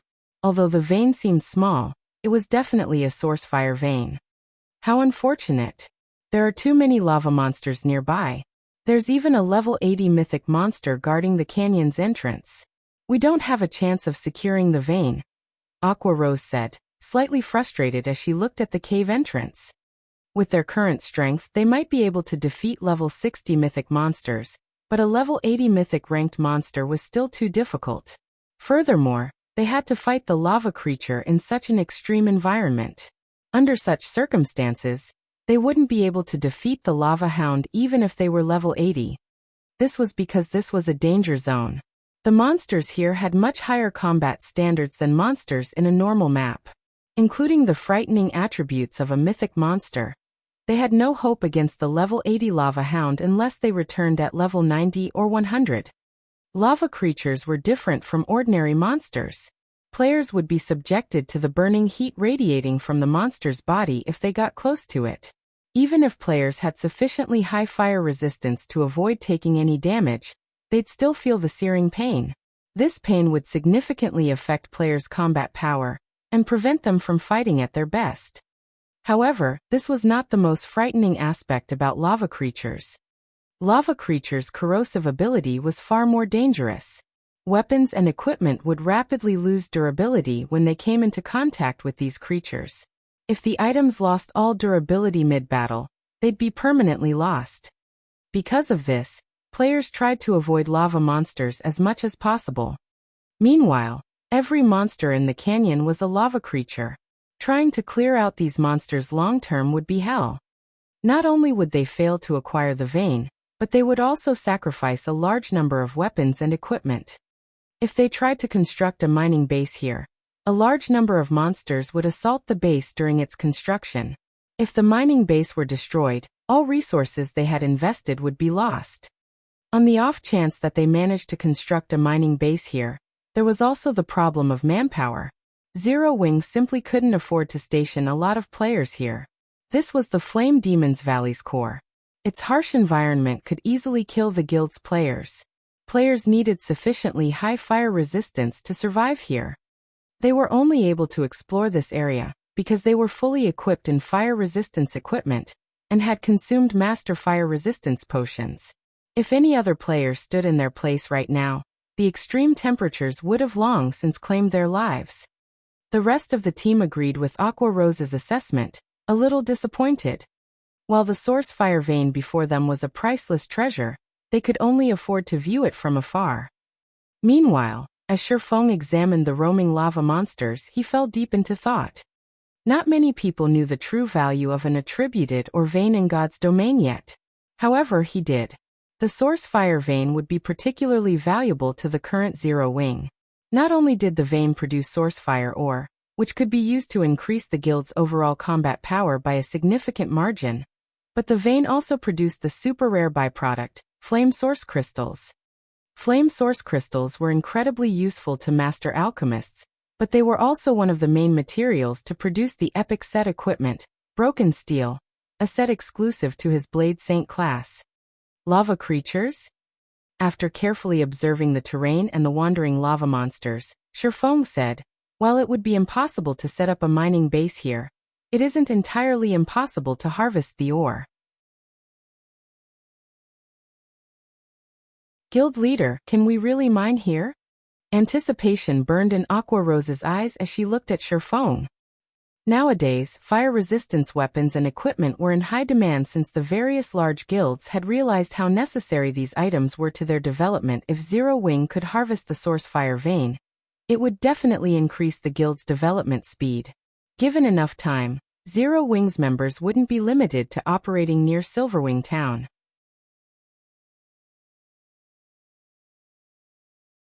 They could freely explore the Ore Empire and cross swords with the Ore Empire's Evil God's Temple. They had long since grown tired of the Evil God's Temple's antics by this point.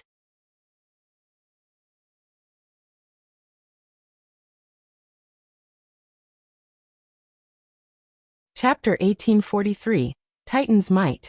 When Zero Wing's members heard that it was possible to mine the source fire vein, their eyes glowed with excitement. They all had a certain understanding of ore veins, so they knew that the source fire vein was a grade 2 ore vein. This meant that there was a certain chance to obtain magic crystals when mining it. This was something the various large guilds sorely lacked right now, especially Zero Wing. Currently, Zero Wing was expanding and recruiting more members. This meant that the guild needed to nurture far more players. Although Zero Wing had training locations like the Battle Arena, the guild members still had to train in the Divine Colosseum's Trial Tower. Zero Wing's Battle Arena simply couldn't accommodate enough people.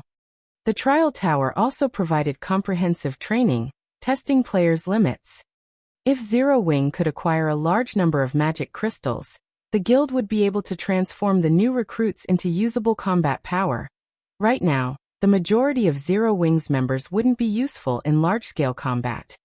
This was also why Zero Wing's members couldn't venture far from Silverwing town, and the guild couldn't develop properly in the Ore Empire. We'll have to give it a try before we'll know if it's truly possible. I can only say that we have around a 30% success rate, Shifeng said, shaking his head. He wasn't particularly confident in his plan. While it was common knowledge that lava monsters were extremely difficult to deal with, not many knew that lava monsters also had obvious weaknesses: ice and water-type attacks. In addition, an ice or water-type environment would dull the lava monster's reactions to an extreme. Once the lava creature's reactions dulled, they'd become far easier to deal with. However, lava monsters filled the canyon before them. In addition, they were nowhere near the monster's levels. If they tried to lure a single lava monster, they'd likely attract a large group instead. They also had to worry about the level 80 mythic lava hound. Moreover, this was the Flame Demon's Valley. The environment was extremely hot. Even after equipping fire resistance equipment and drinking master fire resistance potions, the heat still affected them considerably, and they couldn't fully exhibit their combat powers. Picking a fight with the lava hound would be suicide. Hence, he wasn't confident in success. A 30% success rate? It's so high. Some hope is better than none at all. Guild leader, just tell us what you need us to do. When they heard their chance of success, the team grew excited, rather than disappointed.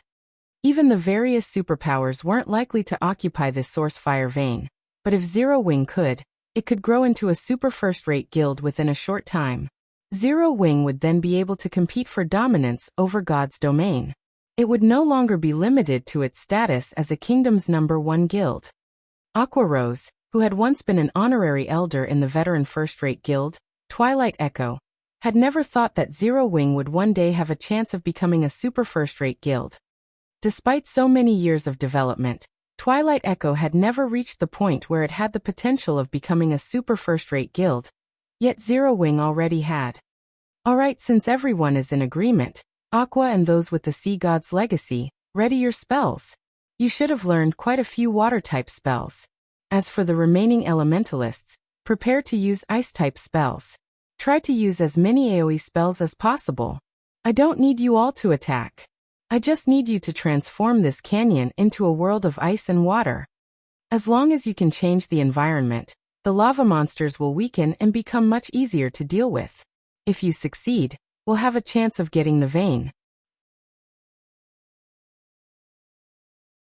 Cola, Turtledove and Yi Wumian, once Aqua and the others begin, you three need to do everything you can to lure the monsters away from the canyon's entrance.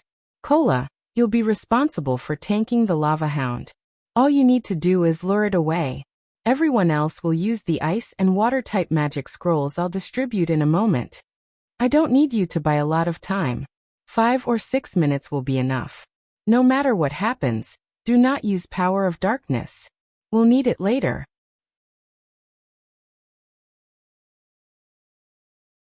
When Shifeng finished explaining his plan, his teammate gulped as they glanced at the 8-meter-tall lava hound. They had no confidence of defeating the mythic monster. The other level 70+ lava monsters shouldn't be an issue, but distracting a level 80 mythic monster for 5 or 6 minutes would be a massive challenge. An unsuppressed level 80 mythic monster would most likely kill them with a single slap, and they weren't allowed to use their berserk skills. Surprisingly, however, Cola brimmed with fighting spirit. If nobody has any problems, let's begin, Shifeng said.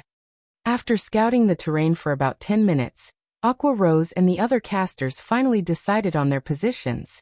Meanwhile, after Cola, Turtledove, and Yi Wumian prepared to pull every monster's aggro in the canyon. Good. Let's begin. Shifeng commanded once everyone was in position.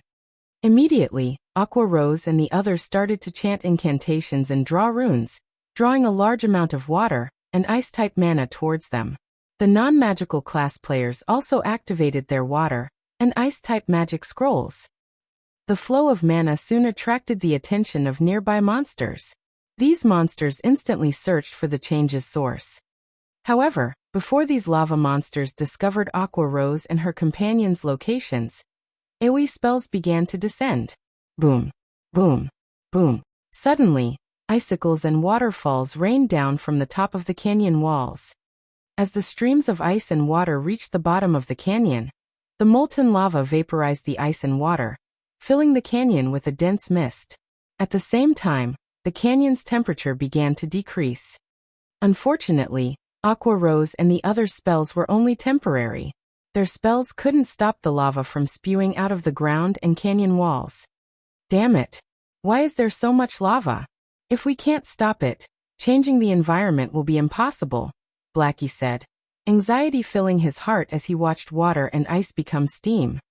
If they failed to change the environment, the lava monsters would easily annihilate them. They shouldn't even dream of securing the source fire vein. Seeing the swarm of lava monsters charge up the canyon, Cola and the other MTs began to grow nervous. These level 70+ lava monsters hadn't weakened in the slightest. It seems the effects are quite good. Everything is coming along just as I expected. Shifeng smiled as he watched the rising steam. He then took out the ancient weather book and activated weather control.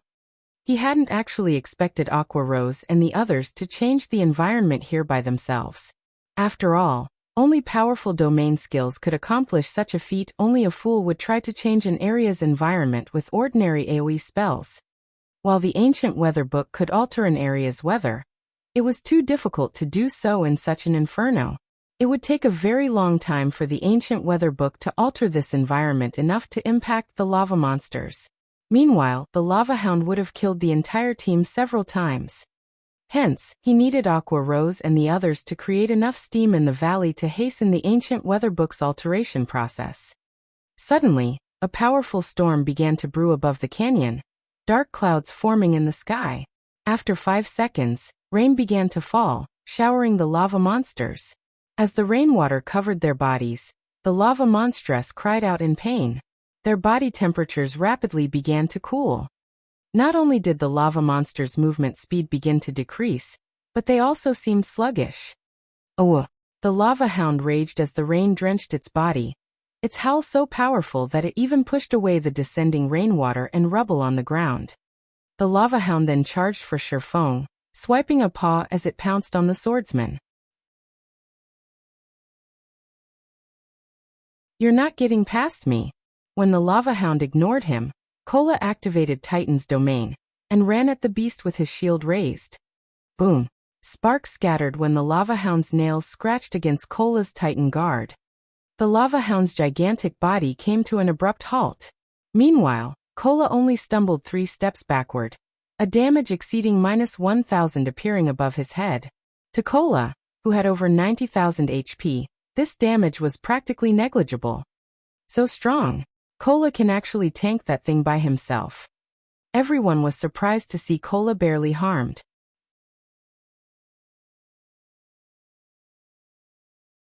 This was a level 80 mythic monster they were talking about.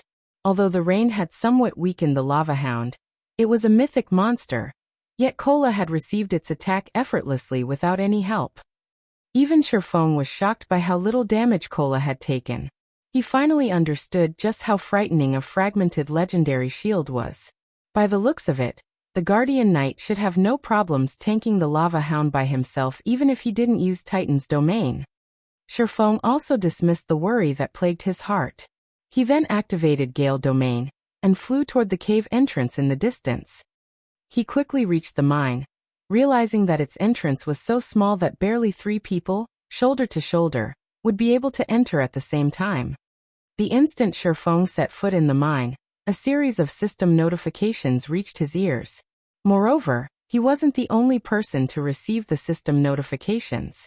Everyone in the Flame Demon's Valley had received them.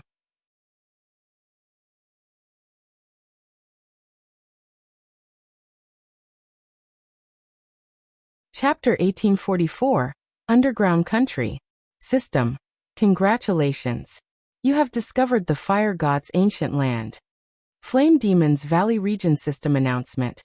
A player has triggered the new expansion pack, Underground Country, and activated the Primordial Taboo Seal. Players may enter the Underground Country in 10 days. The system announcement repeated 3 times, the system's indifferent voice echoing in everyone's minds for quite some time. Underground Country? Sherfong was stunned. Fire God's ancient land. He had never heard of the Flame Demon's Valley containing some kind of underground country during his previous life. He only knew that the Fire Demon's Valley's monsters had a high drop rate for source fire ore and magic crystals, and a few superpowers had fought fiercely over the area. However, this new expansion pack had never been triggered in the past. Although he had never heard of the Fire God's ancient land before, he was very familiar with ancient lands. Any location that was considered an ancient land had existed before the Great Destruction. Only, these locations had disappeared from the public eye after the Great Destruction. Meanwhile, these ancient lands were rumored to have been blessed by ancient gods, which was why they had survived for so long. But as time passed, these ancient lands had become relics. Among the various ancient lands that had been discovered during Sherfang's life, some contained items that had even been famous during ancient times. These items had all been highly sought after by the various superpowers. Hence, the various superpowers had fought desperately to claim any discovered ancient lands in the past. Sherfong had never thought that the source fire vein they had found was actually an entrance to the Fire God's ancient land. This rendered Sherfong speechless. Now that the system announcement had been made, the underground country in the Flame Demon's Valley would be exposed sooner or later. The source fire vein would definitely be discovered as well. Meanwhile, the Flame Demon's Valley was tens of thousands of miles away from Starmoon Kingdom. If the Fire Dragon Empire's superpowers wanted to claim the vein, he'd be powerless to stop them. Fortunately, it wasn't easy to reach the Flame Demon's Valley's core. Players would need high enough fire resistance to do so. Triggering this new expansion pack also excited Zero Wings members. Although they didn't know what the underground country was, they knew that this expansion pack represented a huge opportunity.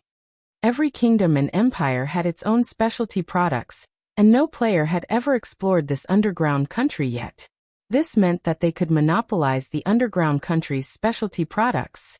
Depending on the item's value, they could make a fortune by reselling them. Although Zero Wings members were excited about the new expansion pack, when they returned their attention to the horrific number of approaching monsters, they suppressed their excitement and focused on their enemies. As for Shifeng, after a moment of surprise, he quickly charged into the source fire vein and started building a marker for a teleportation magic array. Trying to get all of his team members into the Flame Demon's Valley's core had already been incredibly difficult, not to mention sending an army into the valley.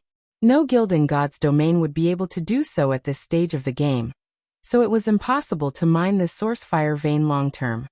However, while this task might be impossible for other guilds, the same was not true for Zero Wing. As long as he set up a teleportation marker, he could transport players via teleportation array. Not only would it save his players a lot of travel time, but they could also avoid unnecessary battles in the Flame Demon's Valley. Unfortunately, due to the massive distance between teleportation arrays, the magic crystal cost would be considerable. But compared to the source fire vein's value, the teleportation fees were almost negligible. Aside from the fact that magic crystals could drop from the source fire vein, the source fire ore was incredibly valuable. It also had a small chance of dropping flame source crystals. Meanwhile, in a hot sandy area in the Flame Demon's Valley's inner region, Melody and her team worked on clearing out the monsters in an ancient ruin.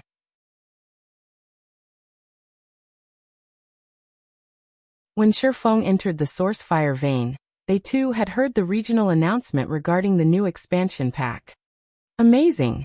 Someone actually triggered a new expansion pack in the Flame Demon's Valley. That should be Zero Wing's doing. Is it the matter they mentioned earlier? Although I don't know what the underground country is, it must have a lot of valuable items. Our ninth heaven has struck gold.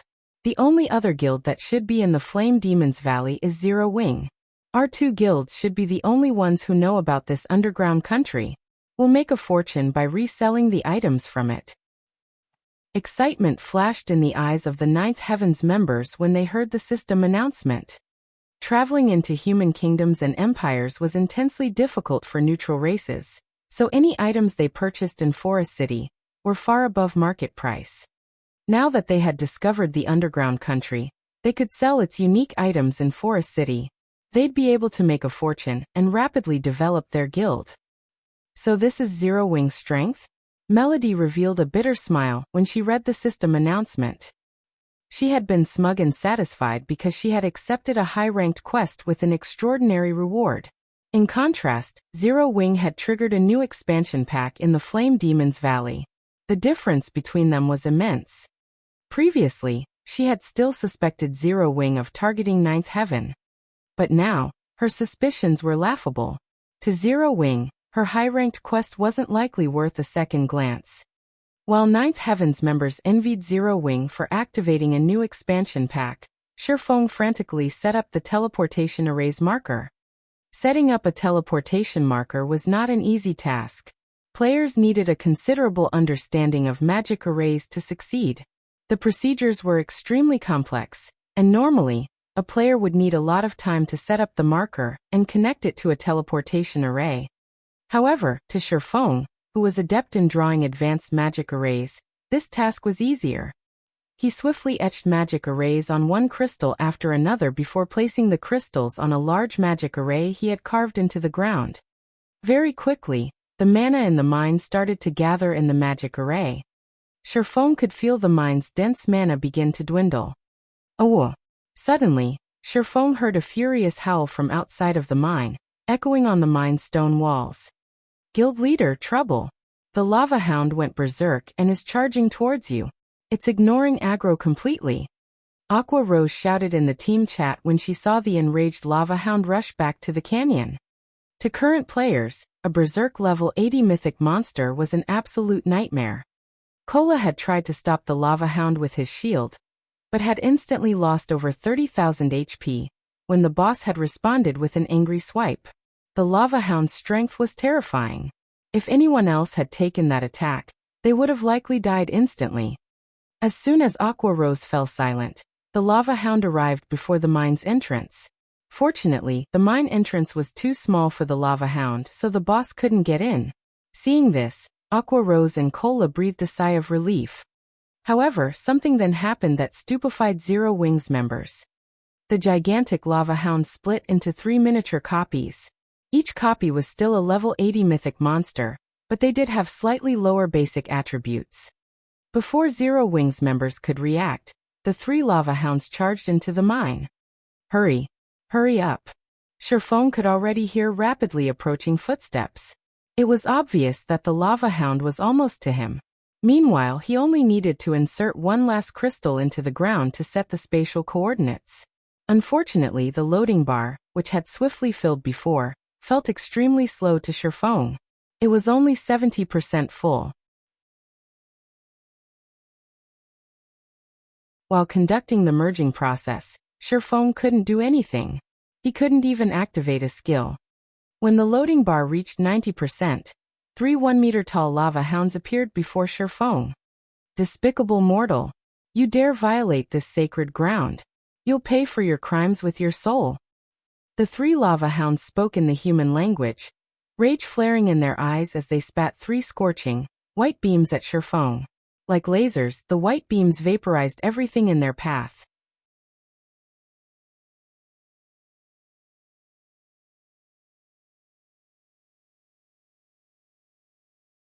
Chapter 1845, Evil God's Sword. Just before the 3 scorching beams slammed into Sherfone, the loading bar before him finally reached 100%. When the beams were less than 10 yards away from Sherfone, a barrier of divine runes appeared. When the 3 beams met the barrier, it shook violently. As for Sherfone, he shot backward like a cannonball. Boom! Sherfone crashed into one of the mine shaft's sturdy walls. What power! Sherfone was shocked as he stared at the mine shaft's deformed terrain. He had never thought that the lava hound would possess such frightening power, even after dividing itself into 3 copies. They were currently inside a source fire vein. The walls surrounding them were sturdy and fire-resistant. Especially the source fire Oregon ordinary flames wouldn't melt it, let alone vaporize it. One could easily imagine how high the lava hound's flames were. If those white-hot flames struck a player's equipment, not even magically enhanced, dark gold equipment would survive. Only epic equipment might. If he hadn't activated Absolute Domain in time, he likely would have died from that attack. Retreat! Everyone retreat immediately! Sherfone shouted through the team chat once the flames dissipated. Cola could barely tank 1 lava hound. Now that they had to face 3 miniature lava hounds, which were only slightly weaker than the full version, he knew they couldn't stay here for a moment longer. After issuing his command, he switched the aura of Earth to the aura of space, preparing to teleport out of this map. Oh! As Sherfone was about to escape using space movement, the 3 lava hounds howled as one. 3 light red ripples radiated from the beasts, and as if space had frozen, the 7 luminaries' ring failed to open a tear in space. Spatial lockdown? Sherfang's expression darkened when he saw the growing spatial tear before him disappear. A monster with such peerless strength and the ability, spatial lockdown, were a nightmare for players. Coming across one such monster almost guaranteed death. Monsters that possessed the spatial lockdown ability were extremely rare in God's domain. Normally, only NPCs at the peak of God's domain could execute the ability. Sherfone never thought that an elemental creature like the lava hound would be able to use it as well. You have touched on the almighty fire god's taboo. Sacrifice your soul to beg forgiveness from the fire god. The three lava hounds spoke in a chilling tone before charging at Shifeng. Although the three lava hounds were small, their movements were so powerful that space itself trembled in their wake. Their strength could even rival the complete lava hounds. As the three lava hounds approached Shifeng, they split up and assaulted Shifeng from three different directions, transitioning into a battle formation as smoothly as NPCs.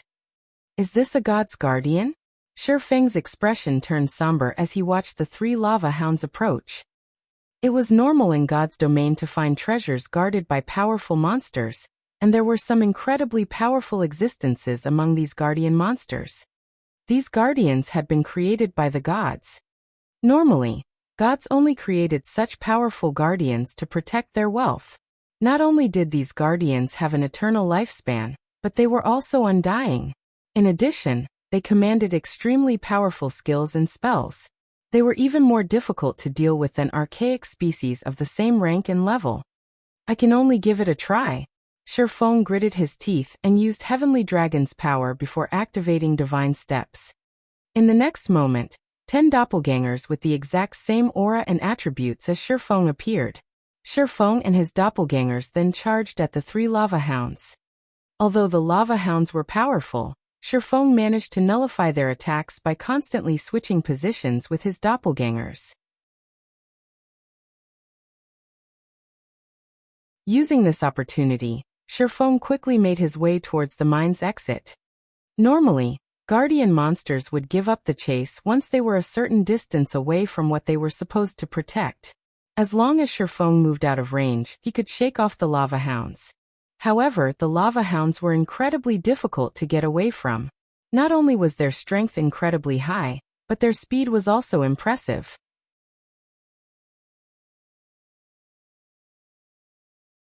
They constantly interrupted Shifeng's advance, and left very little space for him to move forward. By the time Divine Steps' duration ended, Shifeng had only crossed a little over 50 yards. He was still over 100 yards away from the mine's entrance.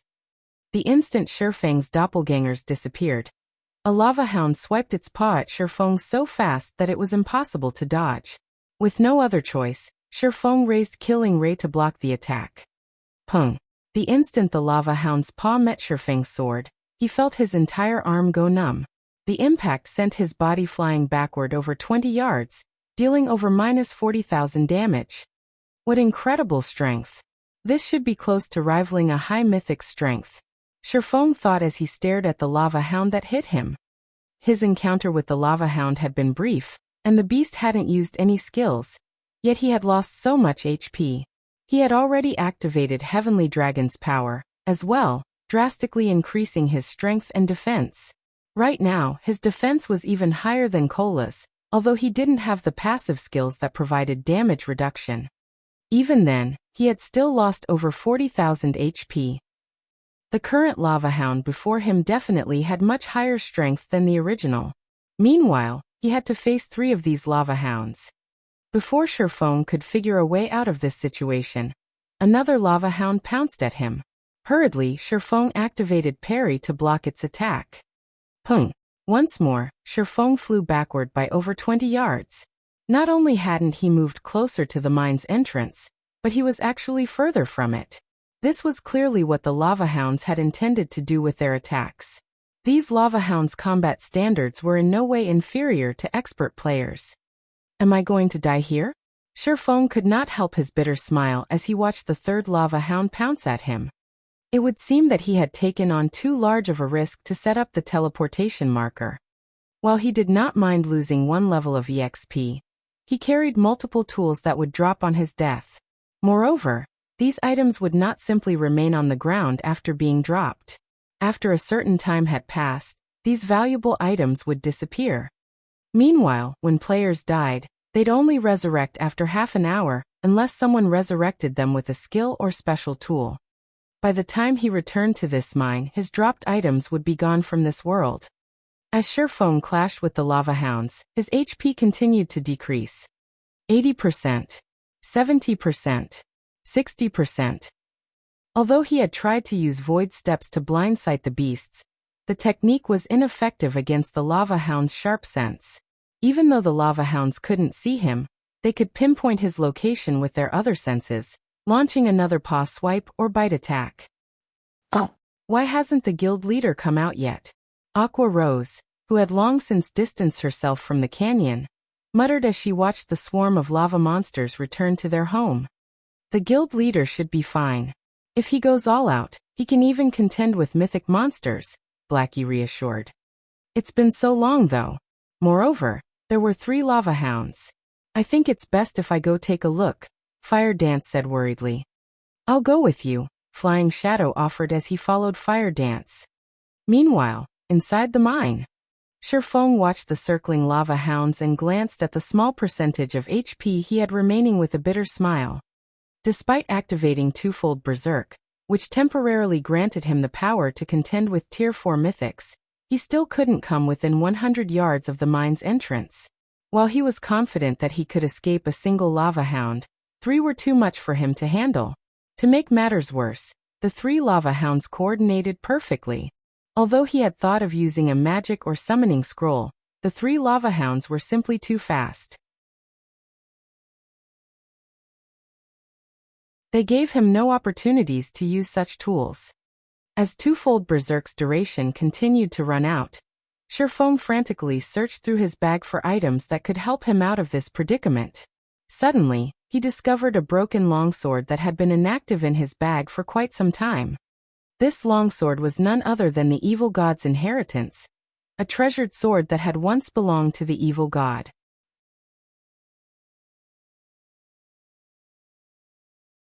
Seeing that the lava hounds charge at him again, Shifeng gritted his teeth and took out the evil god's inheritance. He then inserted his power into the weapon. Protecting the items that would drop if he died was undoubtedly more important than losing 10 points in all of his attributes. After Shifeng powered the sword, the evil god's inheritance pulsated. An invisible force then spread out from the sword, sweeping through the mine with so much power that even space shook with the intensity. A moment later, a deathly aura pervaded the mine shaft.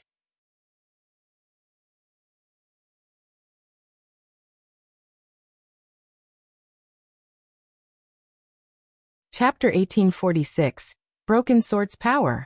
As the aura of death saturated the mine, space itself froze. The 3 lava hounds slid to a halt as they glared at the broken sword in Shifeng's hand, wary. Pitch-black divine runes had appeared along the broken blade, as the sword released plumes of dark smoke. The weapon felt cold and evil. The lava hounds finally discerned the broken sword's identity, and fear flashed in their eyes. It was as if they had remembered something horrific from their past. Despicable heretic! You dare set foot in this sacred land. Let the almighty fire god's flames purify your soul. After Shifeng replaced the abyssal blade with the evil god's inheritance, the broken sword seemed to trigger something in the 3 lava hounds. Suddenly, they began to grow larger as golden flames flared across their bodies. Despite standing still, the solid rock beneath the lava hounds' feet began to crack. Space tore around them as if it couldn't withstand the golden flames' power. It was as if the space around them was no longer able to withstand the power of the golden flames. Shifeng could also sense a threat of death from that golden fire. Moreover, Shifeng could tell that this death wouldn't just end with a single lost level. He could feel a power akin to soul fire, although this was many times stronger. Burning and devouring his soul would be child's play for this strange fire. If these golden flames burned a player's soul, the player's account would likely be left permanently crippled. Before Shifeng could think of a plan to get out of this troubling situation, the 3 lava hounds pounced as one. At this point, Shifeng had no skills that he could use to protect himself. In addition, the lava hound's movement speed had significantly increased. With no other options, Shifeng instinctively executed Sword's Orbit. Countless sword lights enveloped Shifeng, clashing with the 3 gigantic, flaming beasts as they attacked. Boom, boom, boom. The resulting impacts tore the nearby rocky ground. The scattered sparks ignited anything they touched, transforming the area into a sea of fire. The 3 lava hounds were thrown back, forming 3 large craters as they crashed into the ground. Damages of over -3,000 appeared above their heads. In contrast, Shifeng remained standing in his original position, although the ground beneath him had been burned and melted. Now he stood in a deep crater of his own that had a smooth, glassy surface. What incredible power! So this is a weapon that had once belonged to an evil god? Shifeng was stunned as he looked at the injured lava hounds. Truthfully, the broken sword he wielded was only fragmented legendary rank. Although the weapon provided a considerable boost to strength and attack power, he hadn't expected the boost to be this intense. After all, his abyssal blade was even stronger than ordinary epic weapons, but it had never been this powerful. Meanwhile, the lava hounds before him nearly had enough strength to rival high mythic ranked monsters. Even after activating twofold berserk, he still hadn't been a match for the lava hound's strength. Yet when he had used the evil god's inheritance against these monsters, he felt as if he had hit a group of weak, powerless dogs. He hadn't felt the intense impact that he had experienced during his prior clashes with these beasts. Although he had seen weapons that could weaken an opponent's power in the past, he had never seen one as strong as the evil god's inheritance. The weapon had actually decimated Tier 4 mythic monsters' strength to such a great extent. That wasn't all. When he had clashed with the lava hounds, he had felt his own strength skyrocket. It was as if the broken sword had absorbed the monster's strength, transferring it to him. As Shifeng tried to get a better grasp on the evil god's inheritance's power, a lava hound stood up. This time, however, it did not charge at Shifeng.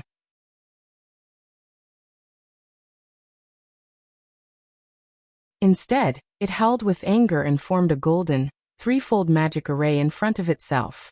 A moment later, a beam of fire shot out from the magic array, moving so fast that Shifeng couldn't dodge in time. This beam was the result of the lava hound's Tier 4 spell, Red Lotus Breath, the same spell that had vaporized the source fire or earlier. In response, Shifeng simply swung the evil god's inheritance at the approaching beam of fire. Boom.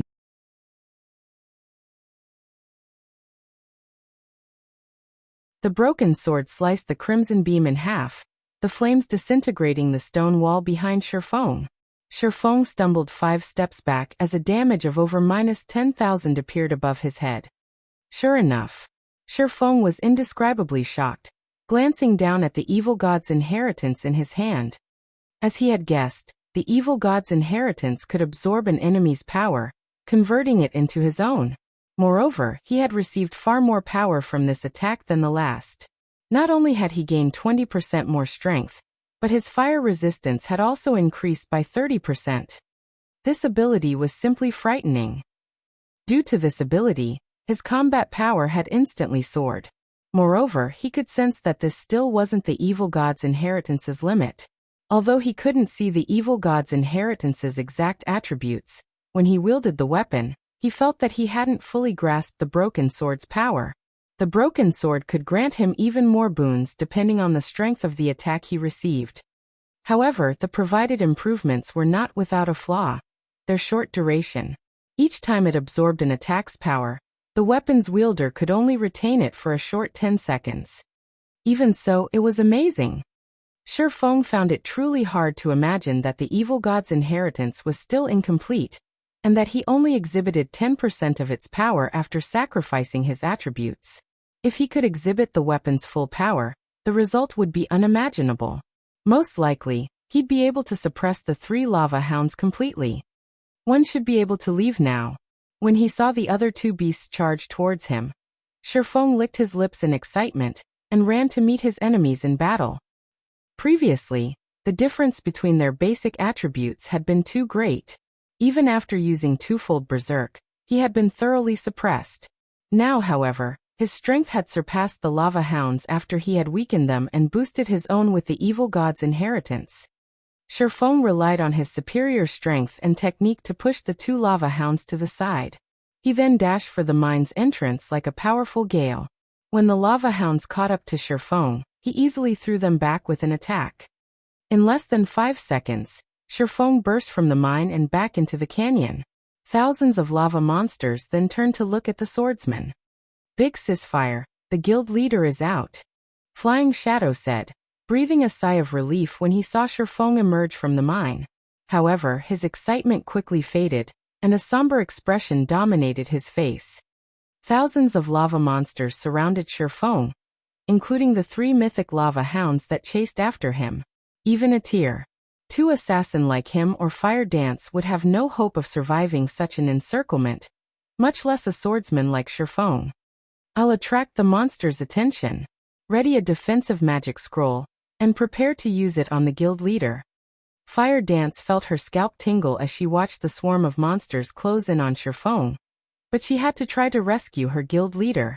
She could feel how extraordinary the flames that enveloped the lava hounds were. If those flames claimed Shifeng's life, he'd lose far more than a single level. Just as Fire Dance was about to dash forward, Shifeng raised the evil god's inheritance into the air. Suddenly, the canyon's mana began to gather around the broken blade, and the sword gradually took on a mist-like state. Shifeng swung the weapon lightly at the surrounding lava monsters. The mist-like broken sword suddenly disappeared from Shifeng's hand and transformed into 5 pitch-black sword lights that flew at the offending monsters, devouring everything in their path. This move was the evil god's inheritance's only skill after Shifeng had sacrificed a fraction of his attributes. Godslayer. With one attack, every chieftain and lord-ranked lava monster nearby was incinerated, their ashes scattering in the wind. The surviving monsters were heavily injured and unable to make the slightest movement.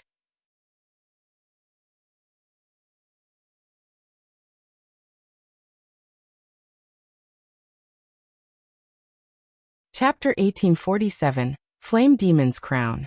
When Shifeng had swung the broken sword, the attack had carved 5 deep grooves in the rocky ground around him.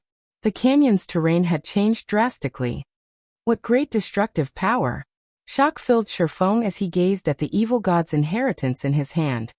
Godslayer's destructive power was even greater than that of a Tier 4 super large-scale destruction spell. He had turned several hundred level 70+ lava monsters into ash instantly. The skill truly had the power to decimate heaven and earth. Unfortunately, the monsters he had killed with Godslayer hadn't granted Shifeng any EXP. In fact, he would not gain any EXP from slain monsters while he had the evil god's inheritance active. The sword would absorb it all. After killing so many monsters, the black mist the evil god's inheritance emitted had become denser. Following which, Shifeng heard the sound of a system notification. System. Evil god's inheritance has accumulated sufficient life force and recovered the first evil god's mark, activating a portion of its power. The evil god's inheritance has such an effect?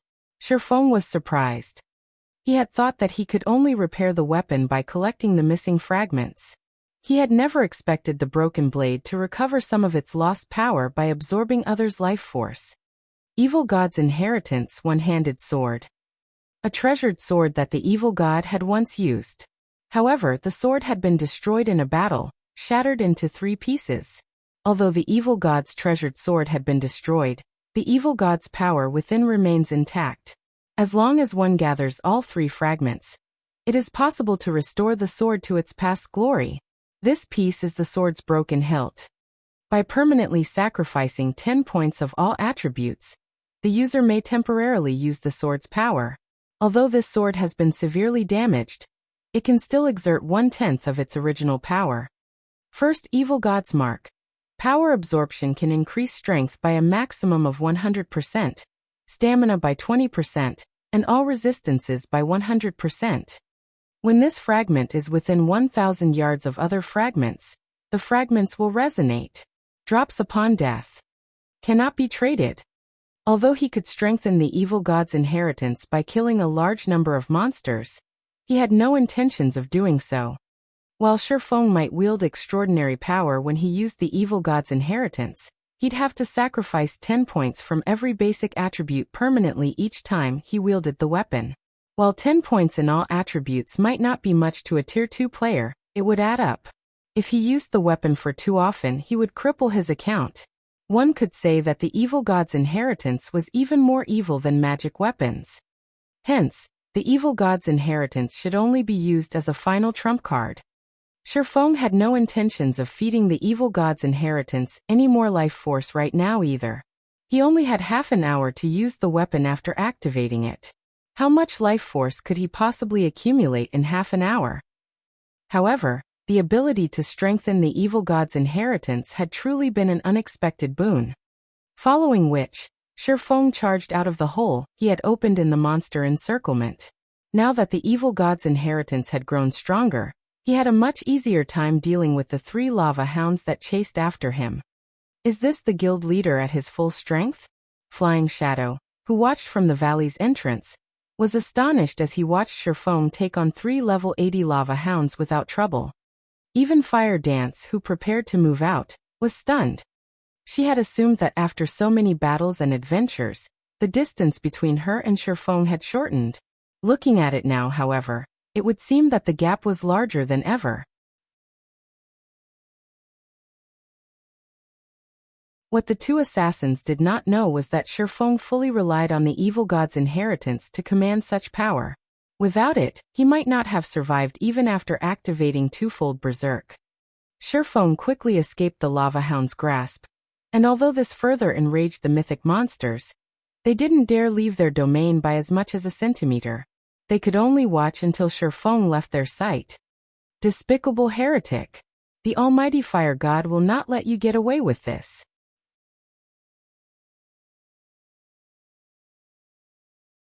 After Shifeng had vanished, the lava hounds released furious howls, the sounds echoing throughout the valley. At the same time, a system notification reached Shifeng's ears. System, you have incurred the RRE god's wrath. As long as you enter the fire god's territory, its guardians will hunt you to the death. How ruthless! Shifeng could not help his astonishment as he read the system notification. He had only set up a teleportation marker in the fire god's ancient land, yet he was now prohibited from entering any location the fire god sheltered. This penalty was truly severe. After all, the fire god was a god who had left behind many areas in God's domain. The fire god had even been responsible for creating a number of other worlds. This penalty basically warned him that he could lose his life if he entered any of these locations. Unless he was strong enough to defeat the area's guardians, he shouldn't even consider exploring the locations. But after giving the matter some thought, Shifeng didn't mourn the loss. Now that he had constructed a teleportation marker in the fire god's ancient land, he could lead a team to mine the source fire, or without revealing themselves to the lava hounds as long as he prepared properly. In 10 days he could also visit the so-called underground country, possibly obtaining another significant harvest. Overall, he considered this transaction quite profitable. After leaving the canyon, Shifeng regrouped with Zero Wing's other members. He then briefed Aqua Rose about the teleportation marker, and had her contact her subordinates to prepare. They would need enough fire resistance to survive in the Flame Demon's Valley's core region. Moreover, only intermediate miners or higher could mine the source fire, or they'd only be able to revisit the mine after fulfilling these 2 conditions. It would take quite some time to prepare. After the team rested for a short moment, Shifeng led his team into the heart of the Flame Demon's Valley. Although they came across quite a few monsters on their way, and Shifeng was currently weakened, the team advanced relatively quickly with their powerful MTs like Kola and Shifeng's summoned Tier 3 demons. As no one had explored the Flame Demon's Valley thus far, it was home to a lot of monsters, which fortunately provided far more EXP than normal. Moreover, a large number of treasure chests hid in the area.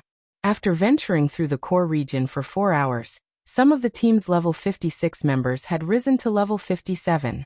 Fire Dance and Flying Shadow had also discovered 6 treasure chests in the area. They had found 3 bronze treasure chests, a mysterious iron treasure chest, a secret silver treasure chest, and a fine gold treasure chest.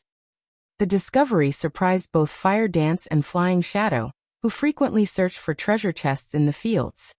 It was common knowledge that treasure chests were extremely rare in God's domain. Normally, a map only had 2 or 3 at one time. Yet after wandering in a small section of the core region, they had discovered 6. Moreover, one was a fine gold treasure chest. Past level 50, A bronze treasure chest would contain loot that could rival the items a High Lord dropped, while mysterious, iron chests items were on par with a Great Lord, and secret silver treasure chests dropped items on par with a Grand Lord's loot. As for a fine gold treasure chest, its loot could rival that of a mythic monster. However, in the Flame Demon's Valley, both the monsters and the treasure chests offered weapons and equipment that were all level 70 or higher. Unfortunately, current players couldn't use these items unless they had weapons and equipment that could reduce level requirements by 15 levels or more.